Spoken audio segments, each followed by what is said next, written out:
Hello and welcome to the Nash Tackle Off the Hook podcast. Just to make you aware, this podcast may contain some explicit/offensive language, and if that's not your thing, you don't have to listen, but I have given you a warning. I hope you enjoy the rest of the show. You don't know the half of it, but anyway. I'm skating on the thinnest ice known to man. He said, and they put a poison in the tank that just instantly kills them. He went and we'd run out of it, so we cut their heads off with shovels.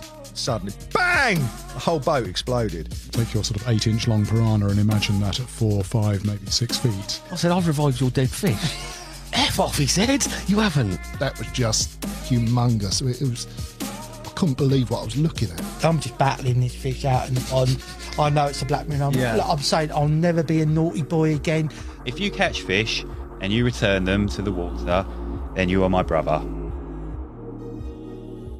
Dan Kilgore, welcome to the Nash Tackle podcast, mate. How are you? Yeah, I'm good, thanks, Hassan. Thanks for coming in, mate. Yeah. I've been excited about this one. Yeah? Well, mainly because, genuinely, I don't think, other than people inside of the industry, Alan, Samir, Gaz, I don't think people would know much about your fishing exploits. They might know about big dogs and the particle stuff, but in terms of your angling, your sort of what gets you going in terms of angling, your thoughts on things, I don't think a lot's been said, has it, mate? No, probably not, but, you know, those people have done a little bit more than me, maybe, or a bit more interesting than me. You're playing it down, mate. Yeah, well, you know, I guess if you sit at, I've always said, if you sit at a lake long enough, you're gonna catch them, aren't you? And I guess some of the stuff that I've done is, you know, it's boring them out sometimes, isn't it? Like if you're going on that really, you know, single-minded, like focused approach to catch like one carp, like what you touched on earlier when we were chatting about Crowe with particular carp, where he never once fished on the fish, you know, because he's fishing for that like one fish. And I've done quite a lot of fishing of that type, or undocumented fishing. That's obviously like a lot, you know, it's that type of fishing is very well documented now. But when I started doing that particular scene wasn't saturated in any way. I was lucky that I got into that scene, I think, at the right time. You know what I mean? There wasn't many lakes that were kind of like, you know, I'll retract that. There wasn't that many anglers that were like actively kind of looking on Google Maps and like going into the bushes and checking out these undiscovered hard pits that they're out there throughout the UK. You know, there's in the south, the area that I fish in now, there's very little undocumented fishing. But at the time, when I was very prolific in that area, I found a few places where, you know, I could genuinely say I was the first to actually go and really, you know, get on that. So I just think that sort of leads to a certain style of like, you know, non-publicity really towards those types of lakes, because they're quite sensitive natural environments. You know, a lot of them are nature reserves, or they're non-fishing lakes. So, you know, there's a bit of a balance. You can't really be publicising that sort of stuff too much. I think a lot of your angling, mate, and we're going to look at it. And we've got it written down here. Yeah, rich history of it. But a lot of your angling has been exactly that in terms of its non-publicity.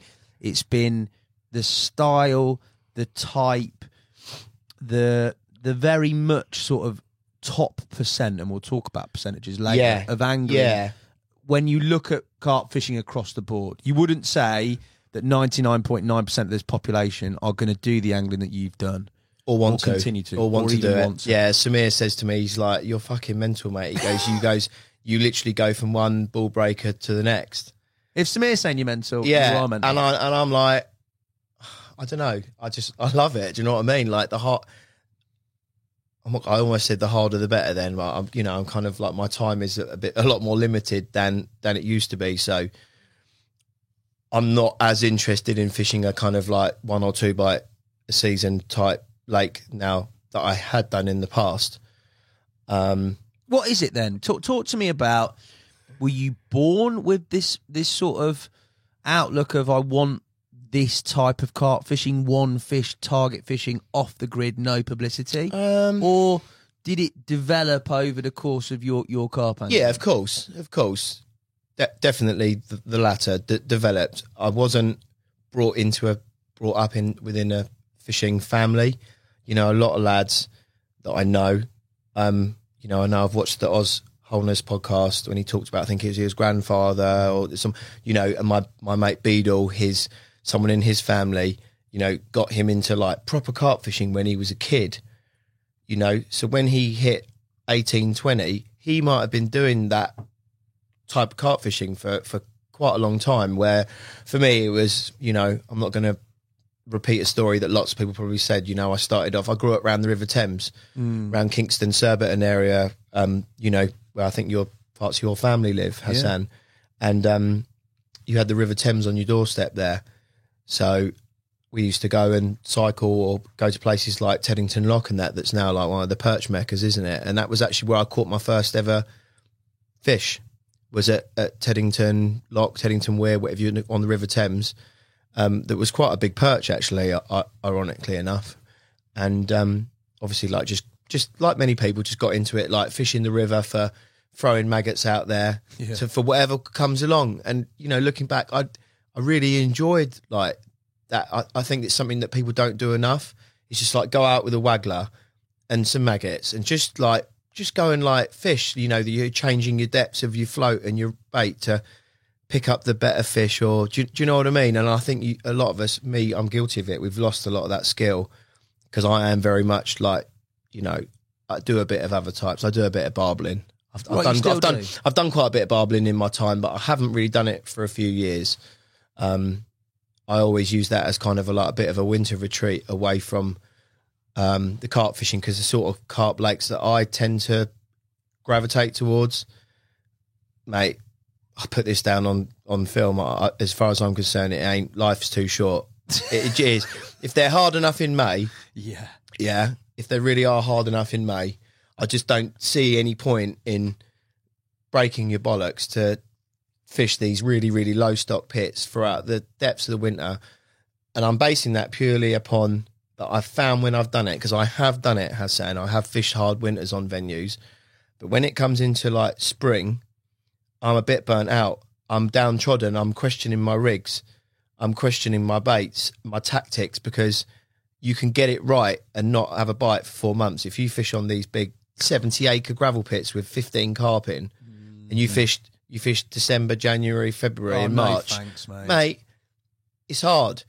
I found it's better to take yourself away, you know, occupy your mind with something else, whatever, or spend a bit of time getting your tackle ready, getting the boats fixed, getting everything there. And I touched on it earlier. We were chatting about like getting in the gym, getting some physical preparation done, or just doing some things, maybe some fun angling, barbling, perching to keep your hand in. But then when spring comes around, like normally my campaigns would start around now, depending on the weather, either mid-March or traditionally 1st of April. Like that is, if I'm targeting a carp that year, from 1st of April onwards, I'm full tunnel vision. I'm on the lake. Every session I do, I'm not going to flit around. I'm on my target pit and I will build from there onwards. And I've just found it that I'm fresher. Does that make sense? 100%. I'm keener because I haven't been. If I've fished a hard winter and just blanked my arse off, because I'm not a very good winter angler. I don't know how to fish zigs really. It's not my thing. I'm not a maggot bag in a bait boat at 200. It's just not, you know. Yeah. My strengths are my work ethic around the lake and my observation. So if there's fish showing or fizzing, or I can see him climbing a tree, I'm up for that. But in the depths of winter on an 80-acre pit, No. it's like no one's ever caught one out of these lakes in the winter. So why am I going to change the record there? I don't think I'm going to. It's fair. Yeah, I've had years before where I've gone on some waters that are more suited towards winter fishing. Okay. You know, they're a bit more higher stock, bit smaller, shallower. And I have found the best seasons I've ever had, I've got 2 seasons which particularly stick in mind. For the winter? You know, no, just in general, right? You know, I haven't had that many years where I've like not caught anything, but I've had some years where, to be honest, the venue that I'm on, I might have caught like 5 carp in a whole season fishing hard. But then I've got a couple of golden years that I made notes on where for some reason it was a similar pattern. I started on somewhere maybe a bit earlier, February, March time, and I've had a quick big un or like something's, or it's gone well, my winter's gone well. And you just get some momentum building, and then you like go on to like one target pit and you'll smack a fish like early April, and all of a sudden you're like, well, that was my target for the year and we're now done, but I've got my next one that's on my list that I'm thinking about.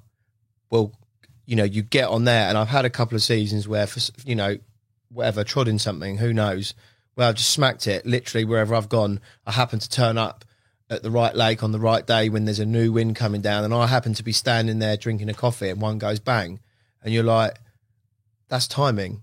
You know, it's luck, you know, but something, you know, something that a lot of the lads in my group of, should we say, fishing community, you know, you say you make your own luck. It's so true. You know, it's easy to look at someone and go, yeah, well, they were lucky. They just happened to be in that swim on that day.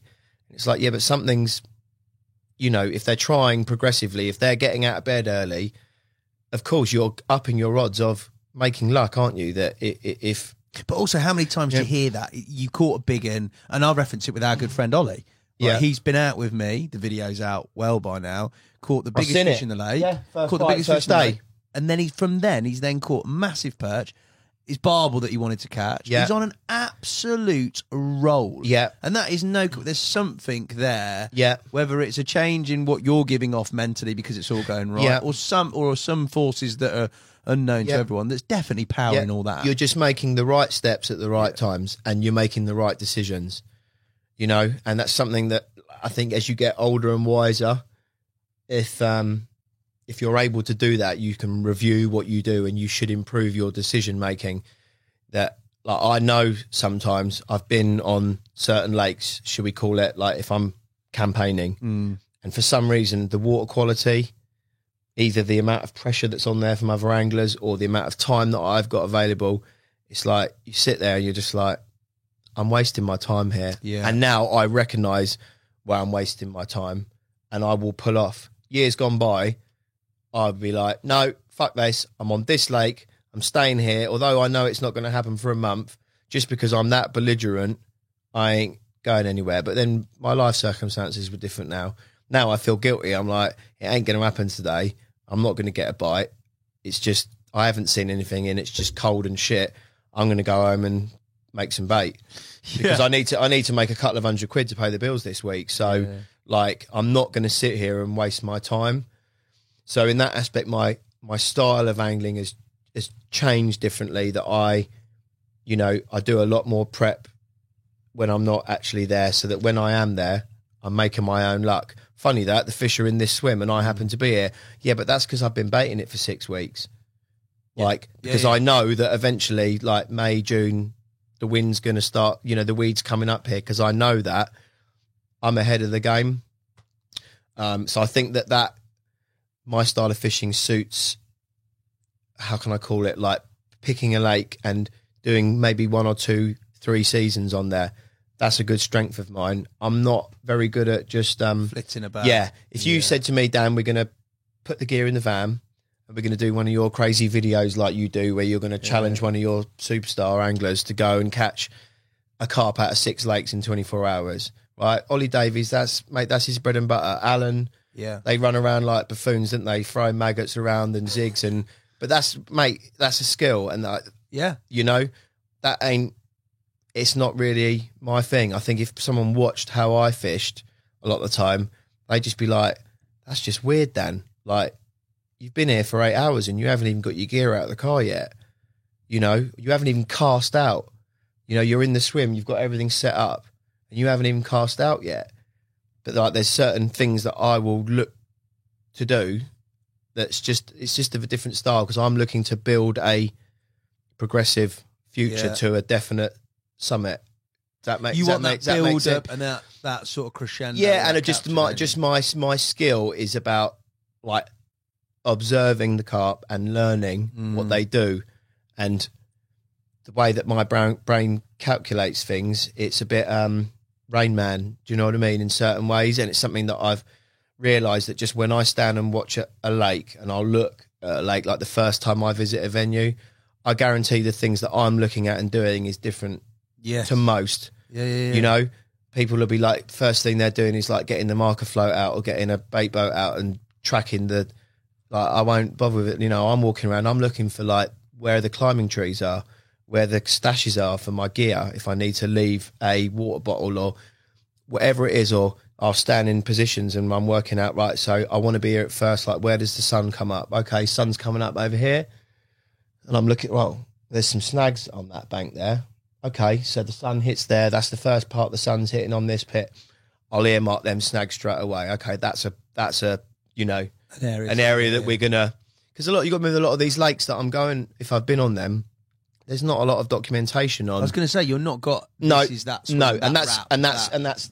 for me is like the ultimate, is to find, you know, and I was very, very lucky to find quite a few places like this where I'm like, I've got a blank canvas, you've got a lake surrounded with bushes and trees, there's no real gaps or anything to fish from. We've got no idea of what carp are in here, how many, and that's just like, yeah, let's do that, you know, and there's a whole process that goes on of like looking at where you might want to cut some swims out. You know, the obvious ones are like, okay, so the lake's this shape. Where does the southwesterly blow? Well, it blows down into that bay, doesn't it? That happens to have a point that covers like, perfect. You know, it's like if you're on a blank canvas, mate, I'm making a swim there. Or there might be a particular area where you can see the whole lake from. That's probably where I'll start my early spring. And a lot of time I might not even be fishing. I've camped on plenty of lakes where I haven't even got rods with me, where I'm just like being there. I know that sounds like weird, but sometimes, you know, carp, especially in these unpressured pits, they act differently when there's lines in the water. Yeah. Hence I said to you, sometimes I'm sitting in a swim and there's fish showing and people will be like, are you not casting out? And I'm like, no, nope. Because if their show time is 7 till 9 in the morning, for example, I want to know where the best spots in that swim are. Now, most people are going to think, well, obviously, yeah, you can use a marker float and find but something that, you know, I was very, very heavily influenced by my mate Beadle, watching him fish. It's just a completely different approach. It'd be like, yeah, you walk into a swim and sometimes I will get a rod out, but you'll see one not out and you'll go, okay, cool. Quick, let's get the tackle out, fish for them. But then, well, actually, you might have only seen one show because there's every chance that when you cast out there that you fucked them off because you've cast on top of them.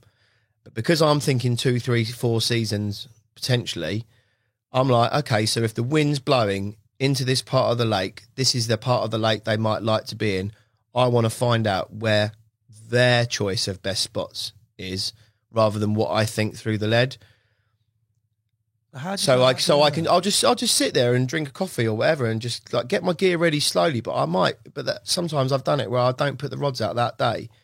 But the next morning or that night when I put them out, I'm like, I saw 15 shows that morning and I saw 2 there, but 12 of them were in that area there. You know, I can think of an example where I think it's relevant that actually ultimately led to a capture of a big fish in one of my local pits, fish they call the big pit in Surrey, that a lot of people have documented. People like Mickey Gray and Terry Earn fished on there a lot, and there's a particular big one in there called the Dink that I really wanted to catch. And for some unknown reason, I got really fired up to have a go for it in like sort of the late autumn. I didn't go on there till like October. Right. That was it. My mate Ben Laker, he knew that I was fishing a lake next door, and he goes, "You're not going to believe it, Dan. I was perch fishing over there in like, I think it was end of October maybe." He goes, "You're not going to believe it." He didn't mind telling me because he'd already caught this fish and he was only perch fishing. He'd done carp fishing wise. He goes, "I saw the Dink jump out in this bay like in the middle of October, tucked away like." And it was a known autumn haunt for this fish. He goes, "I see it clear as day jump out." And that really fired me up. I happened to be like 10 minutes round the corner when he rung me, and I was like, "Mate, I'm on my way to work. I'm going to go to that." And he was like, "Yeah, 8:15, Dan, it was showing." And I looked, I was like, mate, it's 8 o'clock now. I'm like 5-10 minutes away. I quickly buzzed over there. I literally got out the van. As I opened the van door, I just saw 2 heads go like that. And it's like the end of October. And I'm like, okay, thanks, Ben. Same Like, zone that he'd seen. Same zone. It's an area that the fish in this pit have been known to get in the autumn. Not every year, but some years they can get in there in numbers for a few weeks.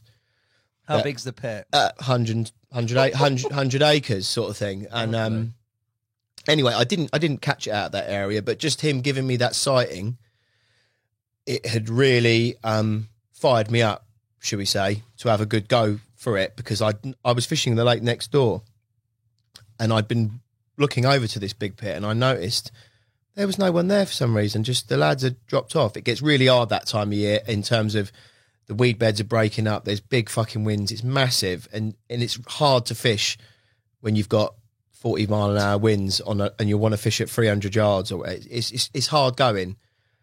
So I'd seen there was no one there. There was a combination of things that had happened. That was why I, like we said about you make your own luck with timing, okay? My mate Ben had told me he'd seen this fish jump out. I'd seen that there was no one fishing there for a few weeks because I'd been about and I hadn't seen any anglers. So I knew there wasn't a lot of bait going in. And someone had told me that this fish had been caught, I think, in September at 39 pounds, something like it. It was well down. Right. And I know this fish does not go into January time being under 45 pound. He doesn't, right? He's like should we call it like the alpha dog in that lake. He's a big troffer, loves a fish meal. And I just happened, things just fell into place. I happened to have a freezer full of bait at that time. I think I had about 100 kilos that I'd bought and not used throughout the year. There was no one on the lake. The fish is 5 pound down, and it don't mind a autumn winter capture. It had been caught that time of year before. It wasn't an impossibility. Terry Owen, I think, caught it November, December time. Right. And I was like, okay, so let's start putting a little run together. And I started baiting heavy. Like I emptied my freezer in 6 weeks. Put it this way, I put about 80 kilos in 6 weeks in like November, December, which is not something I'd normally do. But I was fishing for that fish. He's a greedy bastard. A good, well-known tactic to fish for him is like 5 key of fish meals with a fish meal pop-up bang in the middle. Do you know what I mean? Proper if he cut, it's quite a character, this fish. You can just imagine him coming in if there's other carp around and going, I'm the king dog here. That's my spot. This is my bait. And he is known, people that have seen him feeding, he's a greedy pig, you know. And he's a catchable carp, like I say. And I didn't see it in this area where my mate Ben told me, but right down the other end of the lake, there is a swim that weren't getting fished that year much, and it's a swim that Terry Earn had fished a bit in the autumn, and he had caught some fish years previous. I knew like the area roughly where he was fishing. And that's the other side of the lake? It's the other end of the lake. It's 3/4 of a mile away. Right. And I kept looking down there, and just, I weren't seeing anything, but I was convinced because I wasn't seeing them up the other end. I was like, they're gonna get down here, I'm certain. And I used to kind of make my route to work. I'd pop in via the pit and I'd look at either end of the lake just for 20 minutes each morning, and then on to work. Because that time of year you got to be on them, haven't you? Especially on a pit that size. And we've kind of gone off track a bit, but my point being about the not casting in and that is, one morning I had my gear with me in the van and I quickly popped into this swim that I'd been looking at all winter, and I'd even spent a day, I think, like plumbing it to death. So I knew in my mind the topography of the lake in front of me. It was quite a deep area, close in. Do you know what I mean? It was the further out that you went, it almost got shallower. And it was an area that not many people really fished, because there were, I think it was nearly like, 21 foot I found. Really? Okay. And then I come down one morning and it was like half light. So it was probably like, I don't know, it was, when did I start fishing? December, beginning of December, at like maybe 7 in the morning. So it was like proper half light. And as I've come down this little bank to get into this tiny swim, I've just looked to the water and I just saw like, there was like a movement, and I was like, there's no birds there. I was like, that looks like a fucking carp. I was like, okay, I'm going to stand here. And as I stood and looked, I just see one go like that. What, in this, over this In, deep in, spot? over this area that I had plumbed it quite a bit. Yeah. And this is going to be like the point that I'm trying to reference. If I'd gone and got my gear, I saw one show. If I'd gone and got my gear then, and I could have quickly thrown a single out there, I might have had a good chance of getting a bite. Okay? But I really wanted to try and build something specifically to catch this particular carp. I wasn't interested really in, you know, I was really tunnel vision fishing for a small period of time. I knew there was a window of opportunity. If no one else is feeding the lake and this carp is down in weight, if I feed him, I find where he is and I feed him, I'm gonna hold him there. Does that make sense? Yeah. To give me an opportunity to have my pop up there when he comes in one morning. I knew it could happen.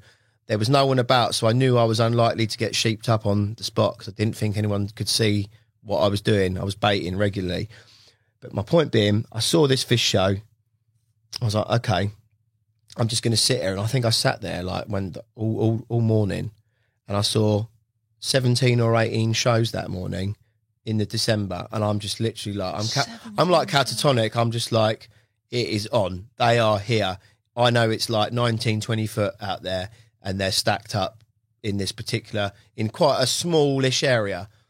But out of those 18 shows, 17 of them were on one spot. And I mean, like... What, dinner plate? There was something, I don't know what it was. There was something, yeah. But my point being, if I chucked out first time, I wouldn't have seen them over 17 shows, would I? But because I didn't put any lines in the water, I didn't throw any bait in, I just watched them. And I lined it up in exactly like, you know, I think I even got my waders and I stood in the water as if to say, right, if I was going to cast, where is that line? And I marked it. There was a house in the distance, a particular house. It's like right there in that little shadowy bit of water. And I went and got the marker float another time. And I plumbed it up. And there was like this weird bit. It felt like it didn't get snagged, but like it got pulled over like a log or something. And I was like, what is that? I don't know what it is, but there was a bit where it's all like 19 foot. And it felt like you go over this log and there was like a trough or like a little hole within a deep area. And it was 1 foot deeper than everywhere else. Everywhere was like 19, 20. And this little bit about the size of a brolly was 21. Carp hole. They poured it out, and they... I believe so. It was it's a hard silty area, but predominantly it was silty. And just funnily enough, that was the area where the exact spot that I'd seen 17 out of the 18 shows was on this carp hole. As you can imagine, I'm just like, and I'm started making up this like proper munga, like tigers, but you know, not what people would traditionally be putting in December. No. 20 millers, big fish. I was putting tins of salmon, tigers, like big tigers, like every morning I'm down there and I'm loading, I'm visualizing, I'm loading this crater ready for him. And cut a long story short, I think I baited it quite regularly, probably put 40 key out of there in the space of about 3 weeks. And it weren't too bad. You could actually, in the waders, it was one of them ones, it was fortunate. It was probably like maximum catapult distance with like 8 boilies. Yeah. So it was quite quick to bait up. And what I used to do is every morning I'd fill up one of them ESP pouches. I think they hold about 2.5 kilos, something like that. Okay. And I'd have that every day. I made up a massive bucket of gear at home, and every day I'd quickly fill that up on my way to work, or whether it was in the morning or for nights, whatever.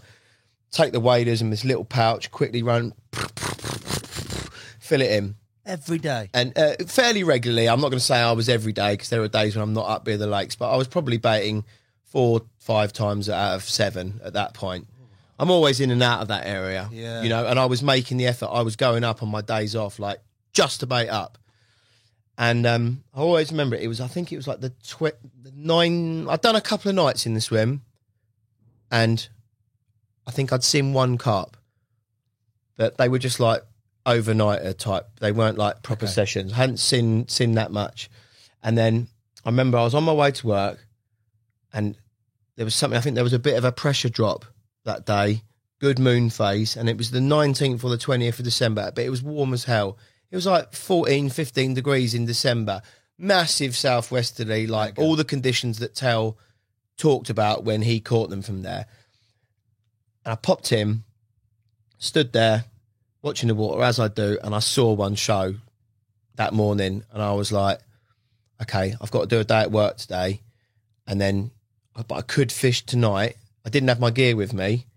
I could fish tonight, but tomorrow, like afternoon, I've got to be back home because it was my daughter's like parents' afternoon or something. She's only like 5, but parents' evening at school, and my wife has obviously said, right, you're going to that, and obviously I wanted to go to that, but then I had to be back for night shifts, which is 2 minutes away from the lake.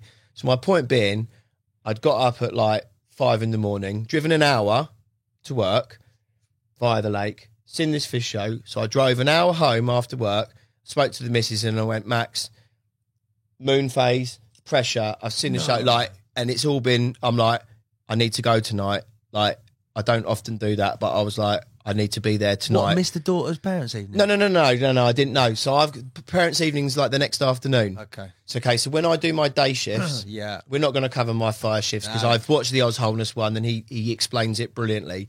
So we do two days, 2 nights is our rota. So after your second day, you've got 24 hours before you've got your back in. So that used to be like my fishing before I had this idiot. That was my fishing night. Would always be I'd finish work at 6 o'clock in the evening. Yeah, I can be at the lakes in 5 minutes from work. Perfect. Do the night, got the whole next day, and I could pack up at like 5 o'clock in the evening, and then I'd go back to work 5-10 minutes. So I used to save a lot of money on fuel, you know, by not commuting all the way back home, an hour there and an hour back. But anyway, this day, my carbon footprint this day wasn't acceptable. So I've driven an hour up to the lake to go to work.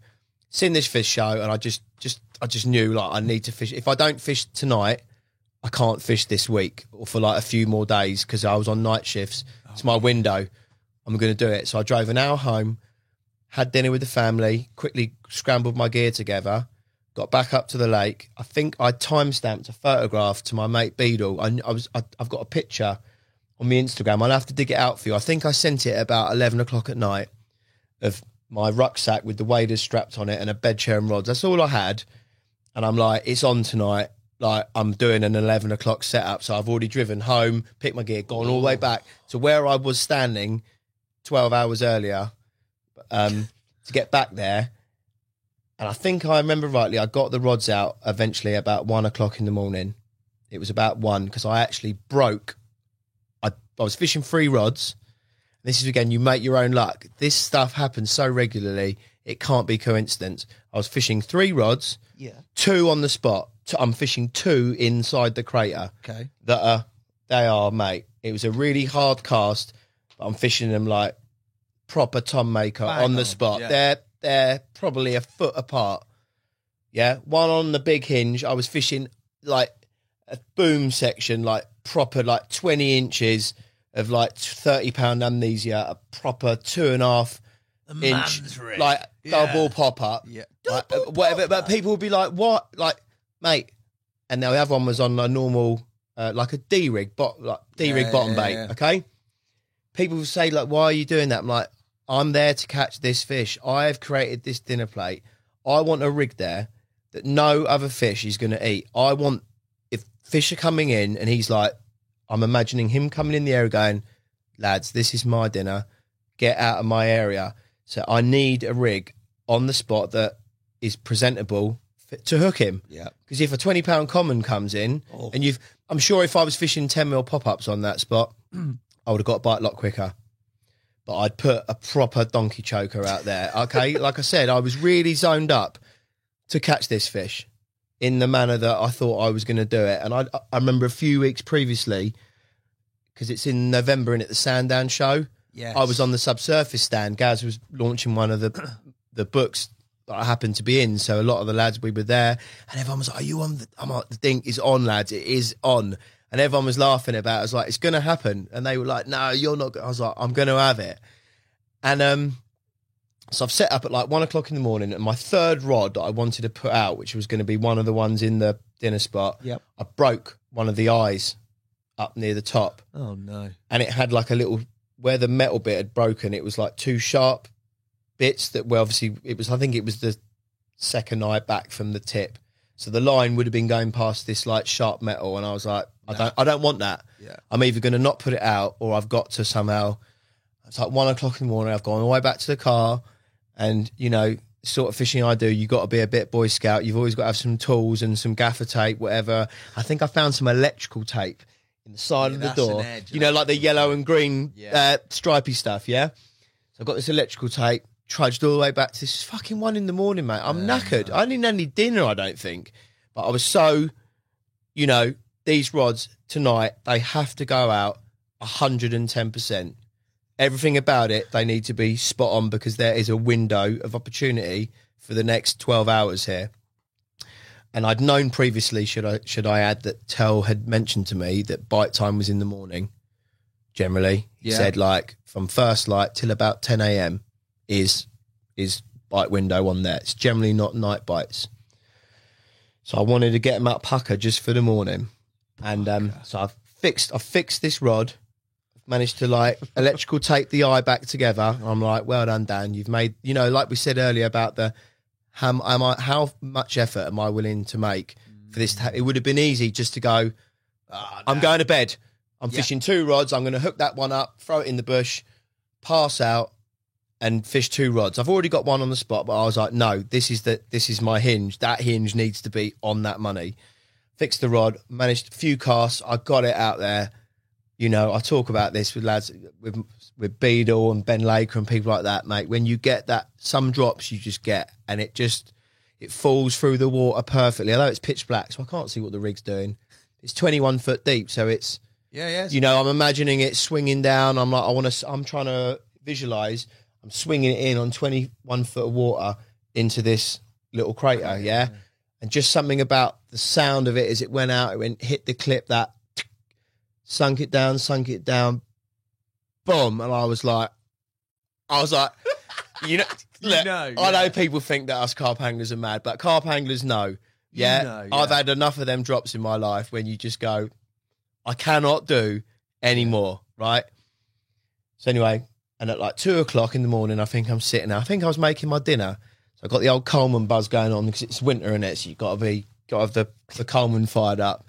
Sitting there stirring some curry or something, and I just heard like and I've just looked over the spot and I've seen, like, I've done enough fishing. I know what a big fish looks like. It just didn't make a lot of noise, but some head has just come up, and it's like where you get that little vacuum bit.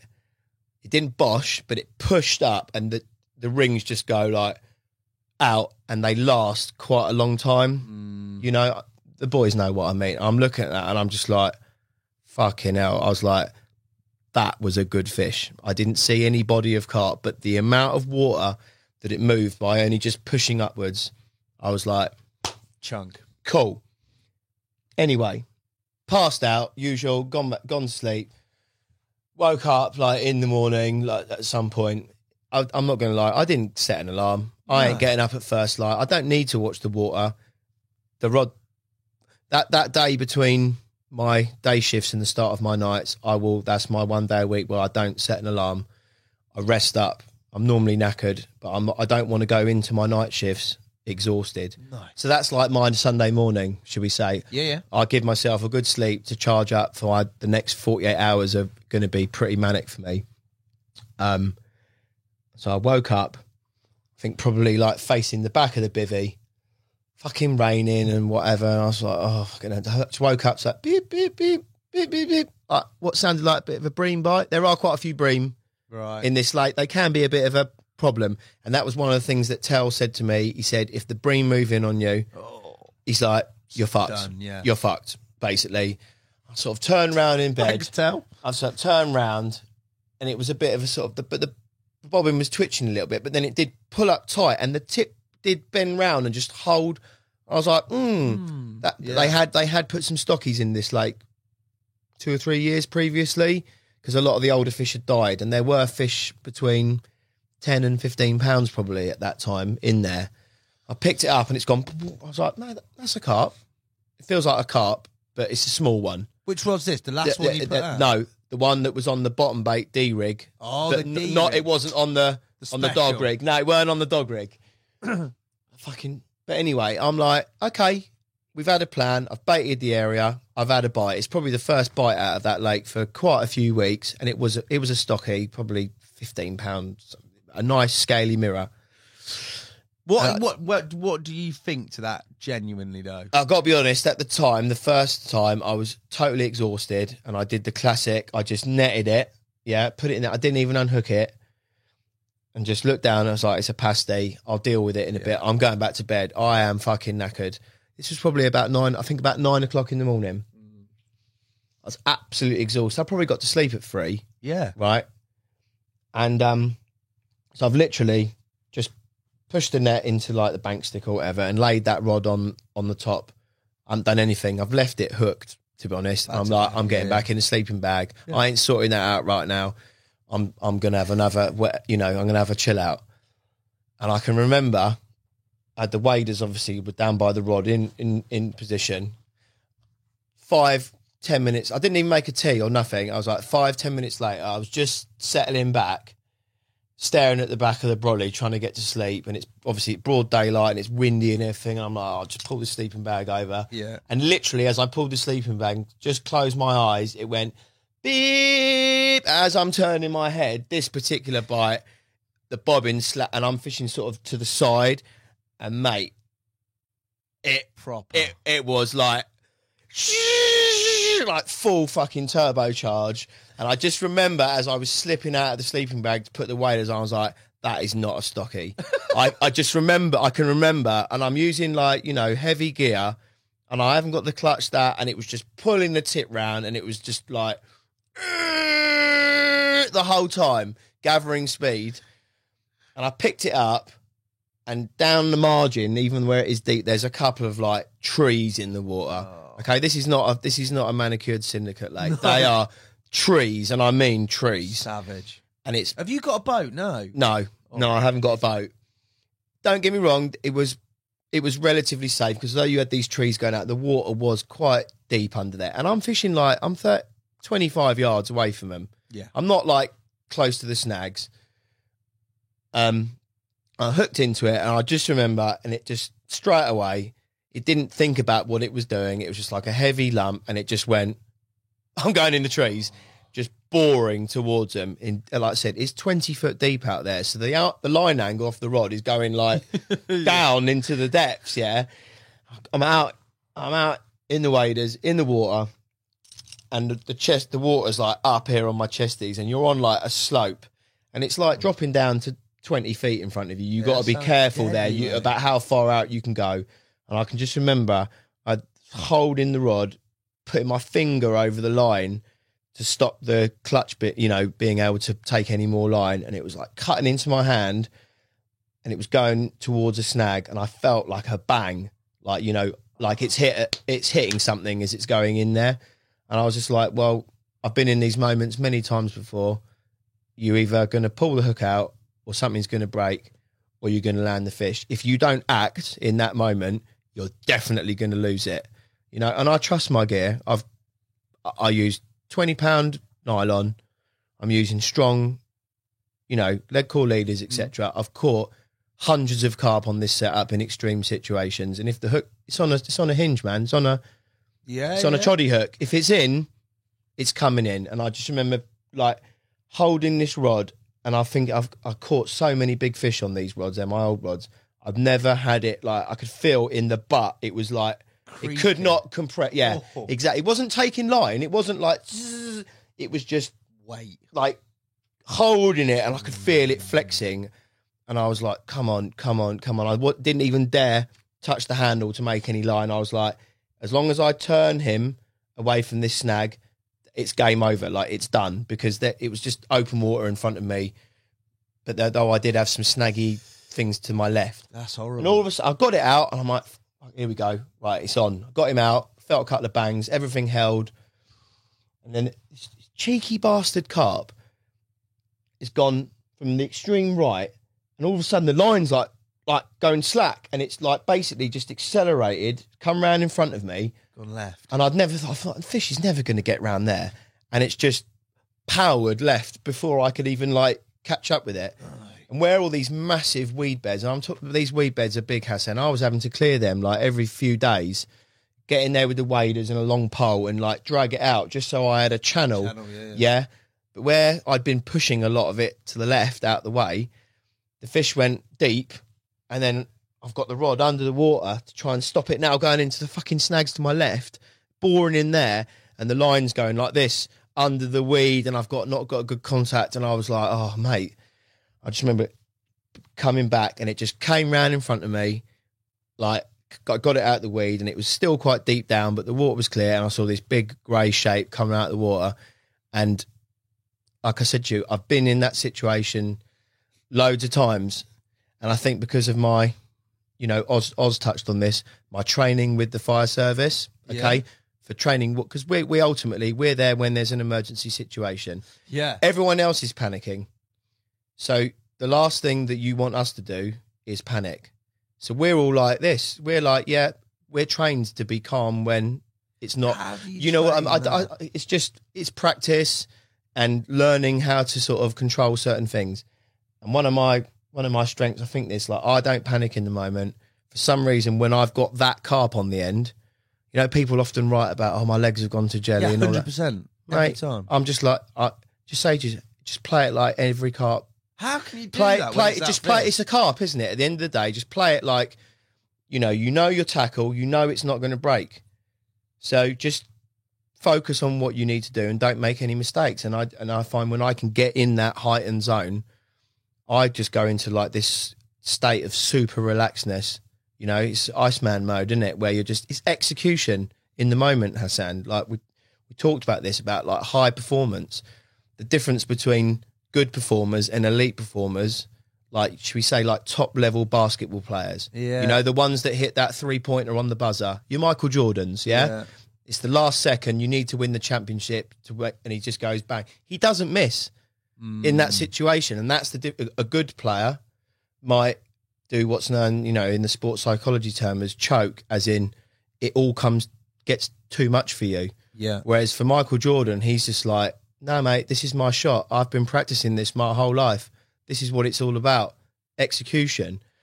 And this fish just swung round, and I knew what it was, except I'm like, fuck, I've got another carp in the net still. Oh, of course you have. With it still hooked up in the rod. And it was just like, sort of dragging reach behind, grab the net with this pasty sitting in there when the line coming out of the net. And I was just like, you're coming in here, mate. You're mine. I remember just seeing him, and I look, and this hinge, mate, is like, I can see the swivel. Yeah. Okay. By his lips, and it is like he's nailed. He has come in and done exactly what I thought I'd set him up to do, and he's just gone, I'm having that. The big bang, yeah. So I was no fear in my mind about the hook coming out, and I just sort of went, mate, you're mine. I can visualize it now, although it was a few years ago. It's the 20th of December. Yeah, that's bearing in mind, yeah. And I've just like gone bang, and there was no one else there, and I'm not one for the big shouting and all that. But I was conscious on a lake, should we say, that you are allowed to fish there. Okay? If you're on a poachy lake, shouting out at 7 o'clock in the morning really loudly is maybe not quite the one. Yeah. And I think it was just, there was a lot building up to that, and I'd kind of put myself on the line to a lot of guys. I was like, no, I'm having this. And I've forgotten about it now. I should have added this. Mate, we were so confident I was going to catch this fish. There are lads, mates of mine, like Elmo and Tom Betts Corsbrook particularly. Yeah. They weren't really fishing at that time, but they loved the social buzz, you know, the nighttime tea and Chinese, whatever. Mate, they were coming down and sometimes like bringing their brolly and bed chair and staying with me just for the like social buzz. And because they were like, well, if you catch it like in the morning, they weren't there that night, but I've got the pictures of them.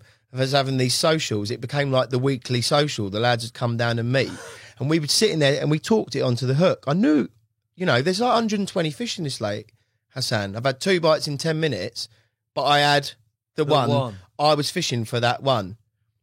Whether that's just divine judgment or pure luck, but I netted it, and I don't know what, I proper let rip. I was like, fucking get in the dick, and the woman in the house was like, oh, have you caught one? Like, yeah, they heard the local residents heard me, and but because it was a few days before Christmas, yeah, all the lads were like off work, no one was at work. So I like sent a message. Everyone was like, yeah, I'll be there in an hour or half an hour.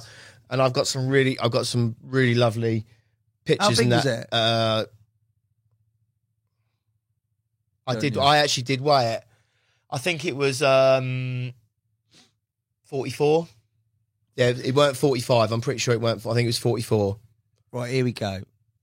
Weight. Oh, you said I did. We're going weigh on it. that. Or, yeah, I did. I did weigh it. Yeah, I did weigh that one. Yeah. Is that you said I did weigh it? So I'm guessing you don't weigh a lot of your carb. No. Which is a la Ollie Davies. What? Yeah.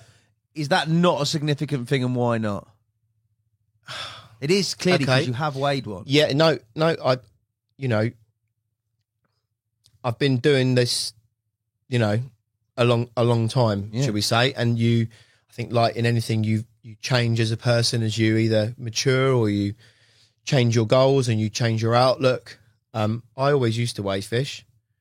I think it was more that I got into like fishing a certain type of lake where actually to catch a carp out of that lake is the achievement. The size is irrelevant. I think the other thing that went with it was that often just you're walking your kit so bloody far that you want to take as little stuff as possible. And you caught so few, you might catch 2 in a season, yeah? Why are you carrying a big set of Reubens around with you? Yeah. Leave them in the van. You leave your unhooking mat in the van. If you're rare enough to catch one, you go back and get them. Yeah. Yeah. And I did meet some lads. They won't want me mentioning their names, but they're a couple of lads from Portsmouth. And I spent quite a bit of time with them in some lakes in the Calne Valley, and a lot of their views and ethos, I agree with. I get it. Like on them poachy lakes, they were saying that if you start putting weights on fish and people hear about weights, It's a bounty, isn't it? it becomes a bounty. When if it's just a picture of a big carp, how big's that? Don't know, I didn't weigh it. There's a bit less of an attraction for certain weight hunters to go and get that fish. And if I'm honest, I don't really care. Do you not care? I'm not going to say I don't ever weigh fish, but I weigh fish very rarely. I might weigh 1 or 2 a year, and I know this sounds silly, but I'll probably weigh them if they're like a big one. What's the big I one? think it probably 40 plus. Okay. I'm not going to lie. I find it if I know a fish is well over 40, I'm going to find that quite hard to Not just to weigh him. Yeah. You can't slip a 40. But no, but I remember when, I think we'll cover it later in the podcast, the last fish that I really targeted with that total single-mindedness, total selfishness of everything else in the world, is on hold right now. I'm fishing for that carp. Because, I'm not, should we say, a full-time angler. No. And what my mate John no. Bird calls, part-time, full-time. As in, I lead a normal life. I've got a full-time job. I run my own business. I've got a family. You do more than an average, but you've got a Yeah, full-time job as a fireman. You've Yeah. got your particles big dog business. Yeah. And then also you've got family, and then Yeah. also you're finding time to pursue Yeah. this very top sort of elite percentage of carp angling. Yeah, You're and not going to linear for an overnighter with the lads. No, and I think that's why, I realised I just can't sacrifice what I need to sacrifice. What is a sacrifice in terms of that last carp? So it's not sacrifice. I think that's the wrong word. It is, to though, use. mate, isn't it? It is. It's just a total selfish, single-mindedness. Yeah. But it comes at it can come at a cost, I think. What's the You know. most? it's Sorry, cost mate. you? Sorry, look, we've done it. I've gone totally off track. No, My you're head's so fine. frazzled now. You asked me about weighing fish. Yes. This particular carp, I really dedicated. The first season, I didn't do that much because it got caught and I was finding my way in. But the next 2 seasons, I did go full Terry. I did take all my holiday. Yeah, I packed in advance. I looked at all the moon phases and all the weather, and I went, I'm having that week off, that week off, that week off, that week off throughout the year in the months that I knew that fish has got history of getting caught.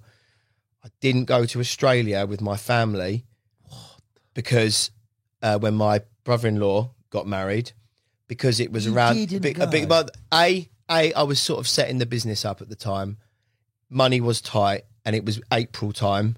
And I was like, April time is not the time to be dropping the ball with my business. It's an important month of the year. But also the trip when they were going, they were only going for like 7 or 8 days. But I'd booked that 7 or 8 days off because it was the new moon in April. And that is a definite, for that particular fish, it only gets caught on the new moon in 3 months of the year, or it's got form just after the full moon. You can say there's nothing in the moon phase, whatever, but I analysed the last 10 captures of that fish, where they were in the lake, what they were. They were all on a new moon or within 48 hours of the full moon. Yeah. So you don't have to be a rocket scientist to know that they are the times that you have to be at the lake. Yeah. You know, we said earlier, we were chatting about going on to Burfield and just fishing Burfield. Yeah, there's a chance that the Burfield will come along, but there's other carp in there, you can enjoy it. But if you say, I'm going on Burfield to catch the Burfield Common, fair fucking play, mate, because you could be there a long time because everything's got to align and there's lots of other anglers there. My point being, I really gave it my all, Hassan. It nearly killed me. You know, I couldn't do that ever again. The business and the dog, it's just too busy now to dedicate the time that I was putting in. My point being, when I caught it, I wasn't going to weigh it. It was only because the other lads wanted to know, because it hadn't been out for nearly 2 years. Because it used to be quite a bit bigger, but it had held its spawn for a couple of years, and it was really big, really, really big. As in, people getting very excited about, you know, once everything goes over with a 5 in front of it. Oh yeah, you start attracting a different caliber of angler. And if I'm honest, that kind of, to me, I've never caught a 50-pound carp in England, and this was one in a low stock lake, right on my back door, you know, where I can be in and out, looking every morning, because it's 7 minutes to my office. This lake was, yeah, that's a touch. So this was like, if I'm ever going to catch a 50, this is my of the sort of 50 that I'd want to catch. Yeah, there ain't many old carp like that around anymore. I was like, I'm staying on here for as long as, but it dropped a lot of weight, and the last couple of captures, it was like low 40. Whether it was just so old and it dropped a lot of its body mass, we don't know, or it had just successfully spawned. It looked really healthy, but I knew I'd caught enough fish around that size to know it was like mid 40s. I think it was 44 pound. Okay. Again, I wasn't interested. I didn't have scales. It was only because the other lads, they were like, "Come down, you got to weigh it." But to me, it was just like I had set a target that I wanted to catch that carp. What did it take you 3 seasons, did you say? Well, yeah, I mean, not when I say seasons, I didn't fish there like all year. You've got certain windows of opportunity on there. It's worth fishing from about April. Right. And did you catch and it it's got a couple of captures, a couple of documented captures in October time. Right. Okay. But never ever had it been caught, I think, after the beginning of November through till April. It's never been caught. So when I say seasons, the seasons that I did on there were the spring and summer. Yeah. I fished one of the autumns hard, but it's weird. Like it did two consecutive captures in 2 years, a few years back, like on the October new moon. So that time of year, everyone was going full beans, but the lake hadn't done a bite for 2 autumns. So the first autumn I did a bit. The second autumn I really sort of thought, you know, it hasn't done a bite in the autumn for now 2 years. There could be a chance. And I managed one that autumn, and I fished well. You know what I mean? I know it sounds silly. I fished really well. I was on it, and I did one. It's just a really funny lake. It's got 9-10 carp in it, and it's fucking balls hard. Everyone that's ever fished there will tell you. Big? It's balls hard. About 17 acres. So not massive. Big enough. Massive. Yeah, big enough. Right? But I guess I'm probably contradicting myself, because if I'm honest, Hassan, if I'd caught it and I thought it was £50, I think the scales would have come out. Yeah. But it was just like, I knew it weren't 50. I knew it was like 43, 44 pound. I wasn't really that bothered. Because your original question was a thing about the weighing. So I'm going to give you my real profound answer is that I fish for the enjoyment and the adventure. And I think once you lose that obsession about how heavy a fish is, for me, it just becomes a completely different, more enjoyable experience. I can't be bothered half the time. Like if I caught a carp, I don't even photograph them sometimes. Like just the whole rigmarole of getting out of the water, getting it in a sling and zeroing it out and all that. So if I'm trying to, say be really profound, I'll give this to the viewer then. let's say you're fishing a lake these fish are hard to catch out of there, and you've maybe tried for 1 or 2 seasons to catch one and you haven't caught one, and then you do catch one, you break through that wall and you catch one, and it is a common that, let's just say it's £25. Okay, a lot of the Colne Valley pits that I've fished, that's like still a good sized fish, £28 old school Redmar common. Yeah.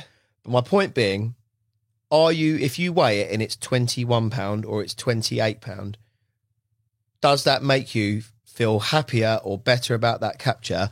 The fact that one ends in an 8 and one ends in a 1. To me, no. Yeah, not to me. It's a £20 common, but it's more the significance of you've caught a fish from Lake X. The sorts of lakes that I like to fish are ones that are in the higher grading scale. They're your 9s and 10s out of 10 difficulty. I think there's still something in me intrinsically that want to know what it is, especially if there's so infrequent visiting the bank. It's not like they're coming out every week and they've got names and there's a bit known about them if you're in the loop. But if you're not, I still want to put a number on it. But again, I'm questioning myself as to why that has any form of significance. Because, as you say, a bite on a place like that, is an absolute. I'll turn it back to you, Hassan. I know you fish on. Am I allowed to say where you fish? Yeah, you're on Raisby 1, aren't you? Yeah. And you make the long journey from Manchester to Essex, and I believe that you do your overnight or whatever on the way back, right? So, and you've got a busy family life that goes with it. So let's just say you're driving back up there tonight, and you get to Raisby, and there's a few people fishing. It's really windy today, isn't it? Like, you're not going to see a lot. And let's just say you put a good 2 or 3 hour effort in scouting about, and you happen to see like one quick show in the back of this bay that no one's looked, and you get your gear around there and you set up, cast out there, and you catch one. Like, mate, that's the skill there is in the achievement of getting the bite. Does it really matter? Is it more worthy to you if it's £18 or if it's 21? Is it really? Like, because when I'd look back at my photo, when you look back at the photograph of it, you're going to be like, I remember that night. I worked my bollocks off to catch that fish, and I did some really good angling to catch that. Does it feel that I've achieved more just because the fish is £2 heavier? I don't know. It's just... No. I don't know. No, because you can't pick what takes your hook bait. There's no differentiation in that, I don't think. Yeah. But I'd still like to know. I think even though they're small, I still... For a reference point. Yeah, mate, I'm not discrediting it. My best mate, Dave, he's always like, what did it weigh, Dan? And I was like, I didn't weigh it. And he's like, what do you mean you didn't weigh it, Dan? And I just like... It was £56. I didn't weigh it, Geese. It was like, it was probably about £27. I didn't weigh it. I don't know. It's not, to me, it's not the be all and end all of importance. I'll tell you what strikes me. This is very similar to, there's top end of carp anglers, and I've spoke to a lot of them. I've been very fortunate. They've been sat on that very couch. And then there's just speaking to you, even that story you recalled there about the dink and the subsequent capture of this fish that was mid-40 or whatever it was. There's going over and above as an angler. There's the practicality of saying it in relation to actually doing it. Yeah. And I have no doubt that everything you've said is complete gospel and you've done it. Yeah, but 100%. Then there's percentages and there's extra percentages, and you seem in this, even the very top anglers here, you're talking about the top of those in the terms of the things that you're doing, and you're doing it on a schedule where you've got everything else weaved into the mix. Work, you're a fireman, you've got particles to cook up, you've got a family. Yeah. And you've made that distinction now where you can't let yourself go down that wormhole again. But doing all that and putting all those percentages in place, and you reference crazy things like physical training for some of the venues, your actual choice of carp that you're targeting, the places that you're going being close, but still they're an hour away. They might be on your work route, but they're not on your home route. Yeah. Then you're talking about the balance element, which we've touched on, as well as the fact that, let's face it, you said at the very start, you've gone seasons with only catching like literally a handful of fish. Yeah, I've blanked, but I've done plenty of blanks. Yeah. Like, this ain't normal. No. That particular lake we were talking about, and I think we will touch on it, because you're right about that. Should we say the level of effort that I had to go to in the end to catch that carp was above and beyond anything that I've ever even come close to. It pushed me so hard to achieve it.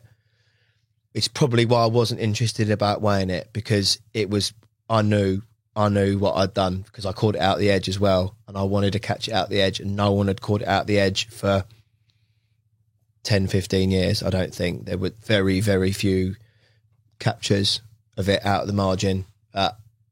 There was something, like I'm just wired strange. I don't know. But my goals, I like to set myself a goal, and I like to achieve the goal that I've set. And my strengths that I believe are that I like to. I don't mind blanking. I don't get put off by that. So I'm suited to that kind of boring them out style of fishing. You know what I mean? A lot of people do 3 blanks, don't they? And they're just like, I'm going to go somewhere else. I'm not enjoying it, which I understand, but I love the blanks. I absolutely love that feeling of sitting there, feeling so out your depth and so desperate. But like, I know, because I've been through the process so many times, because as Ollie Davies says, the photograph album doesn't lie. And I love looking back through my photos, in times when I'm thinking like, I'm blanking here. What's going on? I can look back at them pictures and I'm like, just carry on what you're doing. Carry on using the rigs you're using, carry on using the baits you're using, because they work. It's just that the stars haven't aligned in the way that you need them to yet. Falls back to 100%, 150%. What was interesting, I think, and I don't think I've had anybody really come on and be open enough to say, look, this is what I get off on. I really enjoy this type of angling. It's absolutely granite, and there are times when I'm on my arse. Like, I don't know if my rigs are wrong. I don't know what's kicking off. But my buzzers ain't going, and I'm at a low. And you're saying there that your sort of fallback is you sort of kick yourself out of it by saying everything I'm doing is right. Even though nothing's happening, it's just not the right time. Yeah, I've caught loads of carp on these rigs before. They don't let me down. So why is this carp any different? Unless you visibly saw it spitting your rig out, and then you have to go, But yeah, I had set myself a goal of catching this particular fish, and I don't know if you've ever read it, Hassan, but there's a chapter in one of the Yateley Chronicles books written by Simon Croft. Right. Don't know how carpy you are if you know about Simon Croft. Hightower, they used to know. Oh, yeah, I know Simon. It's a lad I've met over at that time. I was actually fishing at Yateley at that time.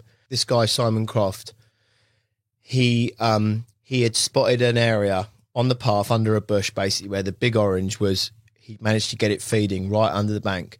I think he'd been quite open and told everyone, like, I'm doing this. I'm fishing this bit of gravel. Leave me the fuck alone. And on a lot of the sort of lakes that I've fished, mate, if you're prepping a margin spot like that, there is a common courtesy that's what he's doing. You leave it alone. Yeah. Out in the middle of the pond is out in the middle of the pond. That no one can claim that. But he wasn't fishing a swim. He was like on the path, and he's written this story in the Yateley Chronicles, and it's one of my favourite chapters of a carp fishing story. And I have actually told Simon this, how much it had an impact on me, because he talks about he so wanted to catch this fish out the margins from this spot, and this fish had not been out, I think, for like 2-3 years. The big orange, it was looking massive. Everyone thought it was going to be like 50 pound. It looked huge. And he had gone on like a mission, and he was like sleeping in the swim round the corner, but he wasn't fishing at night. So he did like a week session where he wasn't even like really putting his rods in. He was like just baiting it and he feeding. And because obviously, look, if the fish hasn't been out for 2 years, it's for a reason. Yeah. And he knew this. And it was one of the first, things where I combined my kind of, should we say, my preparation technique of how to bait an area with how to single-mindedly try and trap one particular carp by feeding it really quite regularly with quite a lot of bait on a spot and not putting a line there and getting it to a point where kind of like the work's done before you even put the rod in. Does that make sense? Yeah. He could have seen it there that day, put a rod there. He might have caught it. I think it was heavily unlikely, because he said over the first few sessions it would only come so far up the shelf and it would take like one pellet. And it would, it was super paranoid, but he describes how he used to like bait it every night with a whole bucket of pellet, go to bed, and, just camp, basically. And in the morning, he'd be there with his rod set up, standing in the bush like a heron, waiting for this opportunity, and he baited it over like a week, 10 days, and he ended up nailing it, like I think the first or second time he put the rod in. Jeez. And there was just something that really captivated in my mind about kind of like, you know what, that kind of, I call it like the sniper technique, where, you know, because I fish a lot of the time with one rod now. I do, yeah, a lot of the time where I'm prepping a spot where people aren't interested in fishing there because it is a one rod spot that's uncomfortable, and it might be night bites only. You know, a lot of margin spots, you don't see carp there because they come in there at night, you know, especially in the summer. And it just really, like, it just gave me some ideas, and one of the captures that I'm sure we touch base on a bit about this particular one. It's in Nutty Lane. It's you can't fish the lake anymore. That particular carp that I was the last one, should we say, that I've gone full bore, total single-mindedness. I am going to catch just this one carp. I don't care about the rest of the carp world. Any other lake, any other venue is of no interest to me. Just this one. And there was something about it that I really wanted to not only catch it, but I wanted to catch it out the edge. I don't know why. I set myself that goal. Don't get me wrong, for a lot of the time in the early spring, in the autumn, I did fish out in the pond. I did use the boat, and I fished normally How big's a sheet of water, mate? It's about 16, 17 acres. Right, yeah. So it's not massive, but it's not tiny.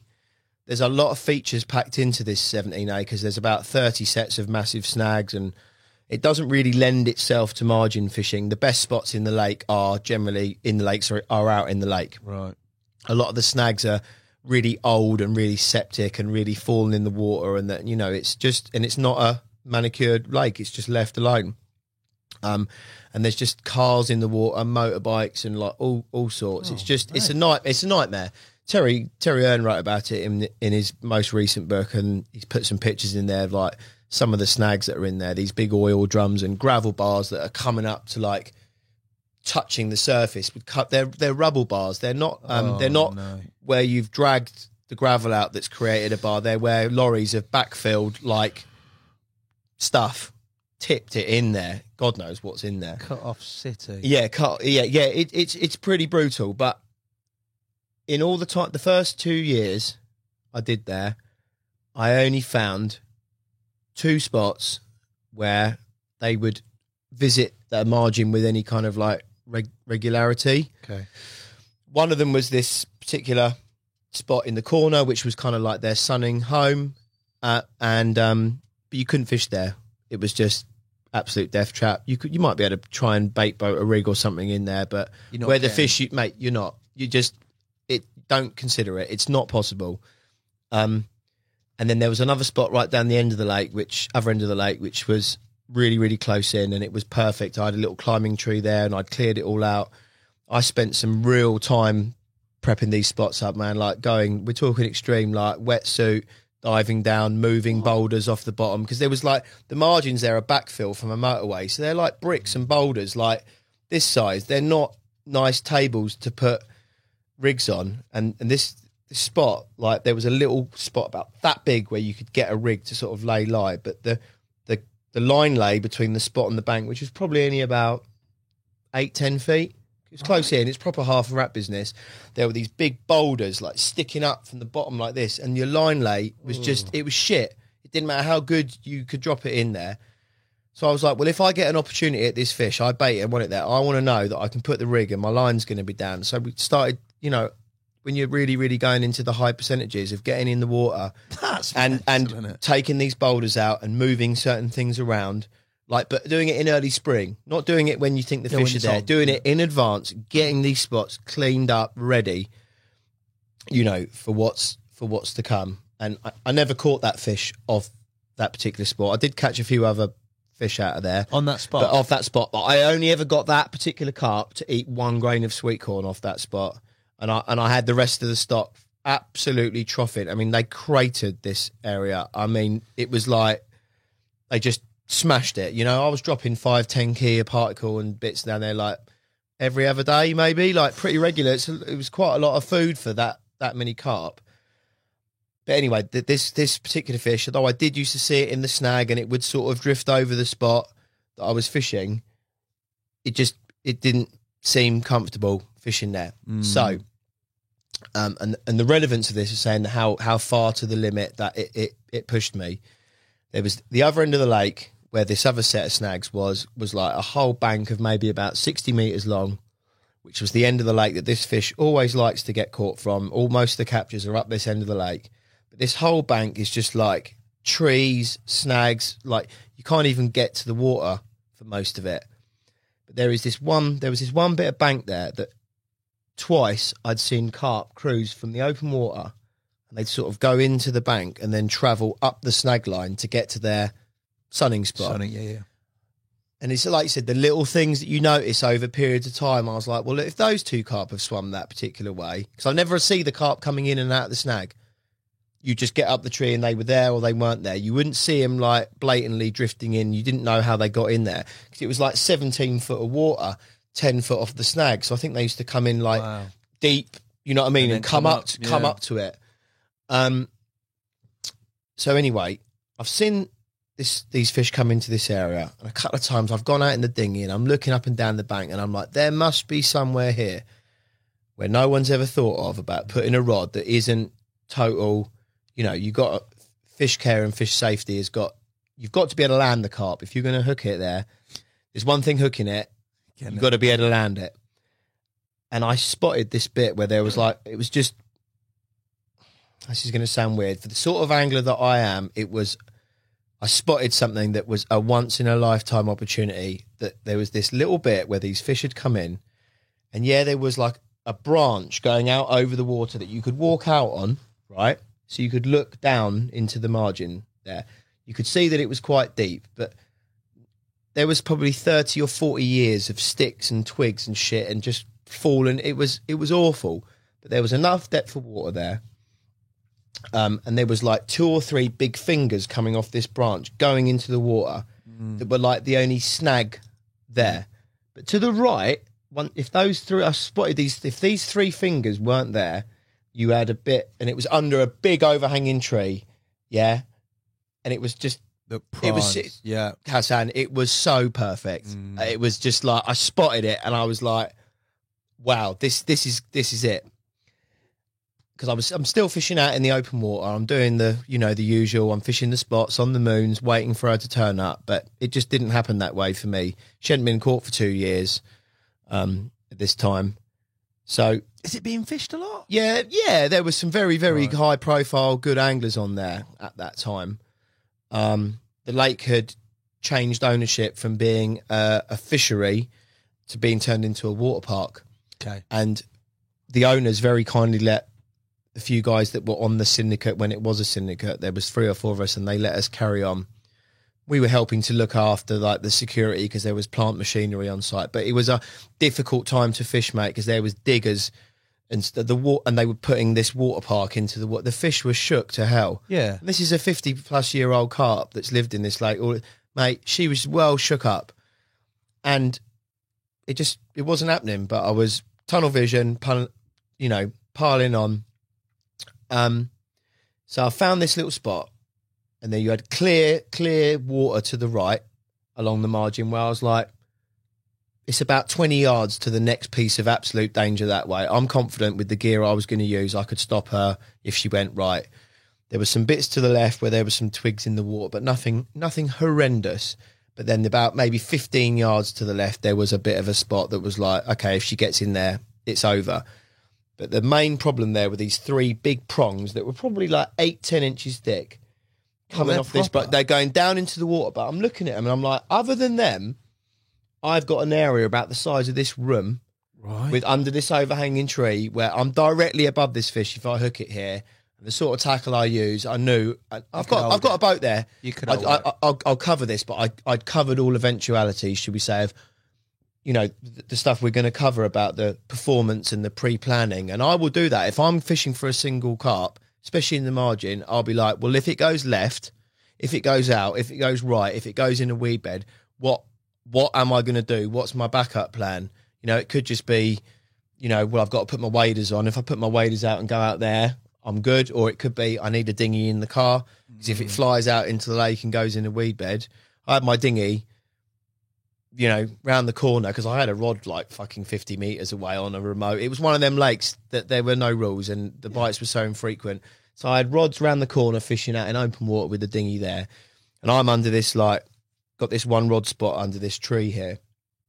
And my plan was basically, so if it goes right, I'm golden. I'm going to land it. If it goes left, I can only let it get about 15 yards, which is fine. We'll tackle up for that with the gear that I set up to use. If it goes straight out under the overhang, bombs out into the lake, it's going to go into like solid weed beds basically. And if it does that, I'm going to put the rod on the rest, run round, get the dinghy, paddle across the lake under this tree, pick the rod up, I'll land it out the weed. Absolutely no problem. All bases covered. All bases are covered. So I've started work on this spot in March time. And I took the boat out. I got some big saws.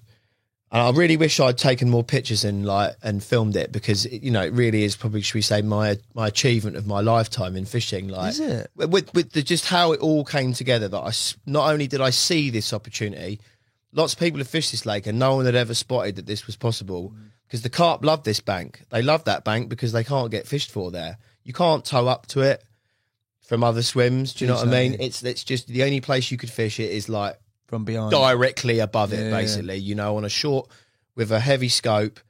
And I've got 25-pound braid, and I'd worked out how much line I'd need to have out of the water to the spot, because I didn't want the braid in the water. So I've got a long fluoro leader to the braid, but I'd worked out that if the fish went under the overhang, that I'd be playing it on the braid, going into the weed. But if it was under the bush, under my rod tip, I'm playing it on 25-pound fluorocarbon, which has got a bit of give. Yeah. So I'd made a setup specifically on this one rod for this spot. So I started cutting it all out. I was going out in the boat, mate. It took me hours to saw these bits out with a handsaw into enough bits that I could put them in the boat, paddle back to the shore, unload, and it took me about, probably a day's work, if you want to call it, that I did. While I'm doing it while I've got rods out in the pond now. I'm working on the spot.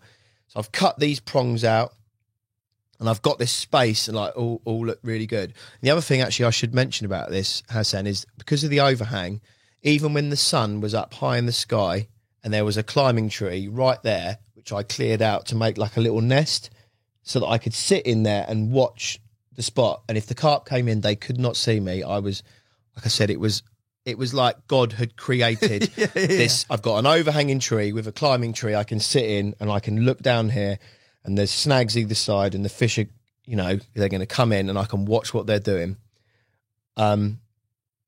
So I've kind of lost my train of thought bit with it, really. So I'm getting it ready. That was it. You could only see down there properly in the dark. You couldn't, the sunlight just didn't penetrate it well enough to see the bottom. It was like 8 foot deep, almost right off the bank.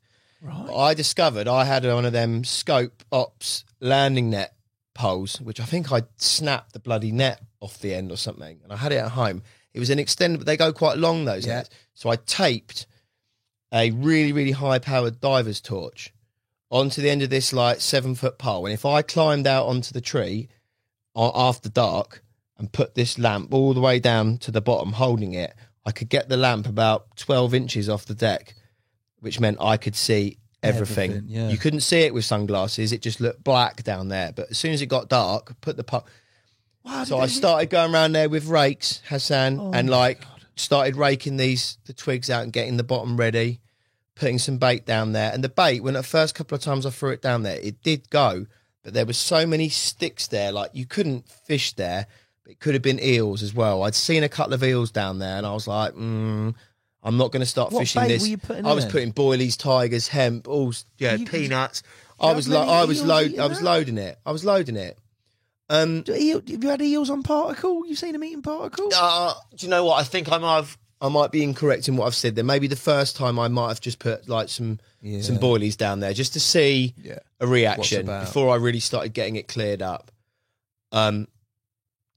And I could see that there was way more twigs down there than I ever thought was. And I just remember I have got some video footage of it because there were other lads fishing on there. I didn't want them to know what I was doing. So I'm fishing like out in the pond, my normal spots, just throughout the spring. As soon as it got dark at night, I'd be trotting up round the bank with my bucket of bait and my rake, getting this lamp down there. And I was like, you know, them sea gripper leads, where you've got the prongs. I was like actually holding the pole with the torch and I'm lowering the lead down and I'm like fishing for twigs to fish out these individual twigs to get it all right. In the end, it was really hard work. Elmo came over, bless him, one night, and I was in the boat, in the water with this big rake that we made with a rope on it. And I would go out in the boat, go past the spot, drop the rake down perfectly, and Elmo would pull the twigs in, unload them, throw the rake back out to me, and we repeated. It took us about 2 hours. And in the end, mate, what initially was just this like horrible mess of twigs and snags and everything, I ended up with this hole, like it was a proper nice flat surface, like hardish silt, no twigs anywhere, no snags, of a spot that I can see into. And I'm like, I'm going to Simon Croft this, I'm going to bait this, and I am going to wait until, because she's clearly being very spooky about her normal spots that she gets caught from. I'm going to wait until she's like a dog on a lead. I'm going to train her to come here. I had this, you know, so I had this vision. And I should add that these stories don't, you know, there's plenty of failures. I've had plenty of failures in my missions to catch fish out of the edge when it hasn't happened. But we only talk about when it goes right, okay? So I can use this as an example of when it goes right. And I waited, and every day, I wasn't putting a lot down, but I was regular putting like half a kilo down there, like every day. I had taken all my time off work. As you know, I told you I didn't go to Australia when my family were going to Australia. I was like, I've got all my time booked off for the moon phases. It's happening this year. Because of what was happening with the water park, there was every chance It'll be it. constantly that the owners at any time could have gone, fishing's off.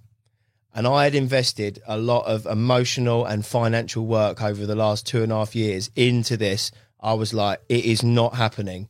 I have to execute this now. There's no fucking about. There's no half measures whatsoever. We're going to do this, right? And so I'm baiting it. And the bait is going. There had been a couple of times when I've been standing up in the tree and I had seen some carp mooching down there, but it was in the daytime, so I couldn't really can see shadows. I never saw the big un. Okay, the big un is so far much bigger than everything else in there. You've got a mid-30 and then you've got the big un. The others are all like 20-pounders. It's not a big carp lake, if you want to call it that. And I remember that I'd only fished one night on it previously to catching it. And I've often done this before. I know people are going to think he's weird. I guess it is weird. I've done it before. When I'm fishing margin spots, I'll do what I call a practice go. Right. Okay? And I'll rationalise this, what we said, from like a performance point of view. So let's hypothesise that you walk up to a spot that you're baiting. Yeah. Okay? We've all been there maybe. And the target you're bigging is, or there's big fish down there feeding. Okay? And you think, right, it's time to get a rod in. But for all you know, you don't know there could be noisy twigs between you and the bank that you tread on and you fucking blow it. Or you go to lower the rigging and actually you realise there's a stick on the bottom. Or you might realise that actually I need my waders on because I need to hold the rod in a certain way under here to get whatever it might be. So I do a practice go. I will say, right, if my fish is on this spot, how do I want to get the rod in here? What are the tools I need? Do I need a spoon? Do I need a 9-foot rod? Do I need a 12-foot rod? Do I need a 6-foot rod? And I will actually practice, like, if the moment comes, how I'm going to get the rod in with the best way. So I know where to put my bank sticks. You know, I've got everything, like, laid out for that moment that if I do walk around and it's there, there's no, like, oh, what do I do? Where's the best place to put the rod? How do I hold the rod? I just go, I know what to do. I hold the rod out here because it misses that branch, lower it there. Draw it back there. Best place to put the bank sticks is there. It's all that is planning to the extreme. It's planning to the extreme. But like you said, in this particular environment where you're putting a couple of months' work into a particular margin spot to catch one carp, would you leave that to chance? Would you leave that moment to all that prep going out the window because you realise that actually when you go to lower the rod in, there's a fucking branch that comes like this, which made you realise, oh shit, if I hook it here, I can't even lift the rod up. But it's that's different in you. So you've got to look at the big... I would have removed that branch. 100%. Because I would have stood in the water and gone, I'm going to be playing it from here. How am I going to want to move the rod? What are the obstacles that are in my way of stopping the moment being a success. yeah. So I did a dummy go. I put a rod in there and I fished just like for like 4 or 5 hours one day just to see. But I worked everything out, where I wanted the bank sticks, the angle of the tip, because I'm kind of fishing like there. Yeah. It's proper half a wrap, but it's deep. It's not like a shallow gradient. It was like a Straight cliff to down. the spot. So the line lay was really important to me. Like, I've got the spot cleared. I'm baiting it. I'm baiting it. I'm baiting it.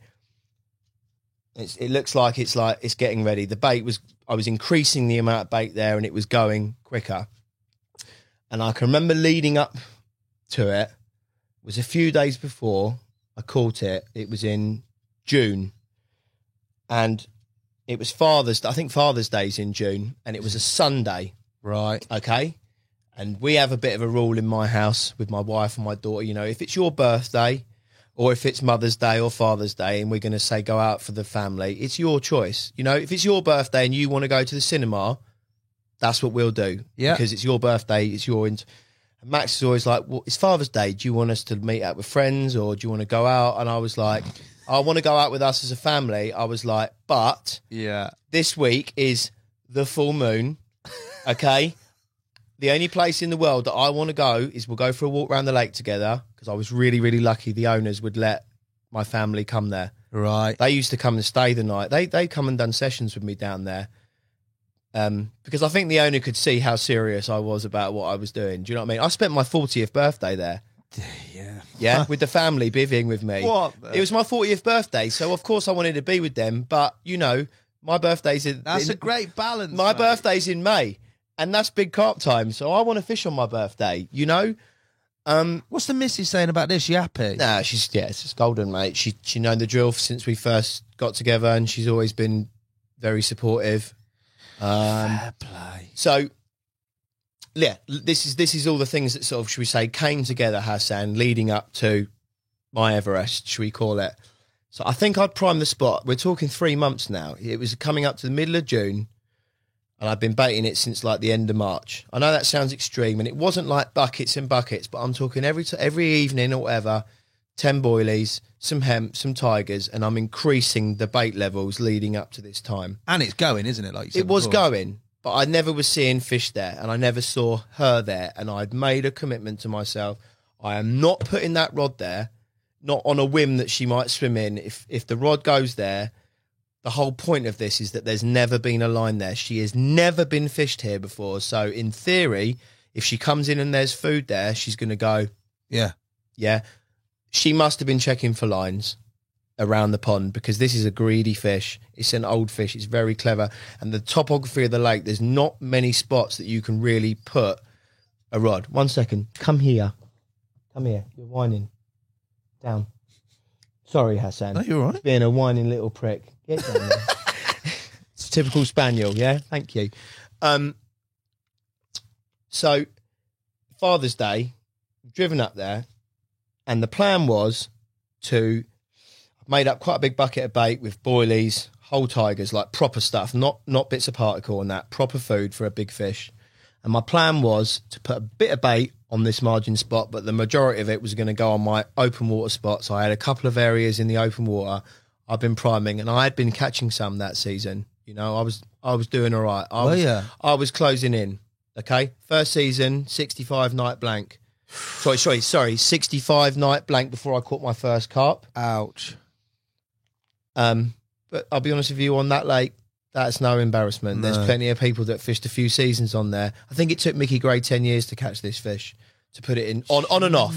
Like I say, he wasn't, but you ask Mickey Gray about this lake, it is fucking hard. The thing that always interested me, I'm going off tangent, but I'm going to come back, was when I fished on the Road Lake in the mid 2000s. It was a very small syndicate, and you used to get to know the members really well, because your swims were like next to each other, mate. Yeah. You know? And my mate Tony Parker, the guy from Arbitrator Rods, he was fishing in the swim next to me.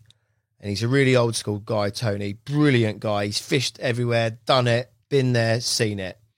And it's someone I've got a lot of respect for. I got to know him really well over the Horton complex.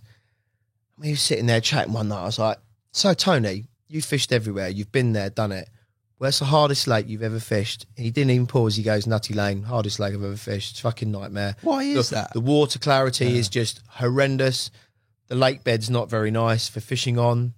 Just there used to be crabs in there. It's really low stock. It's hard. Perfect storm of crap. Whatever. Yeah. It's just really, really hard. Yeah. You know, plenty of lads have done a lot of time over there. It's kind of so instantly I logged that in my mind. I was like, okay, well, one day I might be ready for that.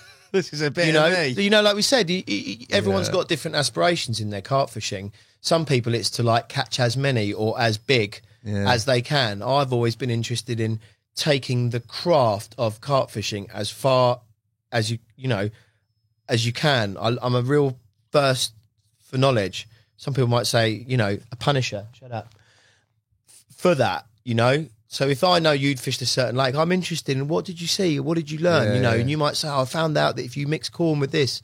And I'm like, okay, we can come back to that with regards to how I know so much about bait. Because I remember stuff that people mention it to me. I've got a very good long-term memory. So all that stuff just really, really it fascinated me. So we've gone up there on Father's Day with my big bucket of bait. And the plan was to take the boat out, bait the open water spots, and put some bait into this margin spot, right? I've got there, it's a Sunday, there's swimmers everywhere, paddle boarders, the thing. It wasn't appropriate for me to take the dinghy out onto the lake at that time and bait up the open water spots. The owner was like, we finish work at 5, we start at 10 till 5. We don't mind you fishing here, out away from the swimming areas, out of the way where they don't swim, but you don't go out in the boat while business is going on. Yeah. Right? We're very, very lucky to be allowed to be there. Yeah. Very privileged. And like I said to you, she could at any moment go, mate, you're out in the boat when I've got customers on the water. Go fuck yourself. She could have done that and all my work. So anyway, I got there and I've gone, bugger, I can't go out in the boat. I can't check the spots. So the only option is to put some bait on the margin spot. I've walked around there. The girls having a nice walk round and I've got this bucket of bait and I'm like, I had like 3 or 4 kilos of boilies and tigers, which is it's quite a lot to put right on the margin spot, I think, all of it. Of a lake that's that low stock. Yeah. There's 9 or 10 carp in there. Yeah. And this big one is clearly not troughing because she ain't been out for 2 years. And she had a bit of form for getting caught on a single, like on pre-baited areas, but with a single. Does that make sense? Where she's regularly been picking up bait. The last few captures were similar in style. And I'd obviously looked into this. I know a lot of the lads that have caught that fish, and I spoke to them. I thought, do you know what? Fuck it. You gotta be in it to win it. I'm gonna put all this bait down there. And if it's gone in a few days' time, then I know it's time. Does that make sense? I was like, if I put 3 or 4 kilos of whole tigers and whole boilies right there, and I come back in 48 hours to fish, even though you ain't seen her on there either. I hadn't seen that fish there, but the bait was going, and I know what, and the bottom was getting cleaner, and it just everything told me that and I can remember because, as I say, Hassan, it was a few years back. This was on a Sunday, okay, but the full moon was on a Monday. That was it. Was the next day, and I was on a day shift on a Monday, day shift on a Tuesday. So then I would have been on my night shift on the Wednesday, right? Yeah. Full moon was on the Monday, and I am a bit of a moon boy. I like to fish. I like the buzz of fishing on the full moon, setting up, seeing it come up in the sky, big atmosphere, like on these really rare ones, these fish that come out once every 5-6 years or whatever, they're the windows when they get caught. They are. I know that from being around the scene long enough. The lads that I speak to, they're all at the top of their game, and, they know the drill. And I was like, so I could fish on the full moon night, but that means I've got to set up after work at like 7-8 o'clock in the evening, and I've got to pack up at 7 in the morning. Ooh. I don't really want to do that because I've been waiting 3 months to fish this spot. I want to wait a bit longer. I want to be there proper in the morning. I thought if I fish Tuesday night, which is the night after the full moon, I can get there in the evening. Yeah, but I've got the whole next day for my night shift, so I could fish the day on the spot. That's the better option, right? And so I was like, I'm baiting for Sunday. I'm coming back Tuesday night. I loaded it, and I remember that day. Hassan, we were obviously, you know, I'm a firefighter, but Yeah. I'm at the station I'm at in Spelthorne. I'm on the water rescue team for the county, right? So we've got the boats there. So any incident that happens on the Thames or any of the lakes in the area, like or flooding incidents, Wow. drownings, people in the water, we respond to that. So we obviously have to go out and train on the boats, practicing our techniques, etc. Because it is quite a different skill set to standard firefighting. Yeah, I didn't know that, man. Yeah. So, and that's one of the reasons why I've stayed there. I travel a long way to go there, but I enjoy that side of it. I enjoy being out on the water. Mate, I get to take the workboat out onto the Thames, and that's like our patch, you know. So we've always got the echo sounder on whenever we're driving around in the boat. Yeah. So I remember on the Tuesday, our boss had arranged for us to go what we call off the run for the day, as in we were not responding to fire calls on that day. It was a training day, Right. because a lot of the time when we're training, we're still on call. There's a call, yeah. So we can be in the middle of a big training session and we get a fire call, end X, we pack up, we have to go and respond. So it does limit to what you can do. So we went up to Putney and took the big boat, because on most of the parts of the Thames, you can only drive at 5 miles an hour. It's a speed limit. But once you get past a certain point in London, there's no speed limit. We wanted to go up and practice using the power boats at high speed and just, you know, we could get called to incidents up there if there was a big incident or severe flooding and stuff like that. The boat is a national asset. It's not just for my area. And I just remember we went up there that day and just, it was something like June the 15th or something like that, coming up to the start of the season. And it was that point in the year when it's been warm, and then we've got some big storms coming, and it was just, I remember it was raining all day, and I mean pissing down, but yet you could be in like a t-shirt. Do you know what I mean by that? It was big carp. It was the full moon, and it's like the pressure's 990 or something, 988. Fishing, You know, everyone that's, you know, my old mate Bennett, the roofer, there's no way he'd be working on that day. He's classic. He is like, he's always fishing because he can't work when it's raining. So big carp conditions, he's like, I ain't going to work, you know, and he's caught plenty of on days when he should be working, and actually he's not. He's Good he's off the angling, roof. mate. So I remember all day being out in this boat and just thinking, I've got to get up the lake. I can't wait to get up the lake. It is on. Yeah. So we've done a whole day's boat training, and I wasn't expecting to get a bite if it was from this spot till like the middle of the night or the morning. I wasn't really in a rush, Hassan. Yeah. I wasn't expecting a bite till the middle of the night or early in the morning. I thought that's margin time for this fish. So when we're getting there after work, unloading the van, like I said, I was in no rush at all. I met one of the guys security guy that was living on site. We had a cup of tea, and I'm like, watching the water, soaking up the full moon vibe, should we call it? And I'd had a bit of a plan. What I'm going to do is I'm going to load the dinghy up, put the gear in. I'm going to go over my open water spots, see how they look, and if they look prime, that's where I'm going to fish, because that's where I still think I've got the best chance of catching her from, because I'd had some bites from these open water spots in previous weeks. They were starting to rock. Okay. But I'd promised myself, I said, if I go and check that margin spot and all that bait's gone that I've put in there on Father's Day 2 days ago, if that's all gone, this is the night I'm going to, for the first time, I'm going to put a rig there to execute. So I've gone out in the boat, found the bar that I was looking for, and believe it or not, there was a bit of bait there, but it kind of like, it did look like it had been fed on, but I've been putting buckets of bait down there, mate. Like it was getting regularly fed.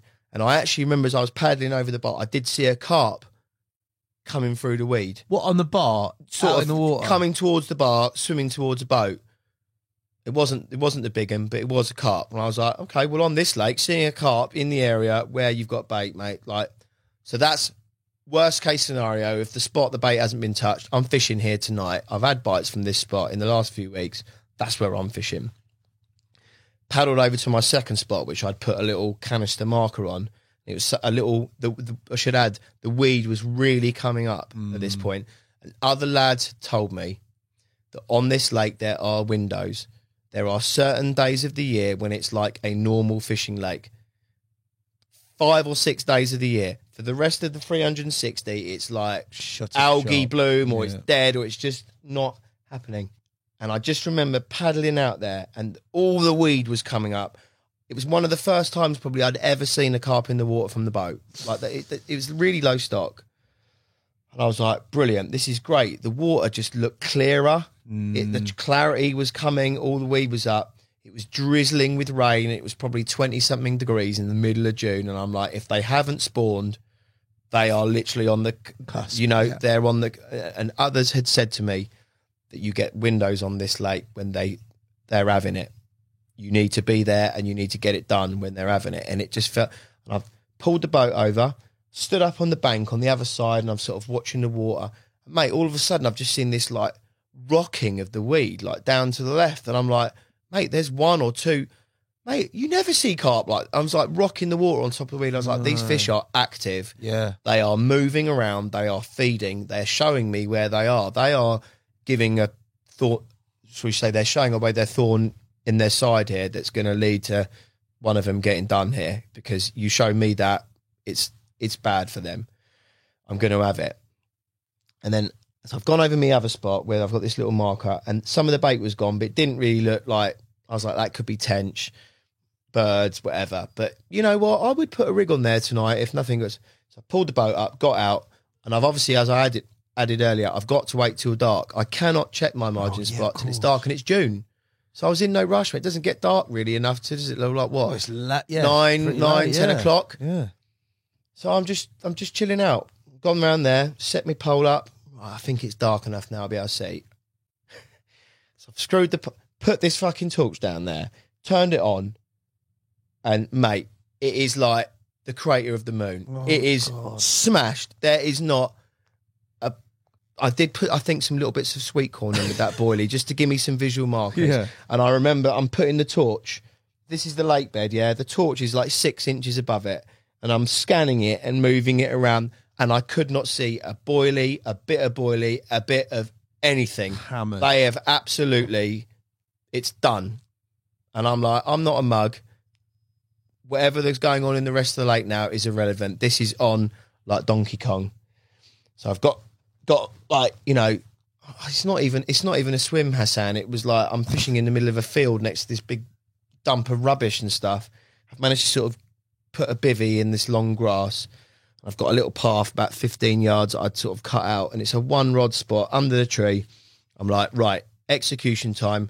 Make your dinner, chill out, just get this rod. You've been waiting for this a long time. Get this rod, tie up a fresh rig.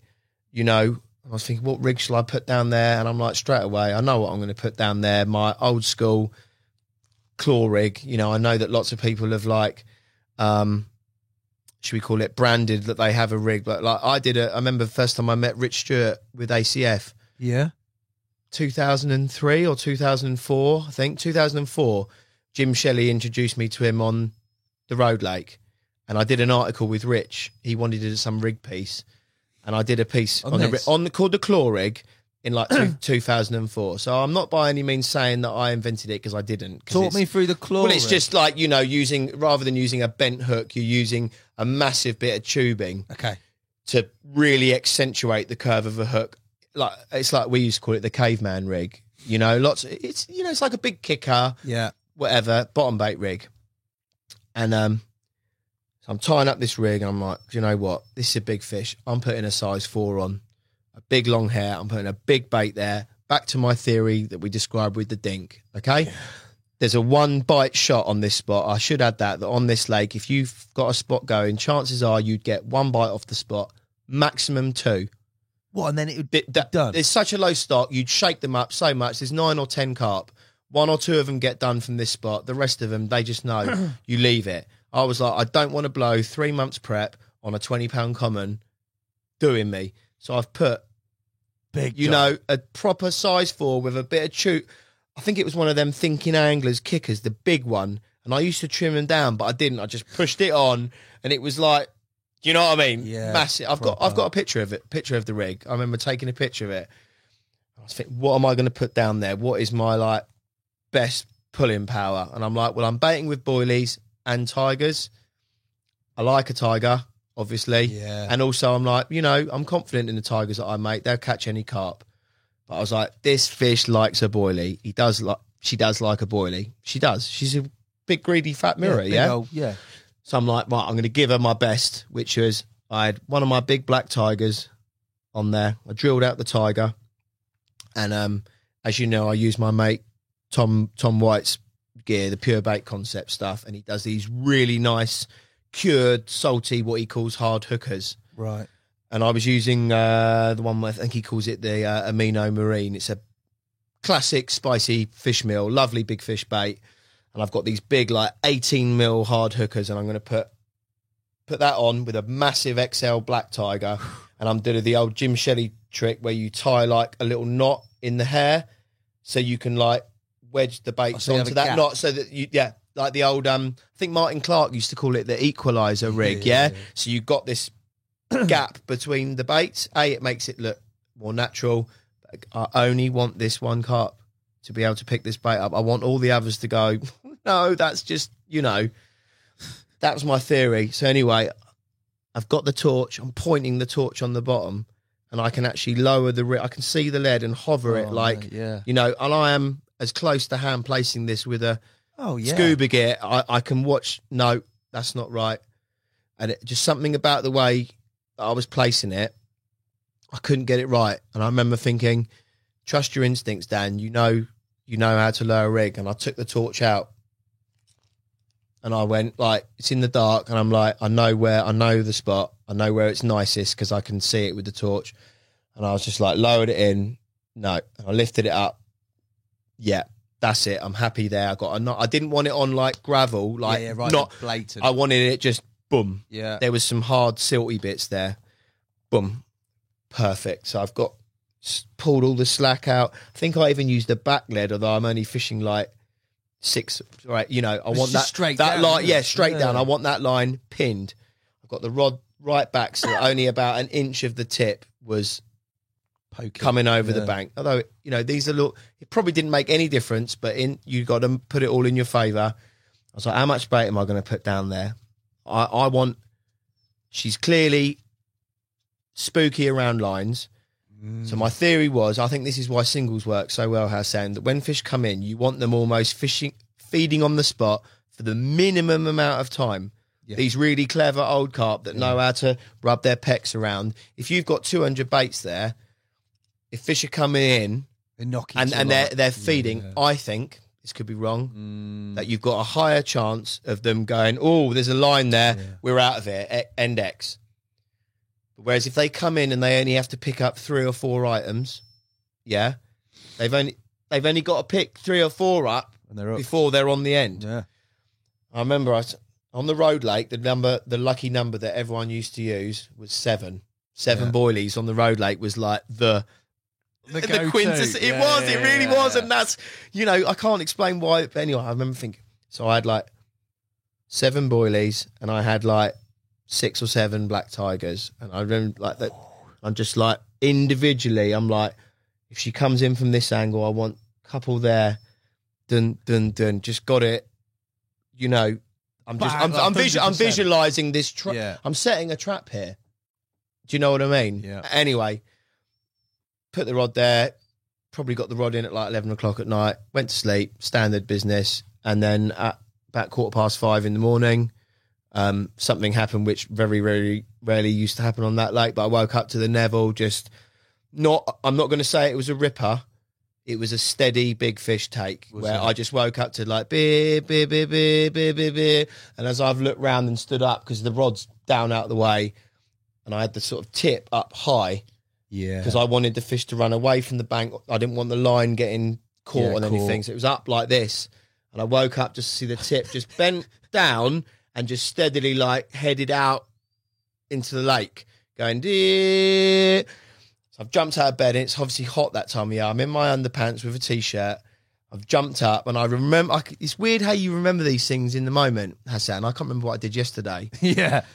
But I remember running down this little path, and as I was looking at the rod, seeing the line of... the angle of the line that was coming off the tip, and it was going out into the lake under the overhang, and just saying to myself, this is good. Yeah?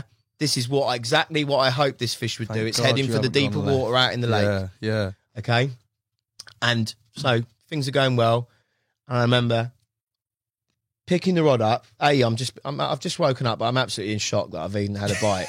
You know, to put it into perspective, I think I did in the region of around 120 nights on this lake in that 3-season period. Jesus. And I think How many bites? I have 7, 8, 9 bites in that. No, maybe more.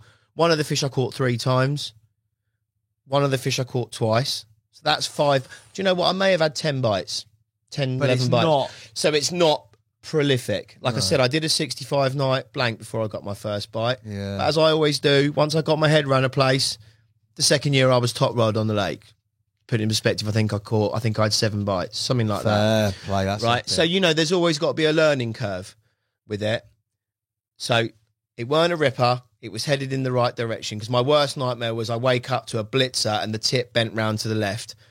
That would have been bad. Tip round to the right is good. Tip pointing down, going out into the deep water is fine. Going to the left would not have been good. But it was just chugging, not ripping, but just out. I picked it up.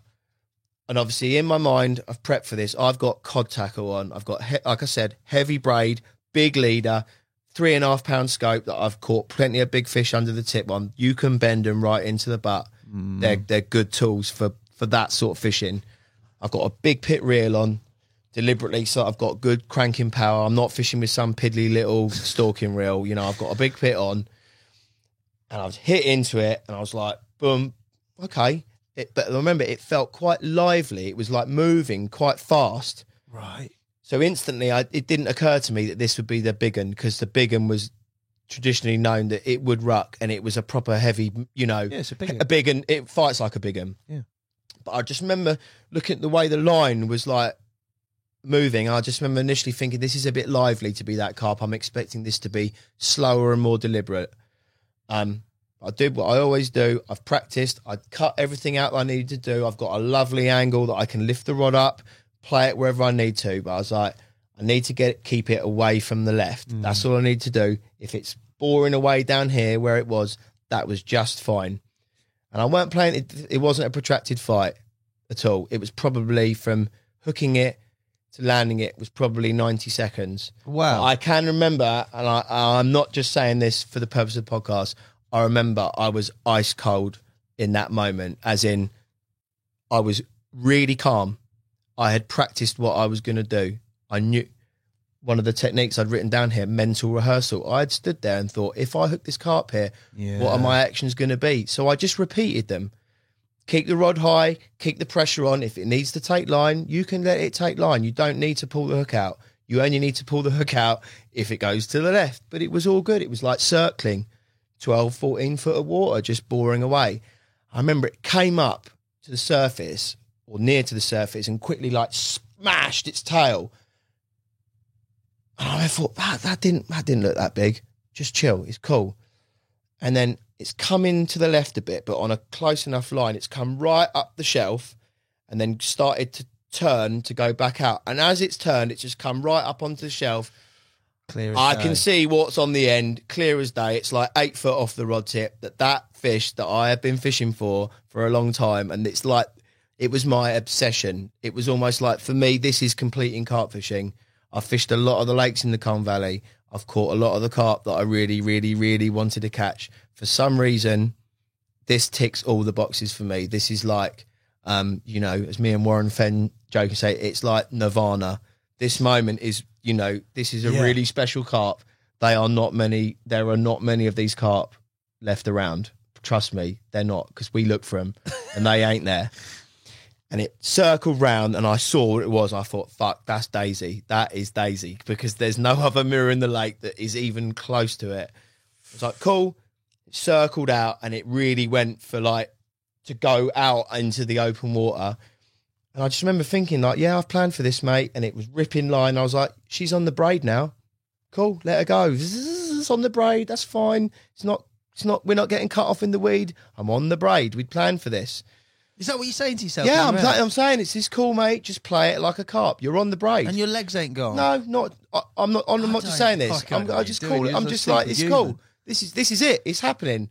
I'm going to net this fish. I knew what he was going to do. He had big board out into the lake. I'm going to bring it back. Pressure's coming my way, and she started to circle to the left. She started to do exactly what she did. She was going to come up the shelf, and I knew she was going to come up to the left and power out. And as I'm cranking it up, I'm like, right, I'm gonna salmon swoop this. I ain't fucking about. So I pulled it up. She's coming round. I grabbed the net and I thrust it into the water and like almost in front of her. Does that make sense? So under the water, but like side on. The net's not like that. It's like this in the water, and I've just spooned it in there. And she's gone to power, and I've just gone like that.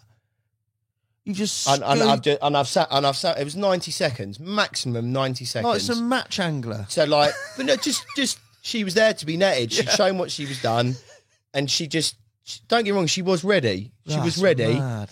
And I was like, I'm not messing about. I'm getting this over and done with. And that 2.5, 3 year whatever thing has come down in 90 seconds.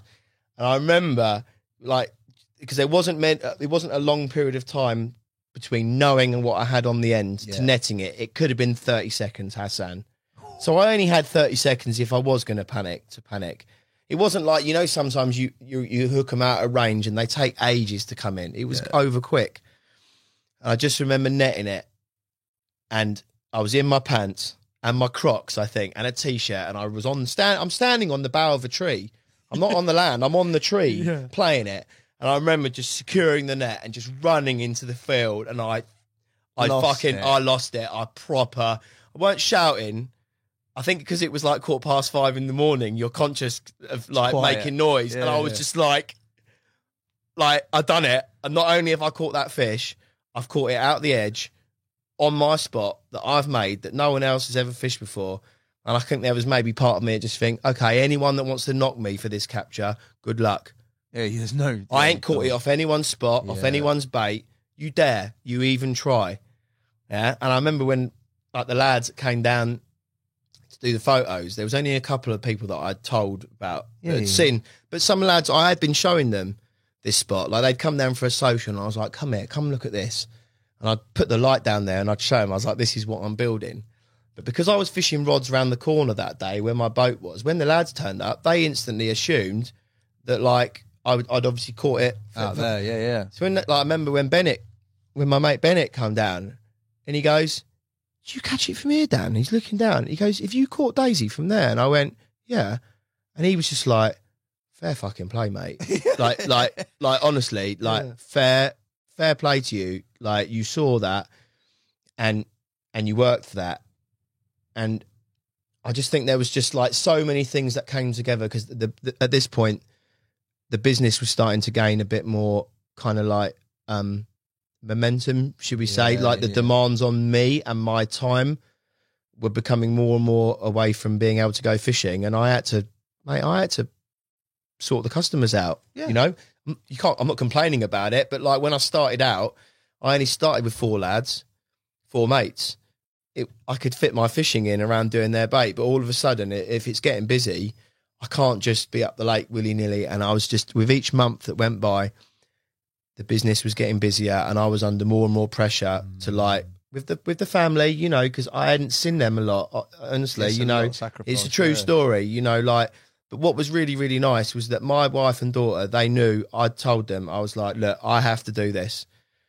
I've got pictures that my daughter had drawn, like, you know, like she even made me a picture frame, which is to put Daisy in when you've caught it. She, you know, they were right behind me. They were right behind me, and I'd always spoken to my wife and said, I'm only ever this opportunity is only ever gonna happen once. Does that make sense? I'm only gonna catch this fish once. Yeah. If it happens, we'd agreed that my daughter was not going to school that day. She was having a sick, but my daughter had been lived it. My daughter had done plenty of nights up there. My daughter knew all the boys. My daughter had seen Daisy. Right. 2 years before when my mate Bennett caught it. She'd seen it on the bank. She knew what it was all about. She loved it. She'd always be asking me, blah, blah, blah. So we'd agreed that if I catch it and it's not, you know, if it's at the right time of day, but I had it 5:15. So it was like there was a chance for them to to like, my wife didn't have to pull her out of school. No. She could just ring up and go, yeah, Phoenix isn't very well today, so she's not coming in, right? And I do remember, just say I was running around the field. I was really excited. I mean it. I was really buzzed. I was like shaking with like, Everything. I can't describe it. You know, I really had been up against it to do that. Certainly in my own mind anyway. And I think that helps sometimes if you can create some sort of adversity in your head. Like, I'm going to overcome this. I'm going to do this.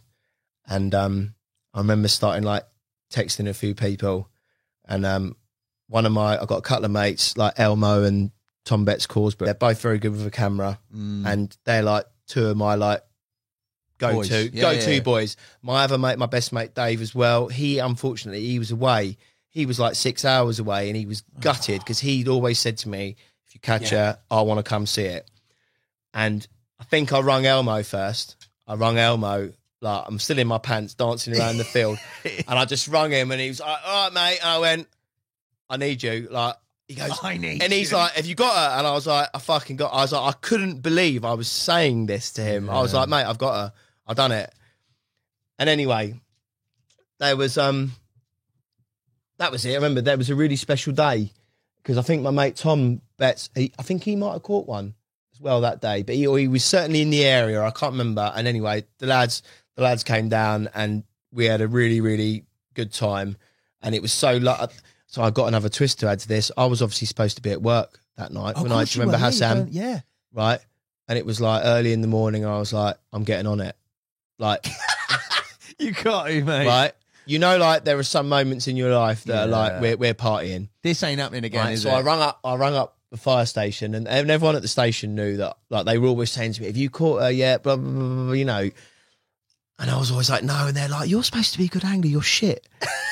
You're like you fished on this lake for 3 years, like over 100 nights, and you haven't caught this carp." But they're like, "You're supposed to be good." Anyway, I rung the station.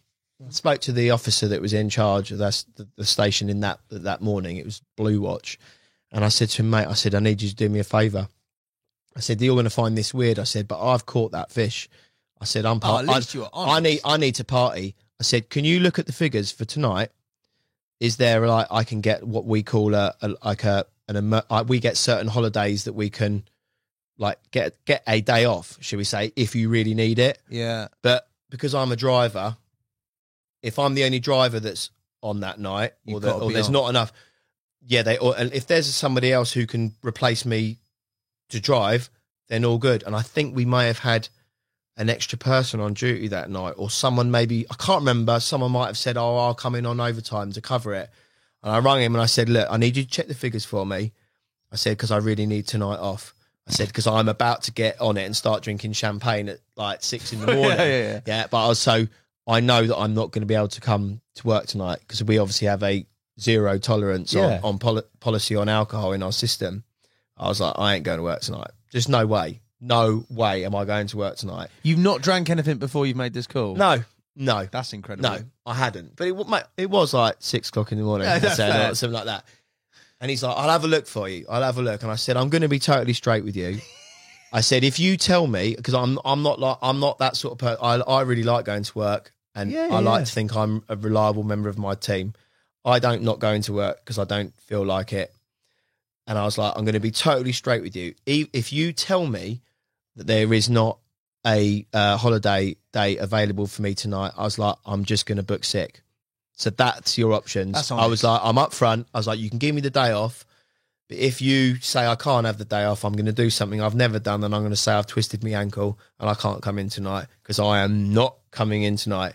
And he looked on the computer, and I'm waiting there. And he goes, "Yeah, mate, everyone at work knows me as Nemo. No one at work would even know my name is Dan." Nemo. Yeah. And he said, "That's no problem, Nemo." He goes, You've got enough holiday, and we've got figures around the county. We can send a driver in from another station. You can have it off. Enjoy your day, mate." And it was like, "Oh, that's a buzzing off." I was like, mate. So I can remember that. What's the Nemo reference? Oh, mate, this goes back up nearly 20 years, isn't it? No, when I first joined the job, there was another probationer on my watch called Dan. Right. Right. but we were both Damn. probies. So when you're a probie in the fire service, you are being you're being babysat most of the time, you know, by the senior hands or the watch officer. And he was just like, on my first day, he was like, I cannot have two probies both called Dan, because if I turn around in the truck and say, Dan, I want you to do this, I can't have any confusion of who I'm referring to. Yeah. And it's quite typical in that sort of line of work anyway, that most people, you know, will have a nickname of some sort. And they knew about the fishing thing. I told these lads on my watch. And one of them the next day went, something like, he's Captain Nemo or something like, I can't remember. It was like that. Some fish reference. And mate, this is like day 2 on my watch, and it's stuck for 19 years. Nemo. And you'll go around the county and there'll be lots of people who'll be like, oh, you know Nemo from Fordbridge. And they're like, yeah. But if you said, what's Nemo's real name? No idea. They'd be like, no idea whatsoever.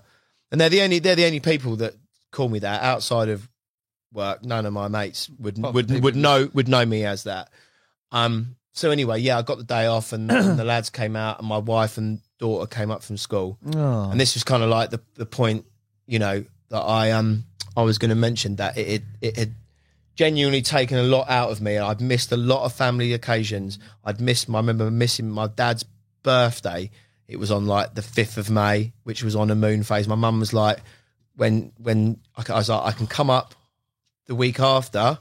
I was like, but that particular set of days there, I was like, no, it's new moon phase or whatever. I was like, I'm sorry, but I have committed to this. Big. And I know lots of people would think that that's really weird, Dan. That's really selfish.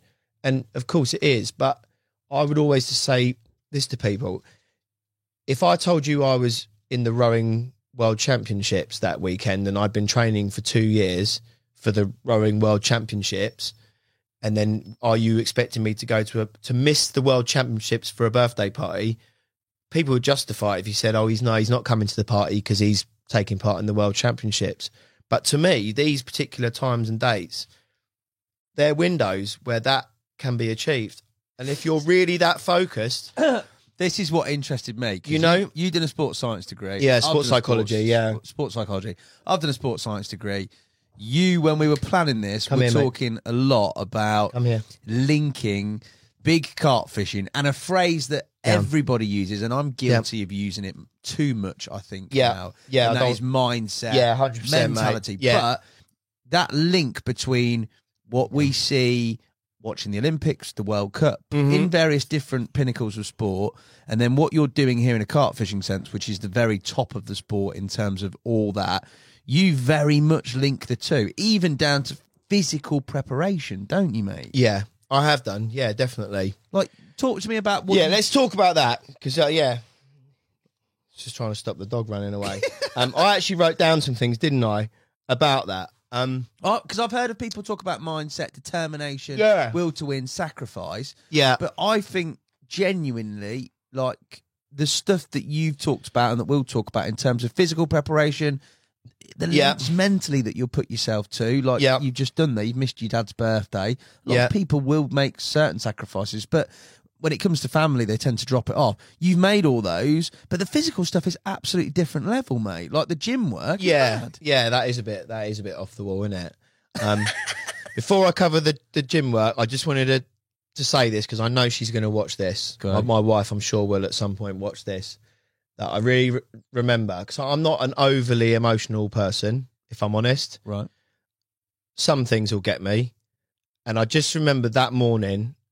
Like I said, and I'm not going to lie, it had put a strain at times on our relationship. 100%. You know, they're not going to Australia, things like that.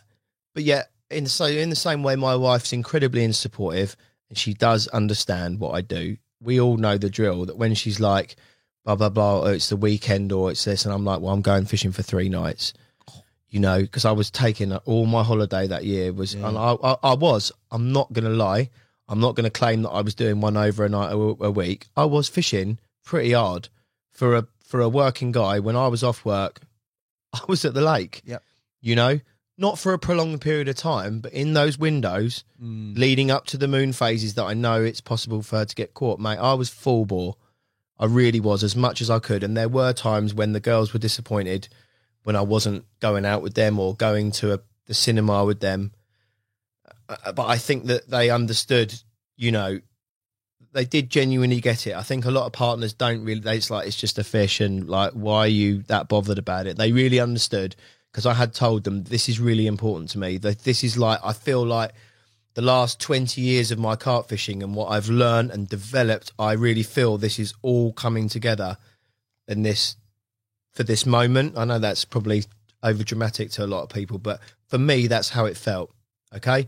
And I think I realized, Hassan, that my life was taking a turn, that I couldn't do this anymore. Yeah. This is the last hurrah of being big carp and spending 2 to 3 nights a week down the lake. And if you're not fishing, you're baiting up or walking. And, you know, the getting up at 4 o'clock in the morning all the time, and that, like, it's hard work. It was really taking a strain on everything. My point being, I remember that I rung her and she was like, "You got her? Yeah. Don't worry, we'll come up, get in the car." And I said, "Just ring me when you get to the gate." So obviously it's on private land, this lake. And I said, "And I'll walk round and meet you." She's like, no, I know how to get through the first gate. I've got the combination, but it's the other one I need to. I said, she rung me, she said, "We're here," whatever. And I started walking around. The lads were all there.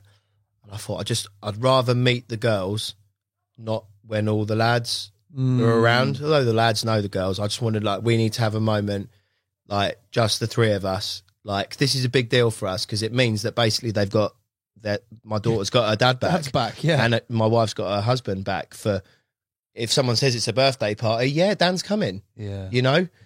And I remember walking back round the lake to meet them, and I heard the gate sort of clunking, and I was like, oh, they're close by. And she met me.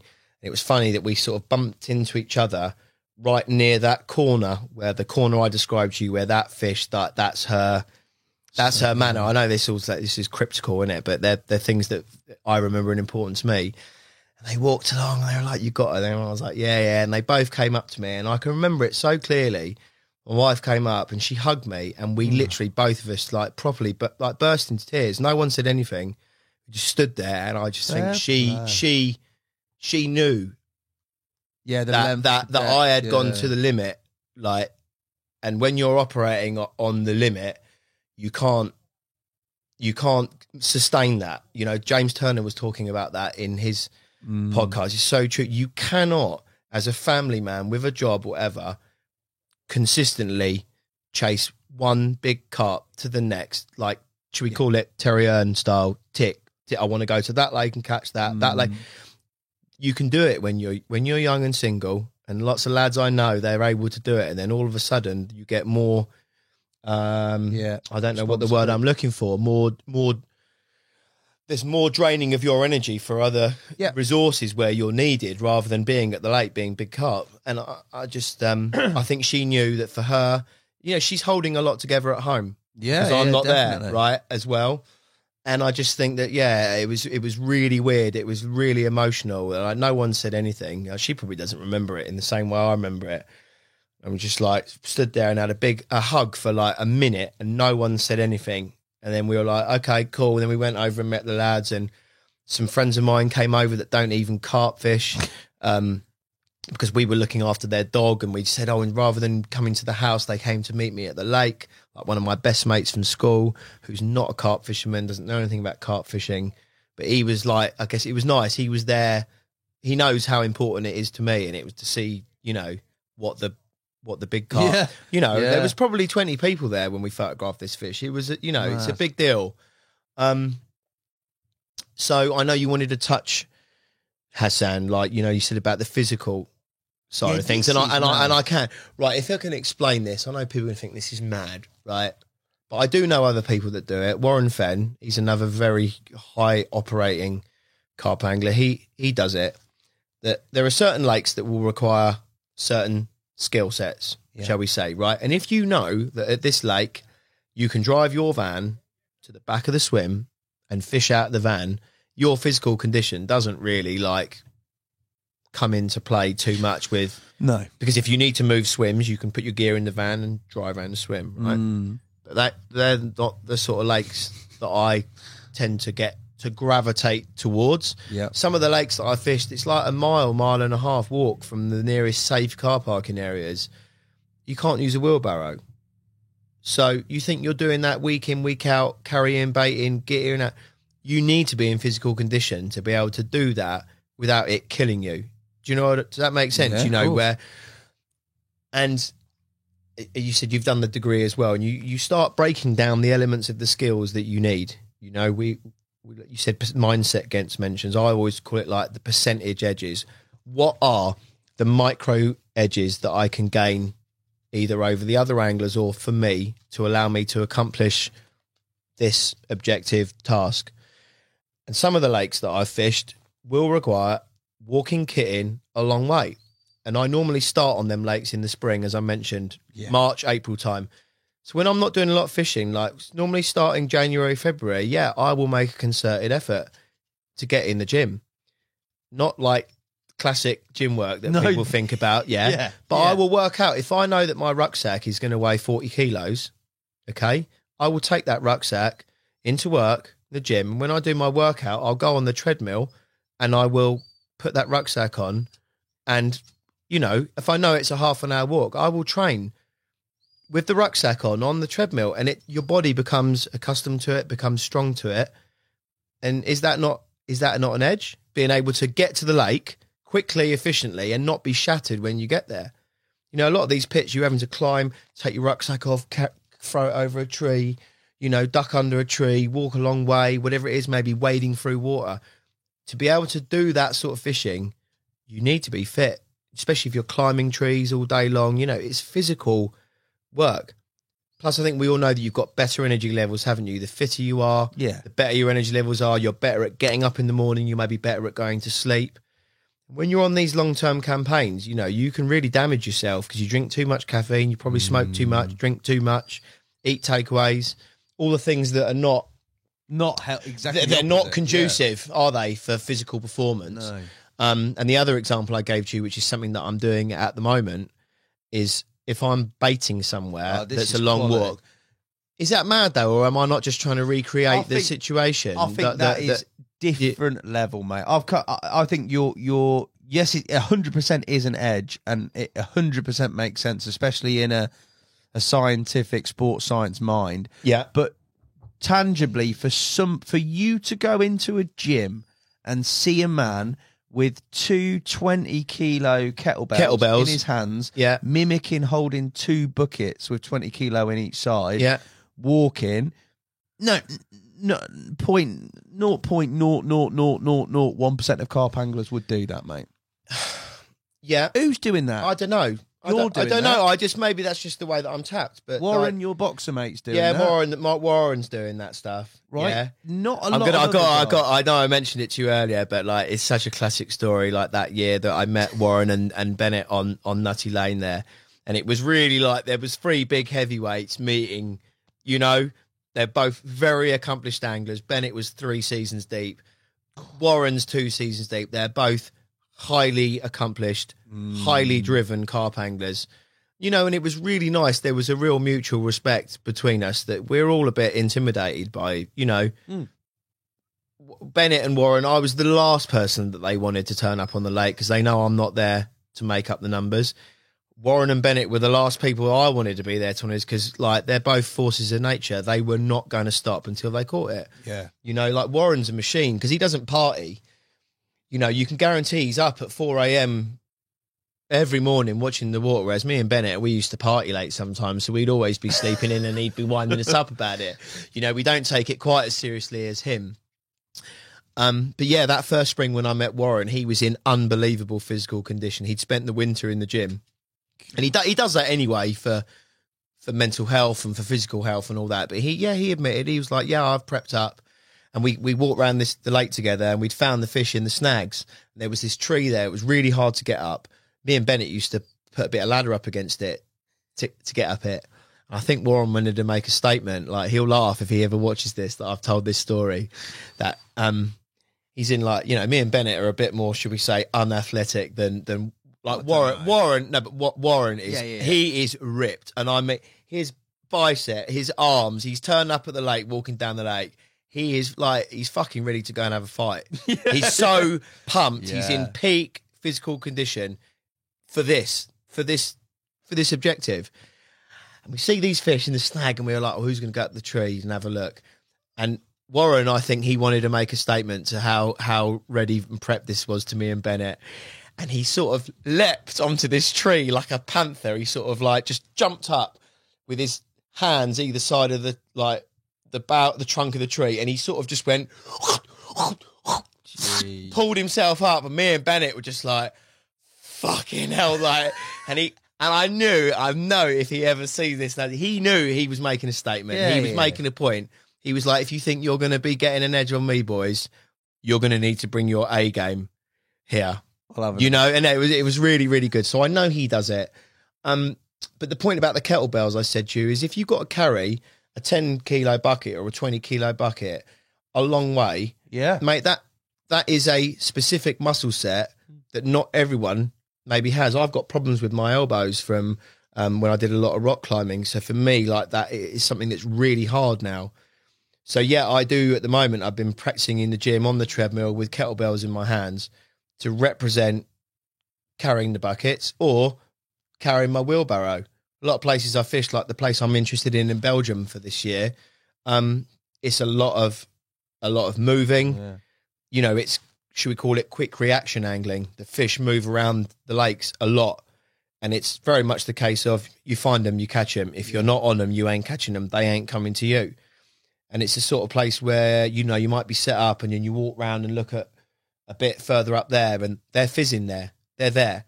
Mate, you need to boom, pack down, get your barrow game on and get round there quick. And I haven't got one of these power barrows that you lads have seen all here. I've heard that they're a right edge. Forget the gym. Yeah, but I guess for me it's an excuse to actually say, like, well, look, do you know what? For the next few months, get yourself in a bit of shape, get a bit of running done. You know, especially when there was a particular lake in the Colne Valley that I fished. That's on my, you know, my triangle of, should we say, the three fish that I've caught. That I said that although I've caught loads of carp, there are 3 carp that are up in my man cave that are they're worth more than all of the other carp I've ever caught put together. These 3. And one of these ones, I'm not going to name it, and I'm not going to talk about it out of respect for the area and for respect for the guys I know that are still fishing on there. And to be honest, it's irrelevant for the story anyway, isn't it? Because you know, I don't need to blow something up to make the story relevant. And this lake had really long walk-ins, and I mean long walk-ins, like, you know, where I wanted to park my car so it wasn't obvious where I was fishing. Yeah. It's 25 minutes to the lake. And then once you're on the lake, you need to be getting around. You can't use a wheelbarrow. I didn't want to overly rely on the boat.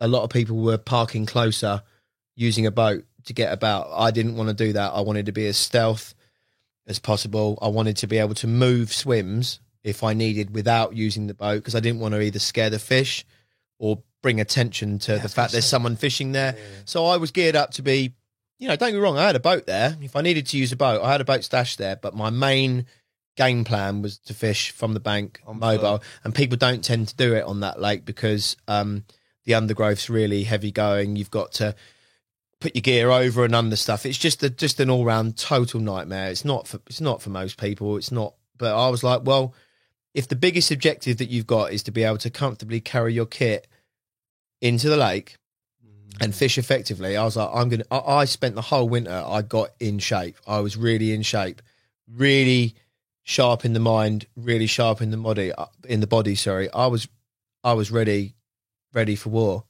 And I think that one's probably a story for another time, because I actually ended up catching it first session. First bite, first session. So although I've just, like, you know, I've given you some examples of when I've had really protracted campaigns.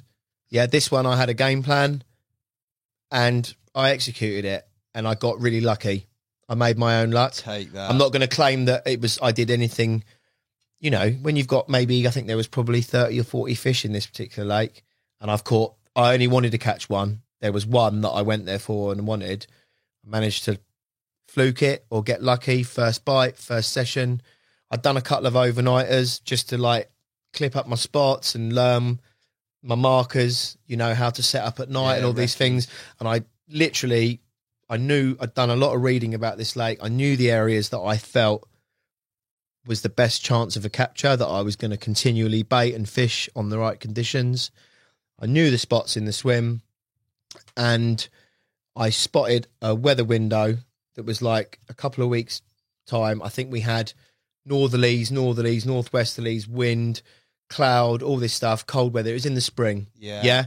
And then I spotted a weather window where this particular swim is known for southeast winds is like the one.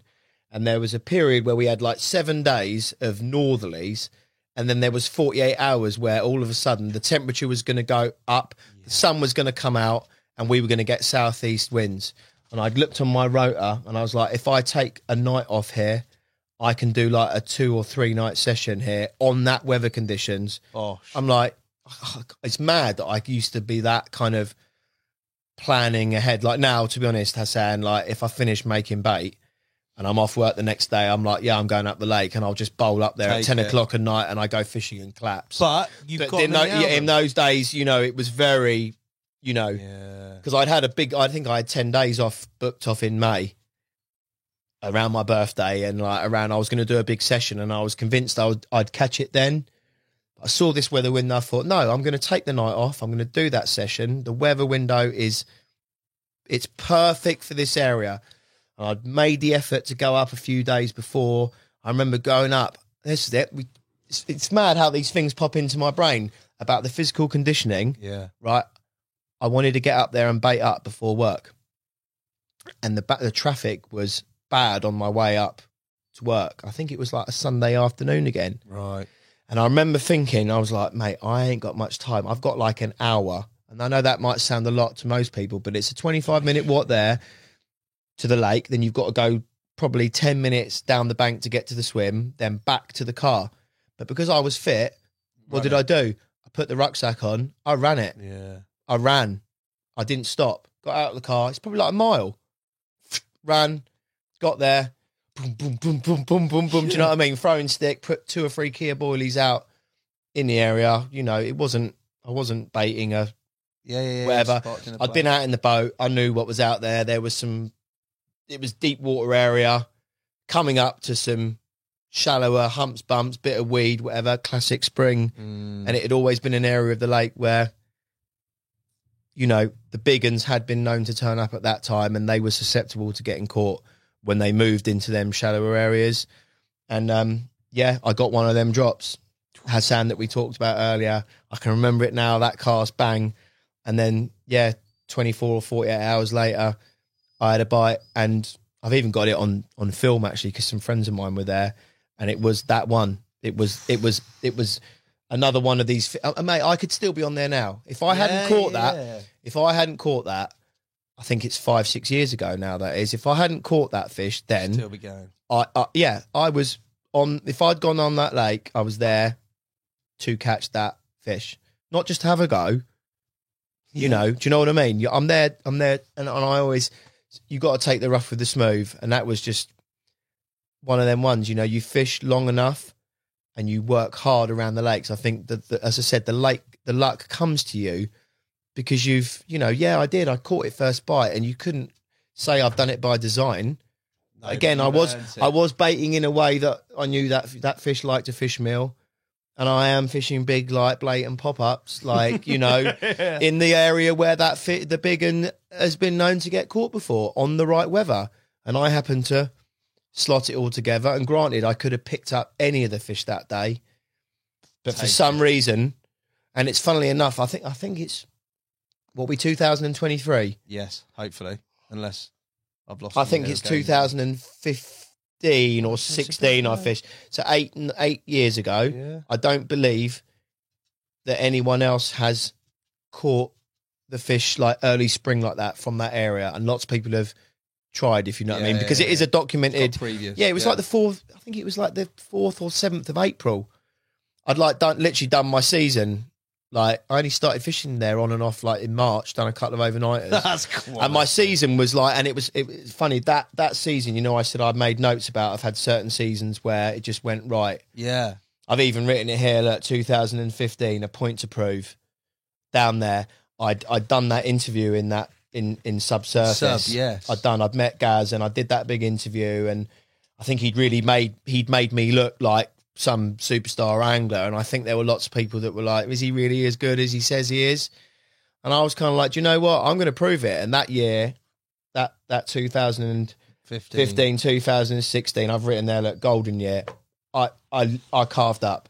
I've only had 2 years ever, 2009 and 2016. Like the rest of the years, I've had good seasons. Don't get me wrong, but those two, for some reason, I made the right moves at the right time, and I knew when to say, I'm not going to be at this lake today. I need to go and look at that lake.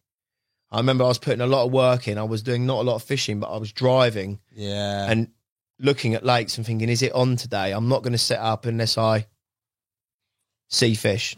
You know, I caught a lot of good fish that year. I think in one spring, in about 6 weeks, I had bearing in mind this is going back to 2009. What's that? 15 years ago or something? That's a long time in all 15 years. Fish are bigger now. Yeah. Is my point. I think I caught 10 over 35, including 2 40s in 6 weeks. Yeah, that's 15 years ago. I'll take that now, From really...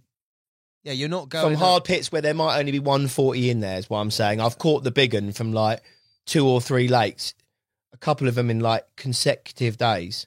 Epic. Do you know what I mean? I just... Fishing yellow choddies. I think the whole spring I had my rods on naked choddies and I was just I'm going to find the fish. If I see one jump... It's having it. I'm going to react. Yeah. And I just happened to be there on days when the weather conditions were, like today. you know, it's a bit cold though, isn't it? Still. Now, obviously, angling wise, we talked a little bit there about your sort of accomplishments, your chapters, and you've told the stories incredibly well, mate. It's definitely inspirational in terms of me looking at sort of angling moving forward. It's made me want to go on some low stock, bore 'em out, windswept pits. Hassan, No, yeah. mate, I fancy it.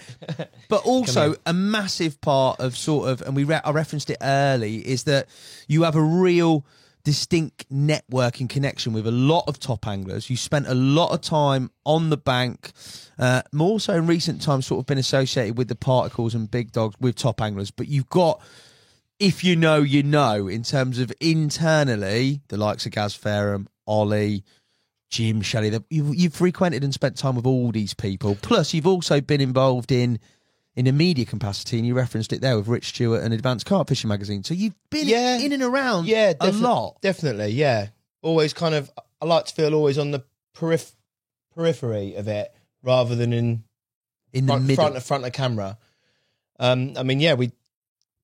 Jim Shelley, I guess meeting Jim was incredibly inspirational for me, Hassan, because I met him when I was 21. I was 21. I was working in the city in central London in the financial market type job, working for a hedge fund. No way. Yeah, I left university and I fell into a job by complete, and I mean accident. I was doing maternity cover for a lady and I'd signed up to an agency just to get some temporary work after uni. I needed to get some money. Yeah. Right. Yeah. And it's at that case, although I'd done a sports science degree, I hadn't really felt about, am I good? Yeah, you're good. Yeah, you're right. I hadn't really felt that moving into the career path with something to do with sport, I didn't think that was really the way forward for me. I ended up going to a temp agency in town, which a friend of mine had signed up for, and it was mate, it's doing all sorts of, it's going to be office work, whatever, temping, data entry, answering phones. It could have been anything, but it's it's minimum £12-15 an hour or something. And obviously as a 21-year-old who we had a big party scene going on at the time, and you want to go out nightclubbing 3 times a week, you need to have some income. Yeah. Right? So I don't know why we've gone off tangent, but yeah, I got a job in banking. I went for an interview at a really small firm, a hedge fund that was growing and developing at the time, and I went for a job to do maternity cover for the lady that was obviously going to have her baby dog. And I went in there, and I'm not particularly mathematically minded. I don't know anything about banking, but I guess I knew how to use a phone and a computer, and I've obviously, one of the things I'm quite lucky with is my interpersonal skills. I'm quite as you can see, I'm quite comfortable talking with people face to face and solving a problem. And a lot of what I learned with banking, you don't need to know about the numbers.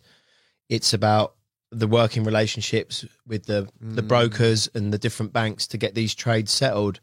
and I just found that I was efficient at doing it. And the guys that I was speaking to on the phone all around the world, I had a good relationship with them. So when I rang up and went, mate, we've got a problem with this trade, we could get it sorted out. And my boss was like 2 weeks in, he was like, I know this is only supposed to be a temp position. He's like, but I've seen how you are with the customers.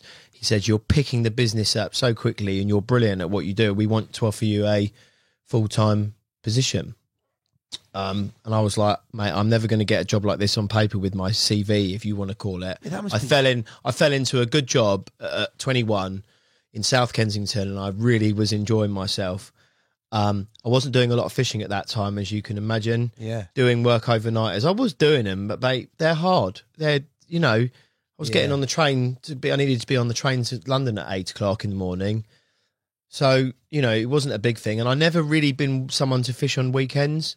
No. Weekends has always been in like girlfriend time or going out with my mates party time. I don't know why that is, but it is how it's been. And there used to be a RMC forum.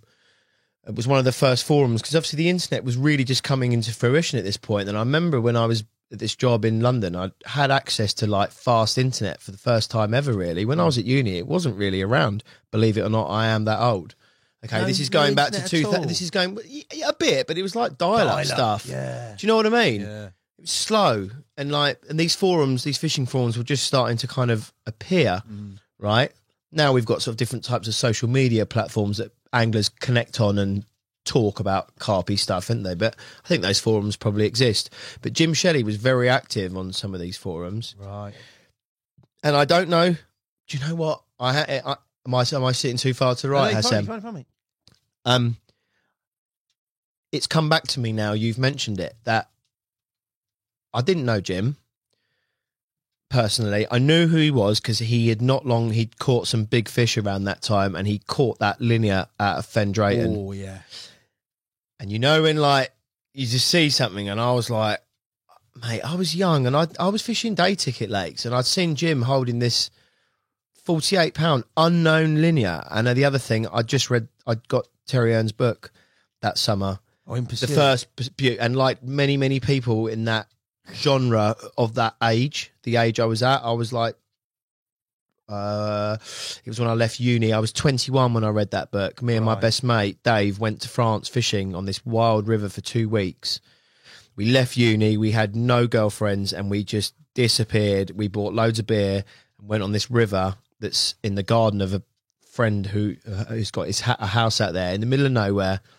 There's not big fish in there, but it's a proper wild river with no one carp fishing it. And we just went and bivvied up and got pissed and fished for 2 weeks as kind of like our end of uni, whatever you want to call it, celebration, right? Before we went into, obviously, world of employment and real life stuff. That's your bygone gap year. Yeah, and I can't remember how it came about. I'd read Terry Earns' book. I was on this forum, and Jim Shelley was on there. And Jim, as you know, obviously we know what Jim's about. I'm going to be political here. He's got opinions that are different to others. He's quite vocal with them, and he sometimes does rub people up the wrong way with what he says, particularly on these forums. He likes to fish for a bite. Yeah. He quite likes the Therapy. whatever therapy as he calls it. He admits it himself. I don't think I'm speaking out of turn to Jim. He loves it. And someone really dug Jim out about something. Okay. And as I said, I don't know Jim, and I didn't really make an opinion about where, but I just I typed up on there was like I don't know Jim, but the way you're talking about someone and saying about him, is like, it was really quite nasty what he was saying. I don't know why. I just happened to be reading it, and I was sitting in the office in London, and I used to chat on these chat rooms, and Jim came straight on it, and he was like, thanks very much, Dan, for kind of speaking up for me and defending me. And he private messaged me, okay, and he sort of said, like, I really appreciate what you said. And I got chatting to him about, like, I said, I've read about your thing at Fen Drayton, and because he was running the syndicate there at the time, okay?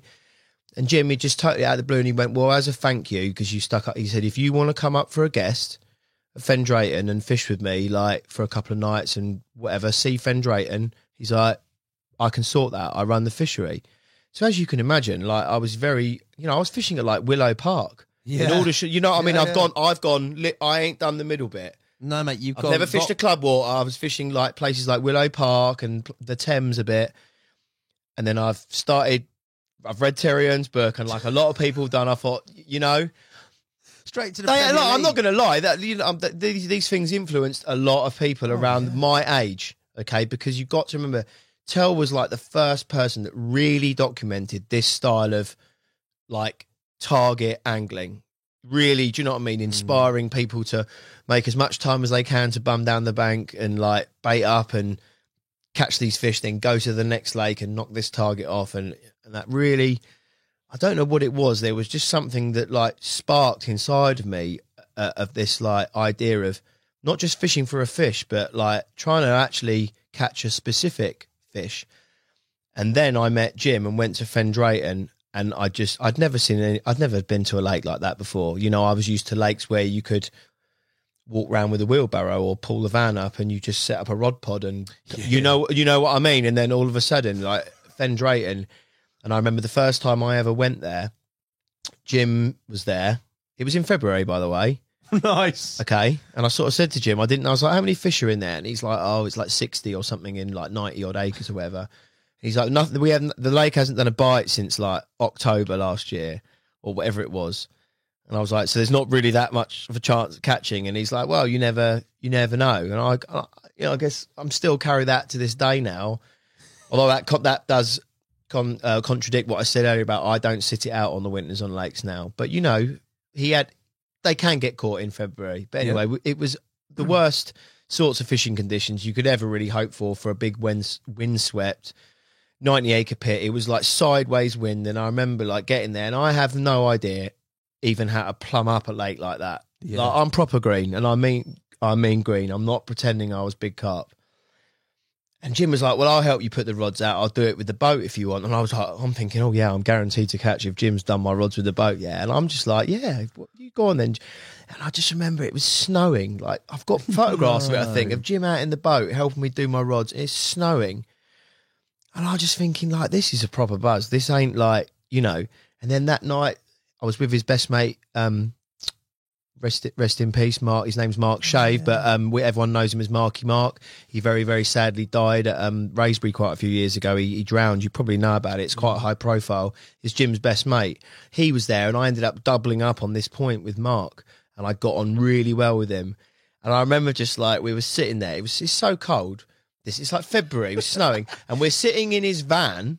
Okay, really? I've never experienced anything like this. Okay, we're sitting in his van, listening to like Faithless at full bore, because we know that the chance of catching something is like it's so pointless. Drinking, and he was telling me all the stories about Raisbury 1, you know, which I've got to admit, you know, since I read Terry and Dave Lane's book, that's blew my mind when I read about, you know, Raisbury 1 with 16 carp and people fishing there for 3 years. Mad. And not, like good anglers, yeah. That was, should we say, that is an Everest. You know, I know it's still Raisbury now. It's still called Raisbury, and the lake is obviously the same. But anyone that thinks that it's the same is deluded. That thing, I walked around it. I remember when I was 17 and I got my first car and driving license. Me and my best mate, first thing was, I want to drive up to Douglas Lane and Raisbury and like walk around and just to see what it was like. Not to have an idea of fish. I just remember walking out onto the south, as many people have done, walking out onto the Route Nightmare, and going, like, this ain't what I have got no idea about even how to start here. Anything. I was so, you know, I look back at now, I was so green during these times, but I know why I like that. So I went for this guestie and I loved it. I loved the whole like going to the pub with your rods out and in the van with the Colemans going, and it just was I've never seen it before, and I was like, yeah, this is a bit of me, definitely. I like that kind of tribe culture that goes with sports like rock climbing. I got really into. That's a similar, you know, thing where people go and do the activity together, and then in the evenings they all like sleep under the stars and have a fire and get pissed together. Do you know what I mean? Surfing's a bit like that. Yeah. I think mountain biking, there's certain sports, isn't there, that you know, you're not necessarily competing against each other. You're all there for the same, like the vibe and the experience of doing it's it. a lifestyle, isn't it? That's it. Exactly that. and it was the lifestyle of this, should we say, this like big carp lifestyle. And there was just something about it. I was like, this is a bit of me. So anyway, I carried on. We went home. It's only like a guest. I went for 2 nights, blanked, got home, and I just couldn't stop thinking about it. And then some things happen at my job, and for some reason, something hit me, and I just like, the people there were so money obsessed, and they were so money orientated, and all the talk was always about money, and it was just. And I can't describe. I was there for about 18 months in this job, and I think my fishing was really suffering because of it. I was earning good money, and I was just like, "This isn't fulfilling my soul in the way that I feel that I need to get out of life." I can't articulate it. It's obviously something you discover things about yourself as you go through life, don't you? And I was just like, I'm not driven enough by money to make it as a success in this game. Because in that game, you've got to be very ruthless, I think, sometimes, and you've got to be relentless. And I just was like, you know what? I want something a bit different. Because I thought about being a teacher. I thought about doing a PGC and being a PE teacher. Okay. So something like that, where you're giving back to children, developing people or helping people. Something more like that, rather than just making loads of money for people, like helping them with their trading while they made a fortune. And I got... And anyway, so I thought, do you know what I'm going to do? To move on, I think the firm was in a bit of problems. The boss was a bit of an entrepreneur, and this is in the days where a lot of the trading wasn't as regulated as it is now. And the sort of trading he was doing, it was a little bit, should we say, out of bounds. Right. Okay, he was fishing in the out of bounds. Yeah. And I realised, I was like, if I go deep into this company, I'm never going to get my accredited, I think they're called the FSAs or something, I can't remember, it's so long ago, but there's certain financial exams that you could do, which gave you like a ticket to go and work in any of the banks and get legit and start moving up the trading ladder, which if you're in that game, I think that's got to be your goal, because you can get very well paid if you're successful in that game. And I thought, do you know what I'm going to do? I've got a little bit of money saved up because... I'm living at home with mum and dad after uni. I've got a well-paid job. I'm earning more money actually than I am now as a near 45-year-old firefighter when I was 21 living at home. Yeah. Okay. I thought I'm going to take like the spring and summer off maybe. Right. Because I went straight from uni into a job. Yeah. And a lot of people maybe have a year out, don't they, before uni or after uni, something like that. Yeah. I went straight from a grammar school to a university, and I thought, do you know what? I fancy actually taking some time out. I've got the money put aside. I'd split up with my long-term girlfriend. I was like, so if you can give me a reason to not do this, now is like, it's the only opportunity. And I fancied seeing, I've read Tell's book. I want to see if I'm any good. If I actually do some time, do 4 or 5 nights a week for 6 months, am I a good, the places that I had fished, like the day ticket places and that, I'm not being funny, I was catching more than most. Yeah. I was doing well on these places. So I kind of had a bit of a hunch that I kind of got the carp fishing thing. Do you know what I mean? Some things feel more natural to some than others. It felt quite natural to me. You know, and I remember at Willow Park, even going down with like cooler boxes full of hemp and spotting it out on a spot. This is you can catch on stringers there, but I was like, well, the guys catching on stringers, they're catching 2 a day. Yeah. But I reckon if I put 20 key out, I might catch 20 in a day. And do you know what? I fucking did. I smashed it. Like, go on. Like, I mean, yeah. I was turning these places over, doing some of the mass baiting out in the lake, but also fishing in the margins. And I mean, the margins, you know, most people will be like 2 rod lengths out. I'm talking about, you know, that at night 2 foot shelves that often on them day ticket lakes, mate, for some reason that the fish can patrol around there, can't they? They just do. Under rods, don't they? And I learned loads of stuff on there. And so I thought, you know what? Yeah, the financial thing, I want to come back into it. All right. But I want to come back into it and start to work for a company that I can get my proper accredited exams. I want to go legit with this, which I can't do at this firm. I'd met quite a few people in the banking world, obviously, because I'm working in it. And I met some people at some of the big corporations, and they were like, Dan, you've got the right personality and the right skill set in this business. We'd probably be able to offer you a job. And I was like, mate, blew my mind. I was like, I've got a sports science degree. Yeah. And I haven't even got that brilliant at sports science. I'm not, that academic. I'm like, and I could be walking into a Proper trade money. here. This is Yeah. setting me up for life. This is a proper, you can live a nice lifestyle if you're in that game. I thought, but you know what? Jim had said to me, he goes, if you want to fish on here on the spring, I can get a couple of guest tickets. And I was like, but I'm thinking about jacking my job, Jim. If I get one of them spring tickets, are you saying that I can come and fish on Fen for the spring and go full Terry? And he was like, yeah, if you want, Dan. Like, we got on all right on the social. Yeah. And I was like, do you know what? I'm going to do it. And I resigned. My boss was like, he couldn't believe it. He was like, you ain't going. Did you tell him that you were just going fishing? Yeah, I told. I actually, mate, I'm very. I'm quite an upfront person. I don't really feel that I gain much by embellishing stuff or lying. I think if you're going to say something to someone, you might as well say what you really mean. And What I did wanted, you and I say want, to and I that? said to him, like I said, I've got to be honest with you. I said, an opportunity's come up. I want to go full time fishing, and I want to come back to the industry. If you've still got jobs available, when I had my time out. We had a really good relationship, and he was just like, don't bullshit me. You ain't going carp fishing. He's like, you're going to another, like, you've been poached by one of the banks that we deal with, haven't you? Because I know you're good. And I was like, I haven't. It's not happening. But anyway, so I went to Fen. I know we're going long on time, but basically I blanked the whole spring. I fished on there like April, May, maybe June, something like that. But to be fair, there was like 1 or 2 fish caught that whole time. Yeah.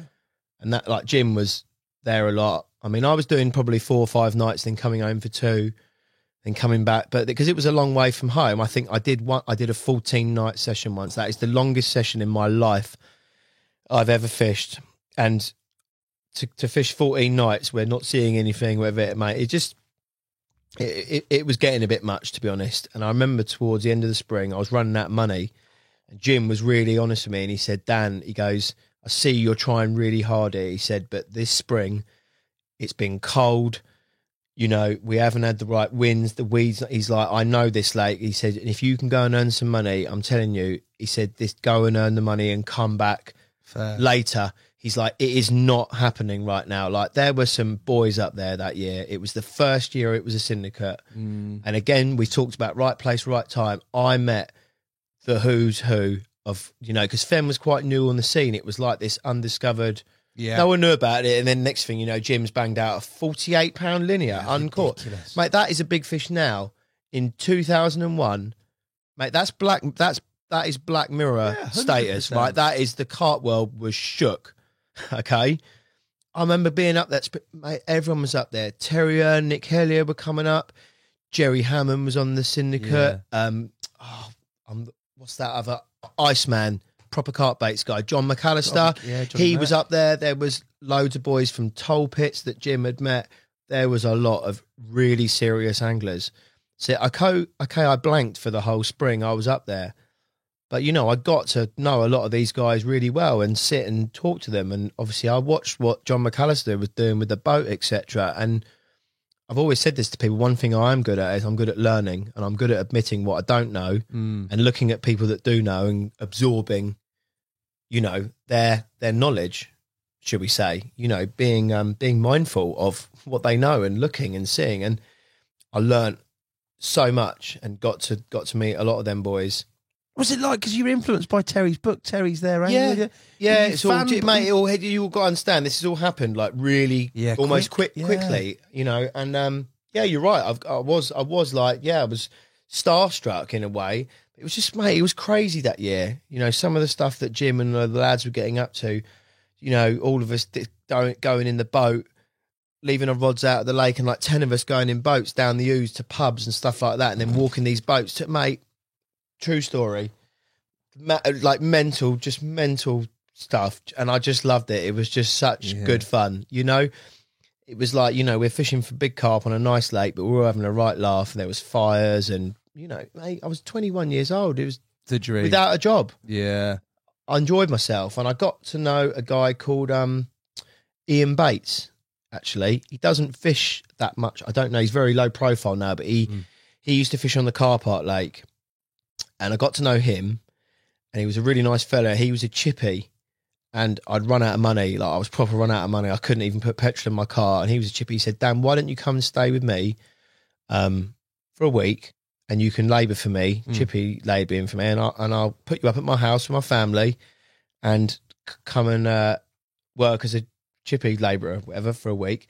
While I was there, he used to sit and tell me like all his first-hand stories about Yateley Car Park fishing and some of the stuff like that used to go on there and what they used to do, you know, proper fishing. Like I remember he got the ideas into my head about when he caught, can't remember if it was heather or one of the ones that he caught, where he put like a single tiger nut out and then I can't remember if he spotted or liloed out a whole sack of cooked hemp. Yeah. That's like 40 key or something hemp, right? And this used to be like a big carp tactic on there because there was no time rules in them days. And they used to have like a single tiger buried and then they'd put a sack of hemp on top, like literally burying everything. And he was telling me the stories that he said it would take 7 days for it all to... But he said you'd have all the roach and the tench and the whole... They'd get on it and it was almost like you'd put so much food there in a small lake. And he told Heather would come in and like flank on the bottom and push up all the hemp and then swim back round and eat all the hemp as it swim like these. It blew my mind. Yeah. And he said to me, he's like, but the Match Lake across the road, obviously that was in Terry's book, so I knew all about it. He goes, that ain't that hard compared to that. And I was like, really? And he was like, he goes, yeah, I mean, look, it's not easy, but it's not Fen Drayton. Like Fen Drayton was balls hard then. I think, like I said, there was 1 or 2 carp caught in the whole of 3 months when you've got a lot of the best anglers in the UK there. That's hard.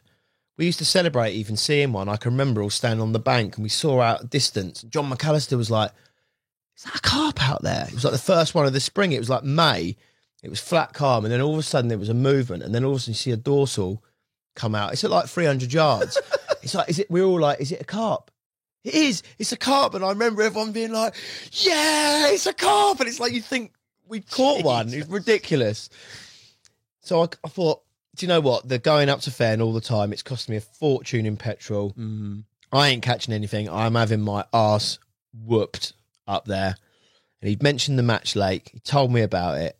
And I rung up to see what it was. Mate, it was in the days where you could just buy a ticket.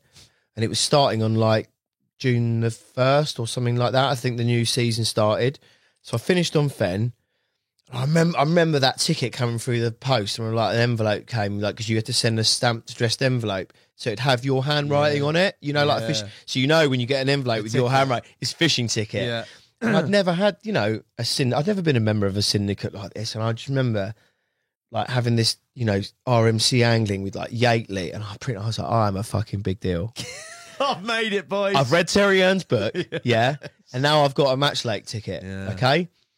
And I went up there, and, you know, I'm going to talk about, like, instinct, about trusting your angler's instinct. Mate, I knew I got Terry's map. Yeah. As we, you know, you walk round, and it's like I'm in the Gulf Tees or the Canopy and all these famous swims that so many famous anglers have fished on there. There was such a history there, and I loved that.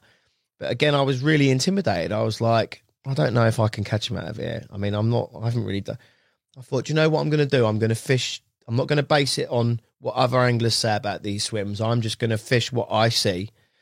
And there was a swim up near the car park end that no one seemed to be fishing up there. And whether I see a carp or I saw this canopy and I thought, fishing up against that canopy, that looks well carpy to me. For a first night, like I haven't seen anything else. It's near the car park. I'm going to start here, see what happens. Funnily enough, one of the bailiffs that evening walked round and he goes, where are you fishing? And I was like, oh yeah, I've got one down the edge here and the other one's like over to that tree line. And he goes, good area that, mate. And I went, yeah, I've got it in that hole between the 2 sets of like snags right up at the back. Because a lot of on Yateley, it wasn't here from the bank. You needed to get it like, you know, casting under. Those fish have been conditioned, right? So anyway, first night I'm like, yeah, that looks good. I'm going to do that. Tactics I'd done before, I didn't put them with the catapult. I walked around the bank, you know, and I've broken up some bits and just angling how I thought to angle. I didn't know anything about it there. And first night I had a bite, good fight, good sized fish, one of the biggest fish probably I'd ever caught. and it was actually a fish. It was called the Olympic. I recognised it as soon as I put it on the mat. I'd heard about this fish, the Olympic, and I'd seen a few pictures from the Match Lake, and it's one of the like originals, the proper ones. You know, I think it's still alive. Even it's probably like 100 years old.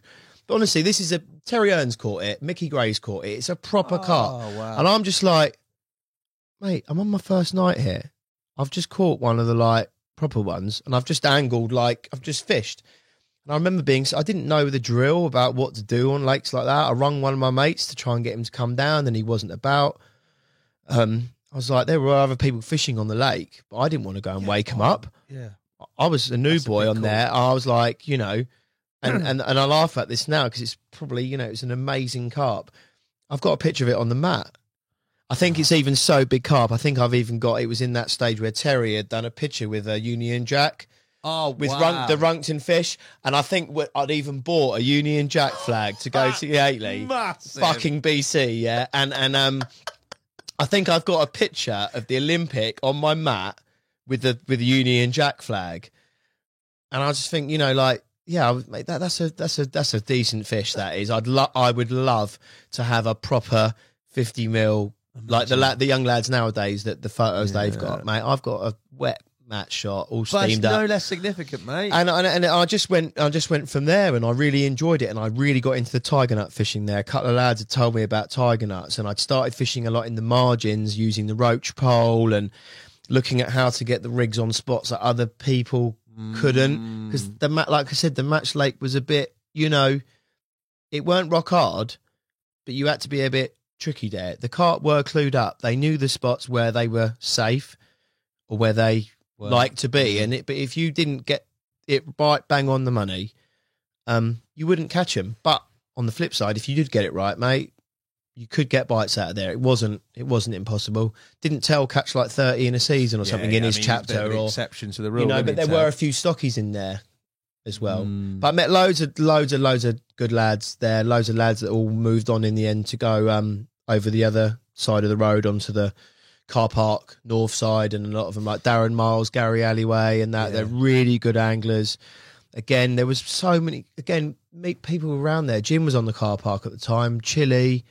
Steve Pagalatis, do you know what I mean? I ended up playing five-a-side with all that lot up in, and you can't help but being influenced by 100%. That's exactly what I was going to say. You can see your influence there. You've gone Willow Park. You've then gone a ridiculous promotion to the Premier League of Fame, and you've mixed with basically like the Galacticos of Real Madrid. And then where are you going to go from there? You ain't going back to Willow Park. No, mate. No, you're getting a cardigan, a chunky knit. Yeah, you know that, and the Nevilles. You know it. I remember saving up and going into Yateley Angling to buy my Steve Neville gravel eaters and my Nix mat.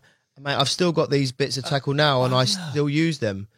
You know, I love a lot. You know, I love that stuff. How did you get from there, which is like formative still? I mean, you caught one. You've obviously got some acumen with regards to angling. You've picked it up.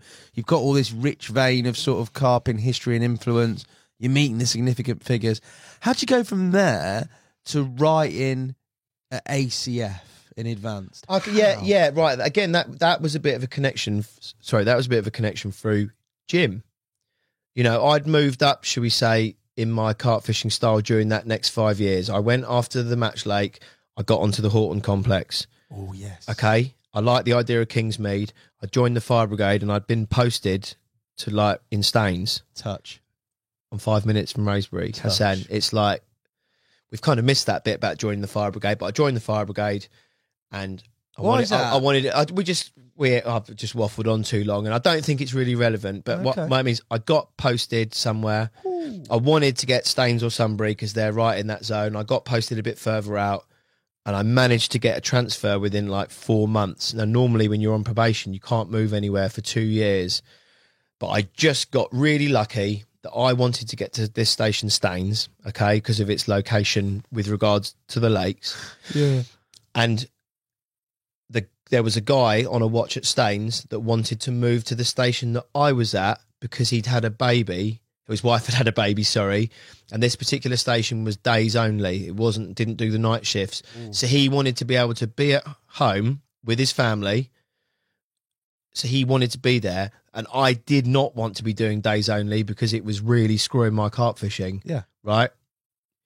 And I was like, I didn't join the fire brigade. One of the reasons I've joined the fire brigade is because I'm really serious about my carp fishing and I want to fish 2 nights a week, like a proper 48, sometimes 3 nights if I need to, because you can do that on that shift pattern. If you're single, if you want if you're single and you want to put it in, you can fish 4 nights out of 8 on that shift pattern.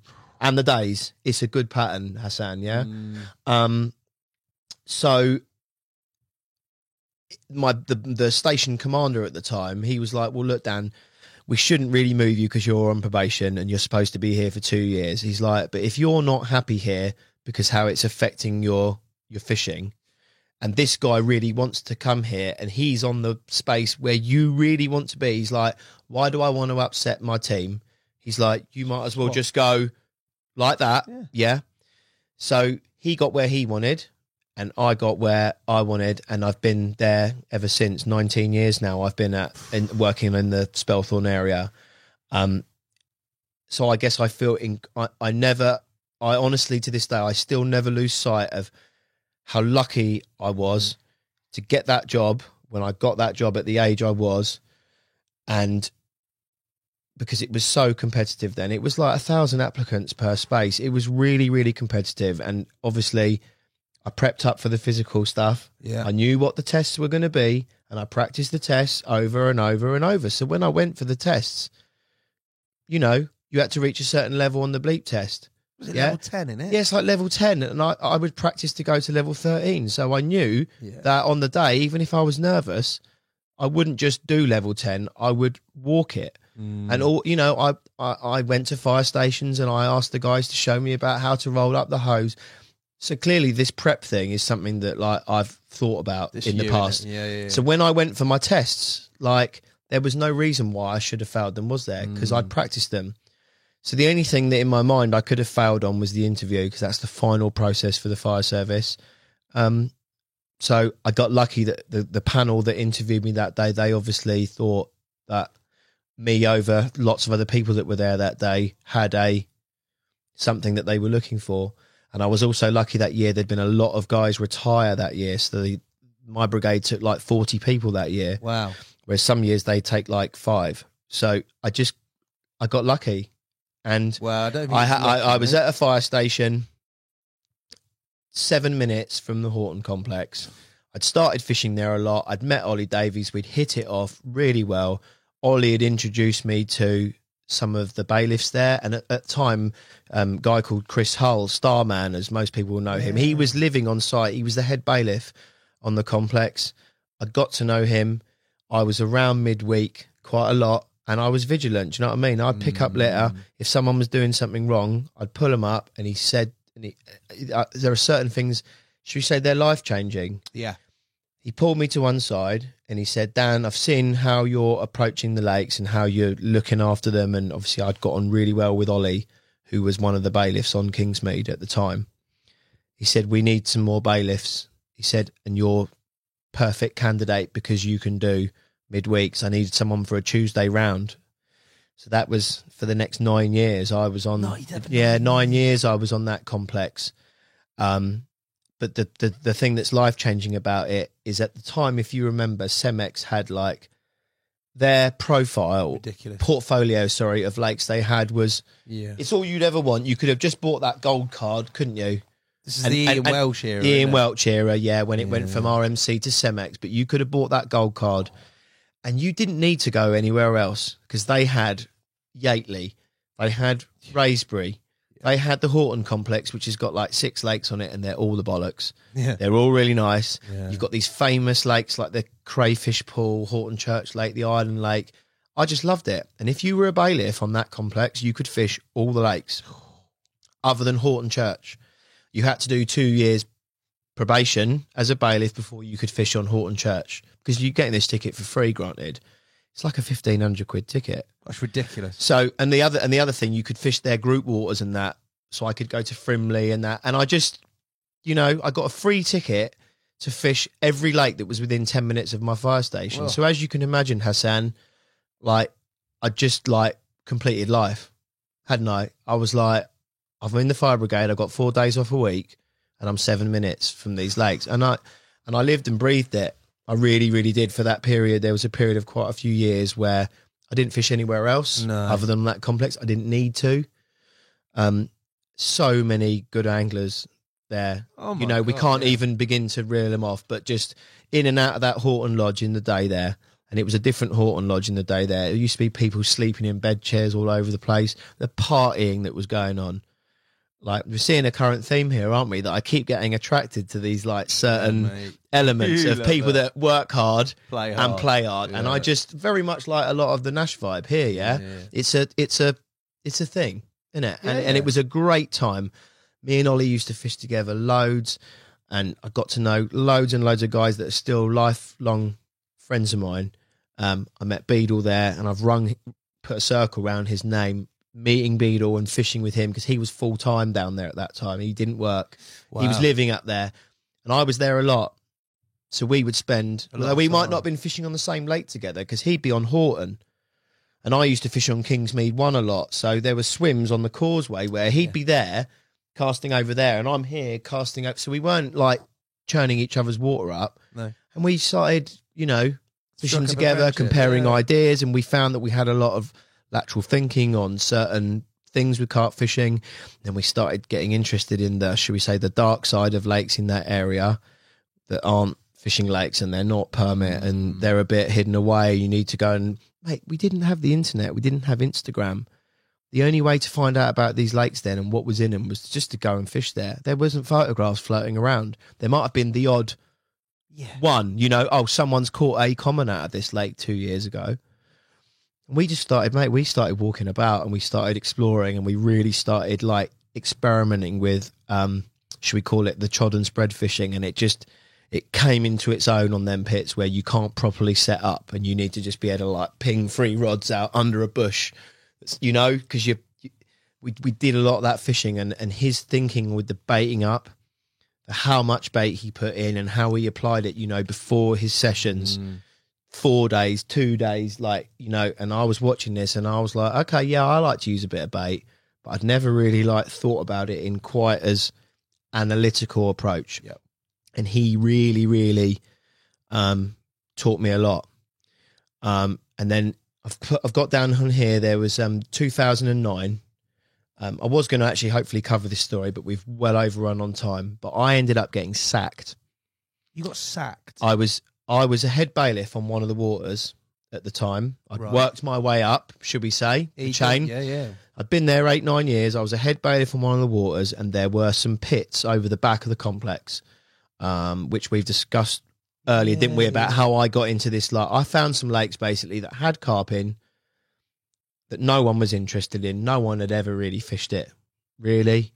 They were totally overgrown. But because you've got a lake here, which has got 200 carp in it, and then you've got a lake through the dense bushes just over there that might have 10, no one cared. Mate, people weren't doing that pioneer. They weren't as much. There was a couple of people. But, I don't think I'm being cocky saying this. Of course, Tell and that had done a bit round the Mere and things like that. And Jason Hayward had got, but me and Beadle were a little bit after that. But we really did take that kind of gauntlet on, and we ran because we were the firsts on a few lakes there. So I was fishing over these, the pits over the back of Kingsmead, but because I was a bailiff's ticket, I could park my car in Horton. Yeah. Okay, I'm very privileged. I can park my car in Horton, super safe. I can leave it full of all my fishing tackle if I want to go and mooch anywhere within Wraysbury, right? Result. And I've, leaving your vehicle with all your gear in it is in that part of the world. You have to be careful. Yeah. You can't just pull up, disappear into a lake for 2 hours and expect to come back and it still be there because it's just the world we live in, right? Yeah. So I had this base camp because Beadle used to use it as a base camp as well when he was fishing on Wraysbury 1 and 8. It was just a vibe. There was people in and out. Tell and Nick would just pop in, because they were on their way to Oxford and that. And it was just it was really, really, really good time, good era. And so I'm fishing over these pits over the back. And I ain't going to drop myself in it, but a few things happened. There were accusations thrown against me, which for the record aren't true. But there were some green-eyed people that were feeding stories about me to the then head of Cemex. It wasn't Ian Welch. I'm not going to mention his name because I think it's irrelevant for the story, but it wasn't Ian Welch. I've always had a great relationship with him. What's the accusations? Moving? Yeah, some people had been saying that I'd been moving fish, that there was lakes that I was given permission to fish by like Dale Smith, the late Dale Smith, because that they wanted me to fish to find out what was in there. And they were saying people had said that I'd been inviting other people down to fish and telling everyone about it, which just, it wasn't true. There was a couple of other bailiffs that just, mate, fishing, green-eyed monsters does come into fishing.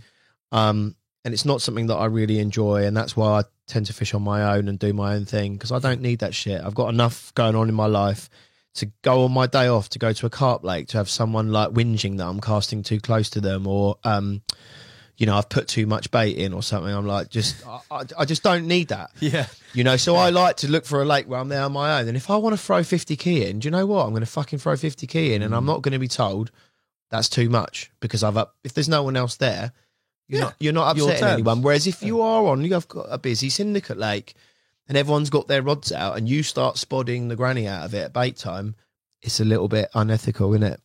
There are some people that would do that. Yeah. That ain't really my vibe. It's not. You'd rather not be in it. No, don't want to do that. Not interested.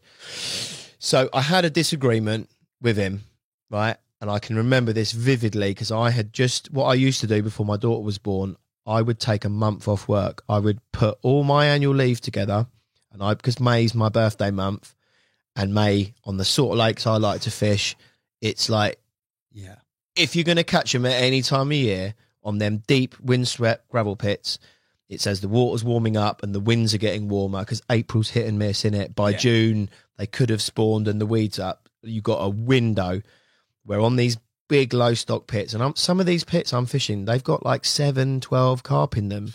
They're low stock. So to get them grouped up together, the only time you've got is that period leading up to spawning. Yeah. And the method that we found that was just the best way to fish these like difficult logistic lakes was the chod and spread method. Find the carp, look for shows, because they do show their wild carp pits. You'll see shows at first light. Get your ass round there, ping, ping, ping, 20 baits. And that's about as best as you can do, because they're weedy, snaggy. You can't plumb up. Like half of them, you can't even cast your rod over your head because of the trees. And the best you might be able to do is wade out in the water and sling one in the general area. Choddies, you're fishing. You know, with the choddies, like, you'd say you haven't got time to. The stock is so low that if you start having 10 casts out there to get dropped, mate, it's done. Whereas one cast with a choddy, cast it past them, reel it back, the show was around there, drop it down, bang, mate, you're fishing. Yeah, like you are. And I caught a lot of big fish. I have caught a lot of big fish fishing in that way, where I'm on my toes, I'm on them. But you do, you know, I guess you've got to put in perspective. This is 15 years ago. There was a lot less guys do. If I couldn't do it now. I haven't got anywhere in my little black book now. Yeah, I'm run out. The fish are either dead, the lakes are either privatised or been filled in. Some of them, or they're busy because word's got, whatever the reason is, I haven't really got any places lined up. So I had this argument with this guy. Okay, I had a month off work. I was on this pit to go full bore, get the job done. And I was only about 3 or 4 days into my month off. And bearing in mind, because of my Cemex connection, I had no tickets for anywhere else. I had no waiting lists, nothing. Literally, that was my only fishing. And I'm going to get shit for this, because I've already admitted earlier that I cried about when I caught Daisy with my wife, didn't I? But I had this phone call in the evening from this particular person, the boss. Yeah. And it was like 11 o'clock at night. I was really tired, and I was like, I think this is not a good phone call, because it's never good at that. What came about is I had a discussion with someone. I'd had a disagreement with one of his assistant managers on a matter of opinion. We'd had a heated discussion. No one swore or got nasty, but we disagreed on a point. I'm quite forthright with my opinion. I might not always be right, but I said I will say it. Yeah, I'm not a wallflower. And we had a disagreement, but it was left, and he went straight back to the boss and he told him about our disagreement.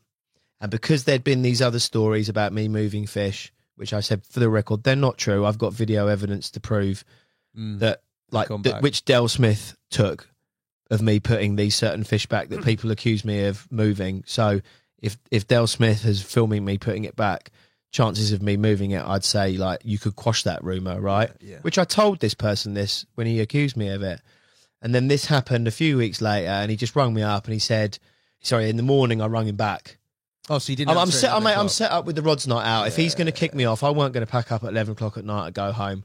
And I waited until the morning and I rung him back because he's never rung me ever before, this guy. If he's ringing you at 11 o'clock, it's not good, is it? And I knew, obviously, a few hours before I'd had this disagreement with his assistant.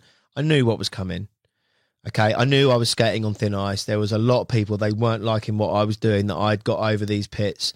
And Dale Smith had kind of said to me, look, Dan, I'll give you the green light to fish over there, but just don't let people know.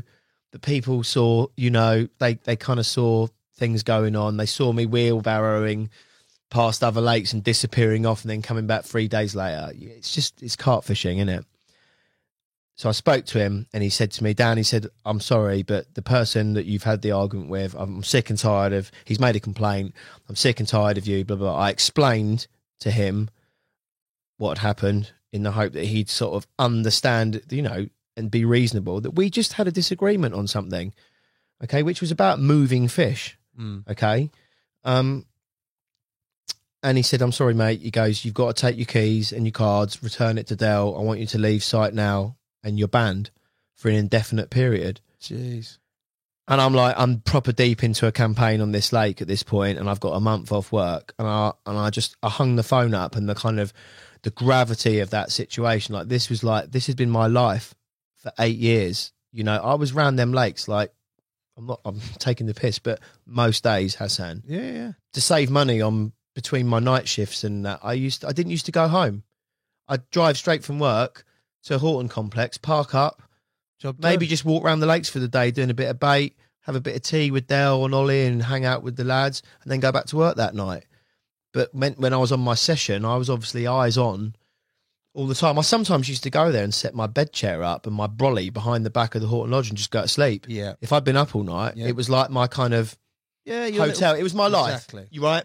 And it really broke my heart. And I remember sitting there on the bank and I was bursting to tears. I was so upset. This guy had literally just pulled my world from under me, because I had worked my way around all them pits and I had caught the big uns out of all them ones, and no one had ever done it at that time. I've caught all the big uns out of all the lakes, and I had Horton Church Lake left. I'd saved Horton Church to try and have a go on there, because you still had Shoulders and the Parrot, and that would Shoulders was gone by then. Right. The Parrot was still there, Blacktail was there, some of them fish, and I was like, I think I'm ready to try and get one of them now, because I really wanted to be the first person to ever catch the big one out of like the Island Lake. So I'd had the longfish out of the Craypool, I'd had a couple of the big uns out of K1, I'd had a 40-pounder out the Island Lake, which at the time was the biggest fish that had ever been caught out of there. Wow. And I was, and I'd banged out a load of these big uns, including a few 40-pounders out of these. These ponds, mate. Like I said, 2009, mate. I was like, Beadle gave me a tub of pop-ups. He was going over the mere. He was fishing for the Black Mirror at the time. Yeah. And he was over the road lake where I was on, and he was sorting out his rucksack to cut weight out. He was like, no, I'm taking that out.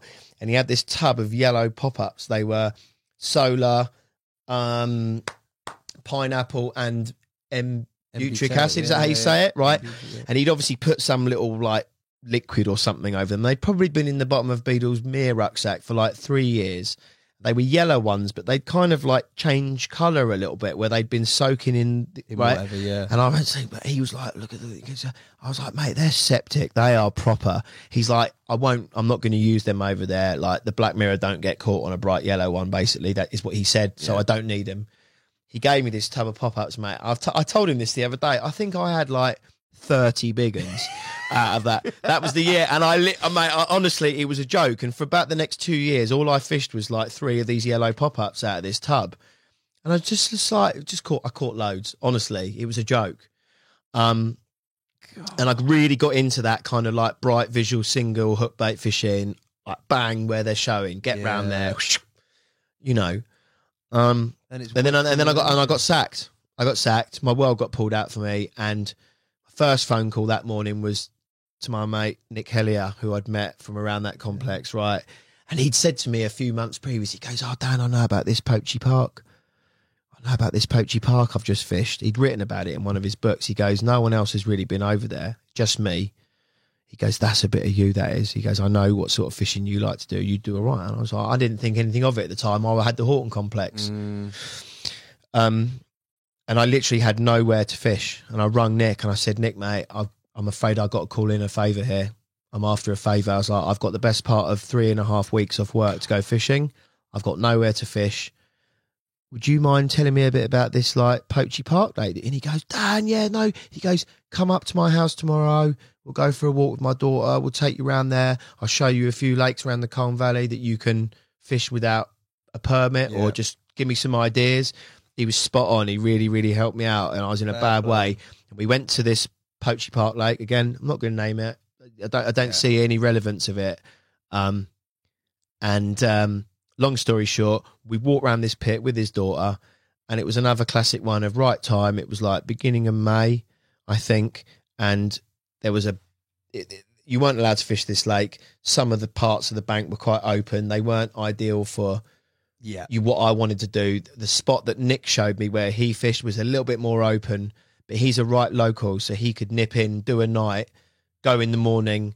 And Nick's a bit more blatant than I am, like, in that way. He's got a bit more front. I like to be hidden away, so I can lay down with my rods out if I want and not be bothered that I'm going to have someone going, "Oi, what are you doing here?" Yeah. I've always felt with the poaching style or guesting style of angling, I think it's better to refer it to, you're better out of sight, out of mind. If you're blatant and you can be seen, you've got a chance of getting caught. If you're not, if you can't be seen, the only person that's going to catch you is another angler that might be looking about. We went down this one end of the lake, and there was this big high bank of like stinging nettles that were like 6 foot high. We're walking around, and I sort of saw this little bit where you could get down to the water's edge, okay, and you had like 20 or 30 yards of solid like stinging nettles and that. But once you got down to the actual water's edge, there was a few spindly trees there, and I looked, and you could I tunneled my way along about 15 yards along the water's edge, basically. But behind me, I've got this slopey high bank and these big stinging nettles. So even if someone was on the path directly behind you, they couldn't see you. And I found this little bit in under this tree where I could just about fit I wasn't using you couldn't use a bed chair, my thermarest against these trees to stop me rolling into the lake, and I could just about wedge my thermarest and sleeping bag, and with the 3 rods, the butts like by my feet are just poking out into the lake. And I found this spot, mate, that it was proper undetectable. You had to wade out to cast because of this overhanging like canopy. Once if you waded out to cast and then brought your rods back, you could actually have fished there in the daytime, mate. No one would have. I'm telling you, because you got like 10 foot of solid stingers. No one. Why would someone walk through 10 foot of stingers to get you? And the fact you had to like crawl through this tunnel to get to it, it was just perfect. So anyway, we'd walk around this end, and I'd seen that day we were getting the first big southwesterly of the spring. It was first week of May. And I was looking at them. I always use like my map and the compass, and I'm like, okay, so where would I want to have a swim if I could? Yeah. We're getting a southwesterly. I'm not here to session fish. I'm just going to bait up and turn up and do the nights. I want somewhere where I can just chuck 3 rods out, covering an area. This ticked all the boxes. We were getting a weather system for the night. So we went back to Nick's house, and he spent the afternoon pulling out all of his drawers of like photographs and that. And just for the record, mate, if that geezer ever showed all of the carp that he's caught, I think I could probably say, hand on heart, I think out of any angler that lives, he's probably caught the most amount of carp from the most different like venues. Honestly, there are people that may have caught more carp than him, but I'm talking about like pioneering in parts of France, Belgium. Like he's been all over. He's done it for like 30 years, and he's just like, mate, they're not organised. He had this big drawer, And he That's what Ollie put says his hand in, yeah, Here's and he'd some. pull out a pack of like, you know, old photographs, and he would go, "Oh yeah, this is his trip. We went to the River Moselle in like 2002," and he's like, "God, look at this, mate." Like Mind 40, blowing. 50, 50s, 40s, like just. He's very blasé about it, but like he's caught a lot of really, really good fish. What a life. So yeah. Oh, a lifestyle. He'll admit that though, won't he? Yeah. Normal life for Nick is going down the calf and then going and spending the afternoon floater fishing in it. That's just like Do what you wanna he do. does what he wants to do, Yeah. and he's engineered that. And yeah, really good guy. He showed me around the lake. He showed me these pictures, and he's like, "What are you going to do, Dan? Do you want to stay here the night? You going to go fish somewhere else?" And I went, "No, mate, I'm going to go back to the Park Lake." He said, "Are you?" I said, "Yeah." I said, "We got a wind coming in tonight." He said, "And I'm sure I could fish in that stinging nettle bed there because it's my first night here. I'm well away from home. I'm in bandit country in Raysbury area. I know the drill around there. I'm up in the top of the Colne Valley now. Yeah, your Harrow area up there. I don't know that area." Nick's just said, "Park here, this is the lake," right? And it felt a bit different when you're away from home. So I wanted to be well hidden away. And anyway, I've spotted this area. I thought it looked good. I turned up there. I think I said, "I'll wait until it's like after work time. I can sneak in because the park, a lot of people used to walk through there like after work time commuting. Once it got to about 6:30, 7 o'clock, it really did quieten off, and I didn't want to get seen. So I waited until like 7, 8 o'clock. It really quietened off. I tied up 3 septic yellow choddies. Yeah, I've got photographs of it, just tied up. I'd caught so many fish, and I was using bits of yellow foam on the top that I would trim the foam down so that they'd be quite buoyant, if you know what I mean. So I'm casting them just on top of weed beds in a way. So I want the pop up too, Quite quick. because I'm not using cork balls. Yeah, I want them to like float down, but I want to guarantee that if I leave them out there for 24, 36 hours, that these airball pop-ups or whatever they weren't cork balls, these ones. You know, normally you get like 18 hours on them, they saturate too much. On a heavy hook rig, they start to lean, don't they? And you don't want a leaning chod. You got to be up and proud, don't you? Like if you're on a chod. So boom, boom, boom, 3 drops out in the weed in the area where I could imagine carp coming down this end on the wind. Standard, you know. Yeah. Kilo bait out there.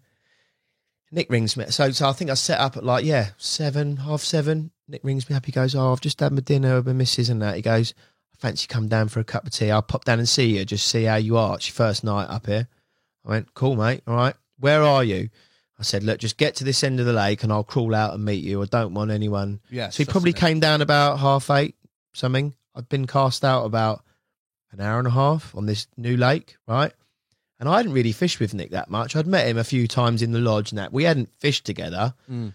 He turns up, crawls into the swim, and we're both sitting in this like stinging nettle, like on this slope like this with the rods out there. And I've obviously got the heads turned off. Yeah. Because we're big carp. Of course you are. We didn't have remotes in those days, Hassan, yeah? I'm on the Nevilles, and yeah?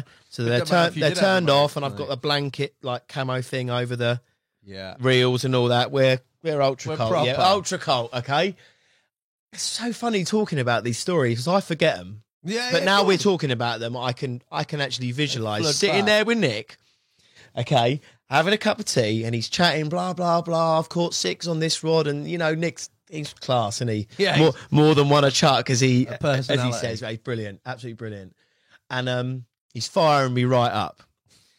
And this lake, by the way, is hard. There's I think there's probably there was maybe 20 carp in there in like 30 odd acres. I think he'd baited it all spring because he lives close, and he'd banged out the 2 or 3 big uns pretty quick. But like he said, it's low stock, it's weedy, it's hard. I was like, okay, cool, no worries. And we're sitting there. I think I'd been fishing 2 hours, literally cast out in this lake. I'd never fished it before, but I just had a hunch that that's the area where the carp would be. And, you know, and I've just done my thing. I've just fished for a drop out in the windy zone at where I think the carp would be. You know, classic 1 at 25, 1 at 35, 1 at 45 in an angle. You know, you're covering. Big spread. You got to remember on these pits, fish don't sit on a spot and just munch like this. They're up in the water and they're moving around, yeah. right? they're moving on the sun and the wind, and they're where the best like natural energy in the water is at that time. And a lot of them fish, you see them because I've watched them up trees. They're not right down on the deck; they're up. Yeah. But where you catch them on that classic chod and spread approach is, mate, they just see the bait. Yeah. They're naturally inquisitive and they're cruising up, aren't they? Like high altitude aircraft, and they're just like clock Wallop. And when you smack them on the chods, is when they drop down and they're not really like, they're not grubbing hard on a spot. They're just like, bang. And I'm sitting in this bush with Nick. I've made a cup of tea on my jet boil. I remember when we're just sitting on the ground, sitting there, chatting away. And all of a sudden, the middle rod, is I just, at the corner of my eye, I just see the bobbin smack up to the rod back. So I've got the tips like right under the water. Yeah. Smacks into the rod bat, and the reels just started going, because obviously there's no buzzer on. And Nick's just looked, and he's gone, that'll be a bite then, Dan. And I was like, fucking yeah. So I've like jumped down, grabbed the rod into the water, like straight away, like. I was like, Nick, I was like, this ain't a pasty. This is not a pasty. I've been there 2 hours. And anyway, Nick was like, grab the camera, Nick, get some pictures. I was like, I never get to fish for someone else. And he took a few pictures of me out in the water playing this fish. Anyway, it ended up being the like number 2 in the lake, the second biggest one. What a like start, boy. 38-12 or something like that, the day before my birthday or a couple of days before my birthday. And I think Nick was like, yeah, we got some really nice pictures. Nick's good with a camera. I just remember thinking, I could sort of see he was looking at me and he was like, maybe Dan's actually like, maybe he is a bit of a like, he's been here 2 hours and he's like, he's banged one out. Fair play. Anyway, I was like, see you later, Nick. Anyway, I ended up doing a little campaign up there over about 2 or 3 weeks and I caught them all. No. Yeah, other than there was one. I had one loss. There's a linear in there and I didn't catch that one. It's the only one I didn't catch, but I caught all the others. Really, like maybe did 7, 8 nights for 10 bites. Man. But like I said, this is 2009. There was something in the wind that year. I had the beetle pop-ups. I'd just been. I think a lot. I know this sounds weird. I think a lot of it came down to the fact that I'd been sacked. Yeah. Right. I was hurt. I was hurt. Yeah, I was like a boxer that's just been like knocked down, and I'm like, do you know what? I'm gonna fucking have you. I don't know. I'm sure the geezer that sacked me probably didn't ever give it a second thought after I did. You know, after the event, he probably just went, right, he's gone, I'll move on with life. But to me, that really affected me. And I was I was really fired up. I was really driven. I was really fired up and I was in the right place at the right time. So I did that late. I banged out some big uns from another few fish around the local area that I was just nipping in and out of.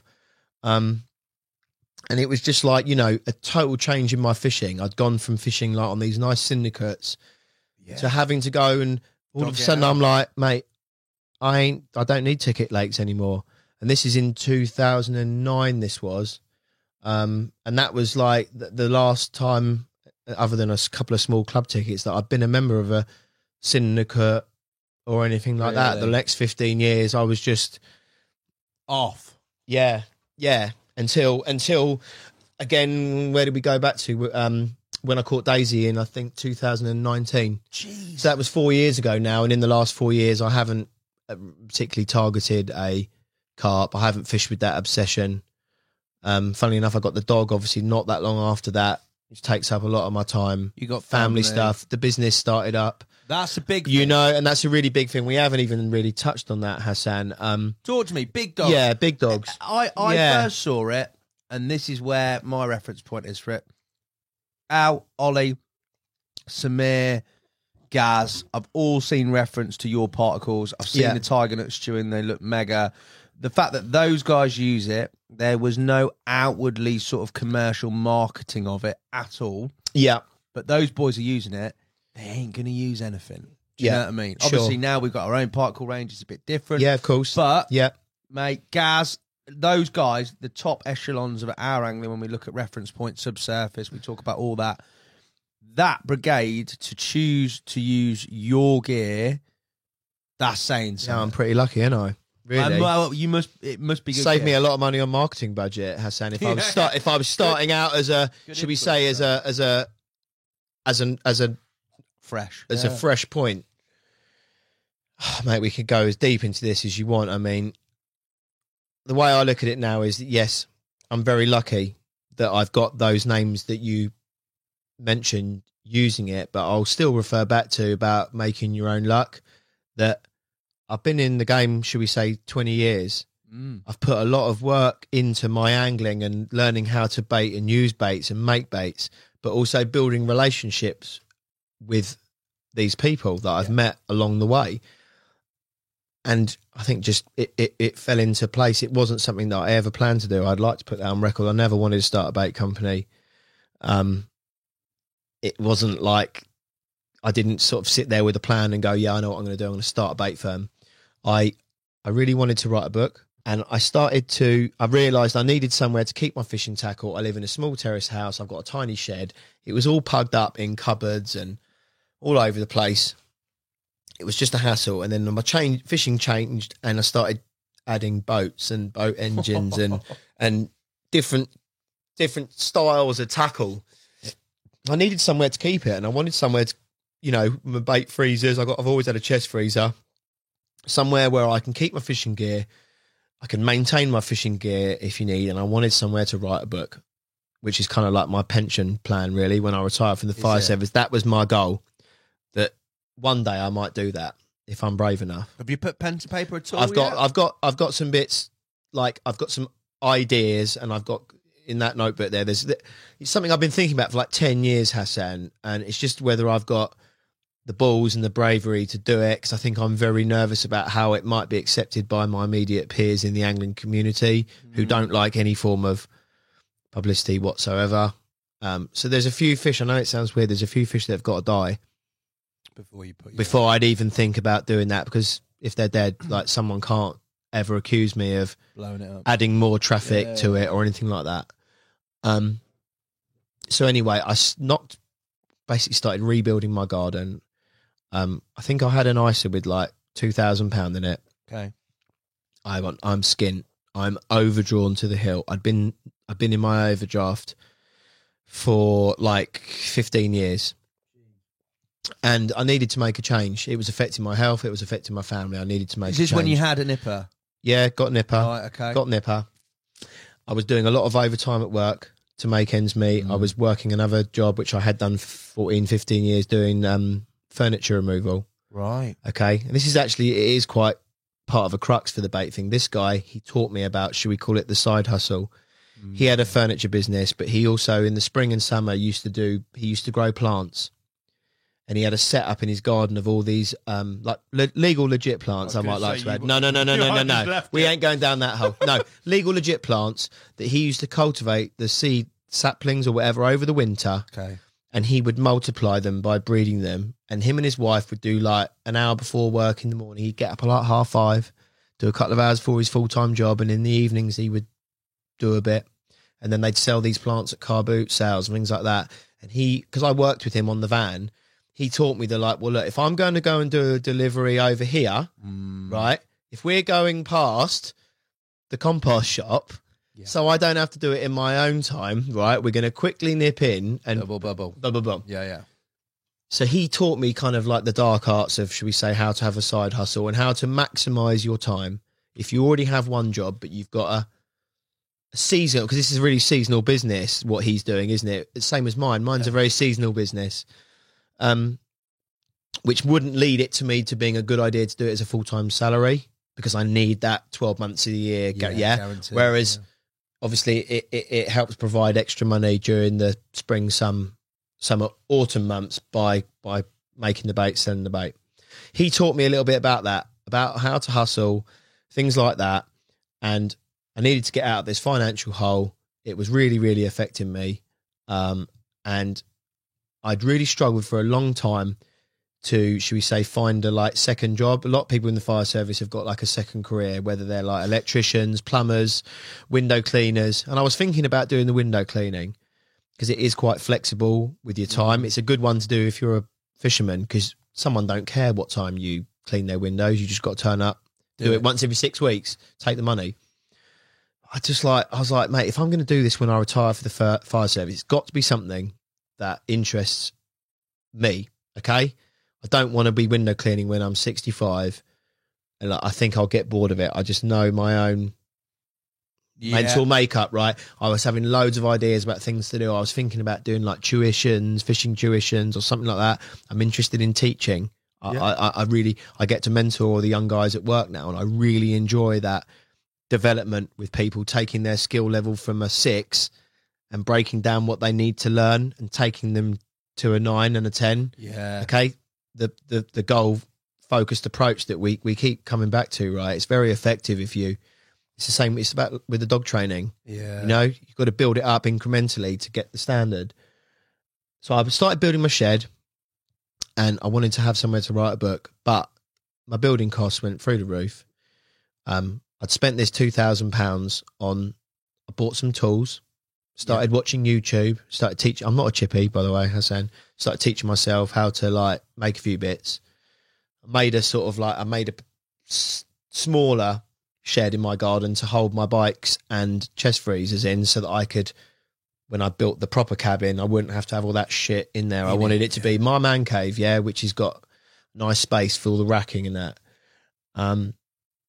So I've started building that. I've met through Elmo, a guy called Joe Lazar. Big up Joe if he ever watches this. You know, he came and travelled from the Colne Valley. He said, yeah, we can do this. I'll be able to build your shed. It'll only take 3 days. He said, for the record, 3 working days. It took 2.5 years. And basically I called in a load of favours from guys out the Colne Valley. Yeah. Like people like my mate Rob Dahl, my mate Wayne Barrett, Joe, Dave, loads and loads of guys, Elmo, Steve the Shadow, loads of guys I know through fishing. I was like, guys, I've got no money. Okay. But rather than, I don't want you to, whatever the saying is, it's not like give the farmer a bag of rice or whatever it is, like teach him how to, I was like, I need some help.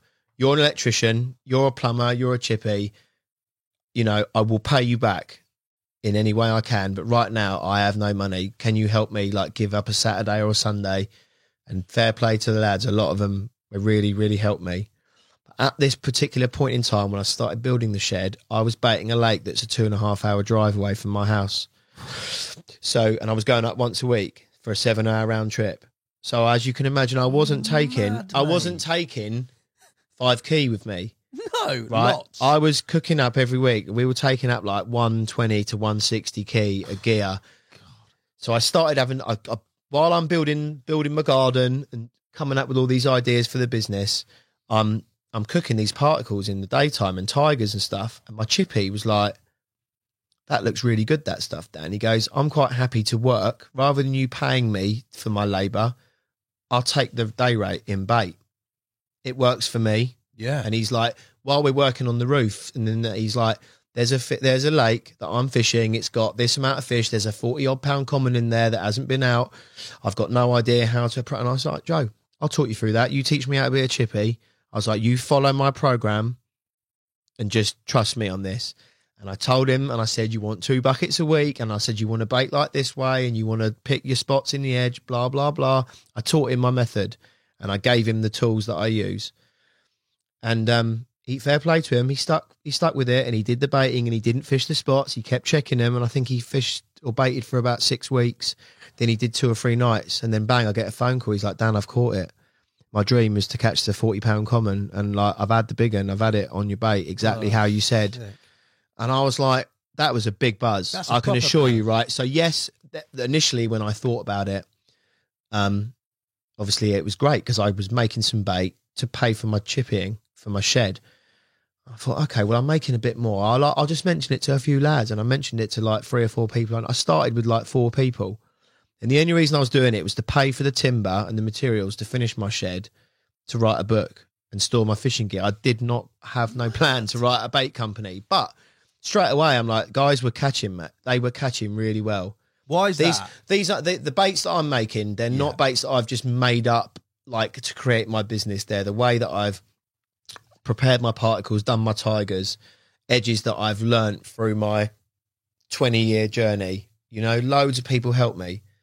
Honestly, I know loads of anglers, and you pick little things up when someone tells you, oh, have you ever tried putting salt in that? Or have you ever tried soaking it in this way? And, you know, like I said, I'm gathering this information over a long period of time, and it's getting stored in here. And I like to experiment when I fish. I like to do things different to the norm. You know, if everyone fishes with a 3-bait stringer, if you fish the same as everyone else, you're only going to catch. I don't want to do that. I want to be top rod. I want to get in and out and smack them. But So fundamental aspect there, if Yeah. you're cooking at particle that Yeah. you would use in your 100%. So I already knew that the baits were really good. I was really confident. And I started doing it for 4 mates, and it just got, you know, silly. But I guess I made these opportunities. I remember we went to James Turner's wedding and all the boys were there. It was the like glitterati Yeah. of Big Carp, but Gaz was there and he was on Dinton at the time and he goes, I've heard about this garlic particle you're making, Dan. And he goes, I've been told I'm allowed to use tigers for hook baits there. He goes, would you bring me a couple of little bags of tigers up to the wedding? Because I'm going to sit, he lives miles away from me. He goes, bring up some tigers. And I went, yeah, sure, Gaz, of course I can. I'll do anything for Gaz. You know, he's put me in a lot of good positions. He's really, really helped me out. And he's given me my wardrobe for the last 5 years. Bless him. cheers, sub. Yeah. I don't think I own any T-shirts other than that ain't sub. But so I remember going to James Turner's wedding and we all ended up getting so smashed after the wedding in my father-in-law's camper van that me and my wife had borrowed. I can remember there now, like, I was saying, Gaz, I know I've got the tigers. I was like, but I've brought these bags of particles that I'm experimenting with and I think this is a bit of you. And Gaz is so particular. He's like, cut them open and he's like, oh, mate, that smells incredible. Like the flavour levels you've got there. And he's picking out all the individual seeds. Like he gets the hemp and he's like, he's doing this. And he goes, you know what, Dan? There's like 7 different types of seeds in there. He goes, every one of them is cooked to perfection. He goes, you don't cook them all in the pot together, do you? I was like, no, mate. I was like, they're all cooked individually because they've all got different boiling times. Yeah. Mixed. Different temperatures.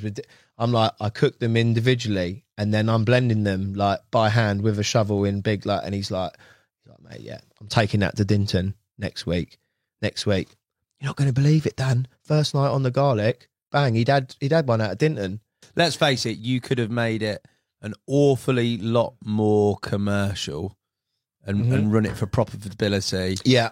Mediated it out there, put all the captures out there, really giving it the big one. And Yeah. you would no doubt have sold an awful lot more volume, probably made more money short term, but long term, that's not a bit of you, is it? No.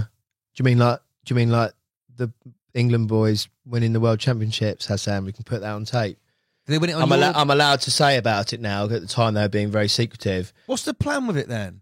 Because surely there's got to be a point I think, yeah. where you've either got to push the button Yeah. and start sort of putting it out there to people, and this is not just people within the inner circle, this is within mass public, Yeah. or there's a point where you keep it to whatever it is, because you're going to have a balance of time, Yeah. making things, Oh, man. ingredient I don't get to costs. spend a lot of time in bed, Hassan. Yeah, especially in this time of year. And I think I don't know. I mean, I've never had a plan with it Right. because I've never had a plan. I've just rolled with it. I know it sounds silly, but Very I think organic. sometimes in life you can, even to coming to this point today, I've no doubt that doing this, it's going to probably maybe generate some like extra busyness for me, or bring it to the attention of people that like don't follow me on Instagram, or because at the moment that is the only place you can see it. There's no website, there's no Facebook, there's no anything. The only reason you would know about it is if you're someone who uses the Instagram platform, Yeah. which isn't everybody. No. And there isn't a specific like Big Dog Insta page. It's just my own page at the moment. And like, we're not going to go down a rabbit hole. But once I start managing different Insta pages and websites and that, yeah, you're like, His head's gone. can you His see head's it? gone. Can you see That's that? the first time I've seen his head I gone. can sell. I might as well sell my fishing gear, and that will destroy the point of setting it up. The point of setting up Big Dog was to give me, should we say, the extra pocket money to support my family, but to afford to do the fishing that I want to do, which is I like to go to Europe 3 or 4 times a year on my own. Yeah. Yeah, that's an expensive hobby, right? So I'm not going to have that come out of the family Yeah. kitty. coffers. If Yeah, I yeah. want to need extra money, This will fund it. you know, I've got to fund it. So because there's no plan, it's really great fun. We just roll with the punches and things come up. And I think, yeah, that sounds good. I'll do that. My biggest thing that holds me back is I've got so many ideas for new bait things. And I'm going, yeah, I can do that. I'm going to finally I've got baits that I don't release, should we say. Yeah. And I'm like, yep. And I'm like, no, don't do it, Dan. Don't do it. And then there's the other voice going, mate, it's really good. Like the salted maples that I do, like, yeah. Or, oh, mate, like the Brazils and that I've been, but it just, all of a sudden I go, no, don't do it. Because that's just another bait now that you've got to prep, get the labels made, That's get the hard like, for you, and it's just like now you need another freezer for that then, and it's like, so I'm at a point now where I'm still working out the shed in my garden. I don't want to get the hassle of having to have a unit with staff and all that. So the answer to your question is I'm going to see how it rolls. I think I'm pretty much maxed out now. The only change that I could make is if I got a unit with a load of chest freezers in it where I could stockpile bait over the winter. But because, I've massively messed up from a business perspective. My gear is so nitrous, it's so explosive that I can't make it. It's not shelf life. No. So once I've made them tigers, gotta go. Once I've bagged them, you're against the clock before they explode because they are so activated. It's what makes them good, but also from a selling point of view, I'd be better off making them shelf life. But we're going into some other things. I've done some bobbins recently. You know, like if I wanted, I never wanted to start a bait company. I've always wanted to have have my own brand, something for a long time that I've always been really interested in. Gilet with it on. Yeah. So we've got some bits of clothing and stuff, maybe that I'm experimenting with at the moment. And the bobbins, I'm trying to get. I don't want to give too much away, but I've managed to source some really nice stainless steel drill bits from Germany from a contact that I know in the bait game. Nice. And I know someone that's going to make some nice wooden handles potentially for them. I don't know how you're still married. I don't know how you're still awake, mate. Right? I don't know how you're still alive. They're three things that just absolutely baffle me, mate. The hours you have in a day is like 36. But you know what? Look at Alan. Yeah. Right. And I know that he'd be on the same wavelength as me. And if you start, looking into things, I don't know if you've ever seen that famous, who is it? It's Arnold Schwarzenegger video when he talks about like his success. If you watch his background, where he came from, he saw where he wanted to get to. But his quote was, everybody on the planet has 24 hours in a day. You can't, as in everyone's got the same time. Okay. It's what you choose to do in that 24 hours that makes you this, or this. And I said, I've learned a few, should we say, the hustle of that guy, and like the way I work is different. Like I will load the pots up like before going to bed, and then I'll leave a note for my wife to say, right, at this time, can you turn this on so that when I leave home from work in the evening, right, the pots have already come to the boil. So then when I'm home, I'm like, okay, now I can do my... So we work as a team to do it. She helps me with the bagging and stuff like that, bless her, But yeah, it's good fun. But, variety is a spice of life. And I do feel genuinely, I touched on it earlier with the fire brigade. I've had like the best time. So many people in the world hate their job. I love my job. I don't like the night shifts, as such, and I don't like having to work when I know it's like bang on conditions, but that's like the same for everyone. Do you know what I mean? But because I work nights, some guys that work in the day, if they want to pull an overnighter on a like pressure drop of death, but if I'm on a night shift and there's no getting out of work early and things like that in my job, it's quite rigid. But on the flip side, I enjoy, should we say, my hustle job. Yeah. I love doing the bait. Yeah. Yes, it's nice. It pays for my own fishing. It pays for this idiot because I couldn't afford him without doing the bait. He's been good, mate. Yeah, he's all right. But also the people that I've got to meet doing it. Yeah. Yeah, it's opened up loads of doors. Yeah. Before we go, I've got some quick fire questions for you, mate. Oh, God, you're going to put me on the spot now, aren't you? Quick here, boy, because I think what, 10 seconds an answer, yeah? Let's go. Right. 3 words to describe yourself. High functioning. Loyal. Nice. Consistent. That's 3. Good work. That's my 3. Fish only for wrong-uns on busy waters, or never go fishing again. You know the answer to that. What's that? The second one. Never go fishing. No. You would sack it all off Yeah. rather than fish busy waters or wrong uns. Yeah. Oh, that's Just doesn't- a massive shout. mate. Genuinely. Yeah. I just like there's waters I get invited to. Look, lads go when they like book out day ticket waters and that. I don't mean this to be nasty. So I give BC, everyone. mate. It doesn't motivate me enough to like want to like get my gear out the car and like I'll happily go, mate. I'll happily go and camp up with him and have the social and enjoy being with him. I just, I'd rather go and do stuff with the dog then, wouldn't I? If I was going to fish somewhere, I've got to really want to go there. I've got to really want to be there now to go there. That's your answer, mate. Yeah. Drum and bass or country and western? Do you know what? I like country and western, but drum and bass is in my blood as carp fishing is.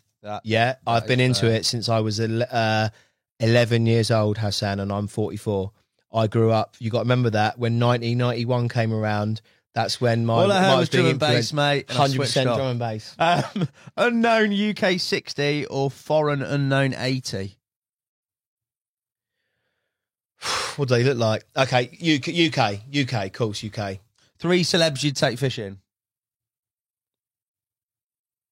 Celebs. Celebs, yeah. Do they have to be? Are they No, anglers? that could be anyone. Past or present. Oh mate, you've really put me on the spot. That's exactly what I'm doing, and that's clicking. I know it is. So you've got a minute. I've got a proper brain freak. Celebs. Celebrities in the public eye, past or present. He's gone, mate. His head's gone. No one, 'cause I like fishing on my own. Yeah, I can't think. Great save. Yeah. History carp you wish you caught. Yeah, one. Which Burns me to the death. I didn't go to the Black Mirror. I didn't do it. I was ready. I should have done it. Black Mirror. Still to this day, one of the biggest regrets in my life. I'm going to go. What's your idea of carp fishing hell? A busy lake with really nasty, horrible people casting all over me, and yeah, just Nice. I don't know. I've got to be quick. Final question. Yeah. Night in with the missus or not out on the bank? Which one are you choosing? Both in. I can't pick one, man. He's right on the fence, mate. No, but I can't say that I don't want to. What? Well, obviously a night out on the bank. You can. You absolute mate.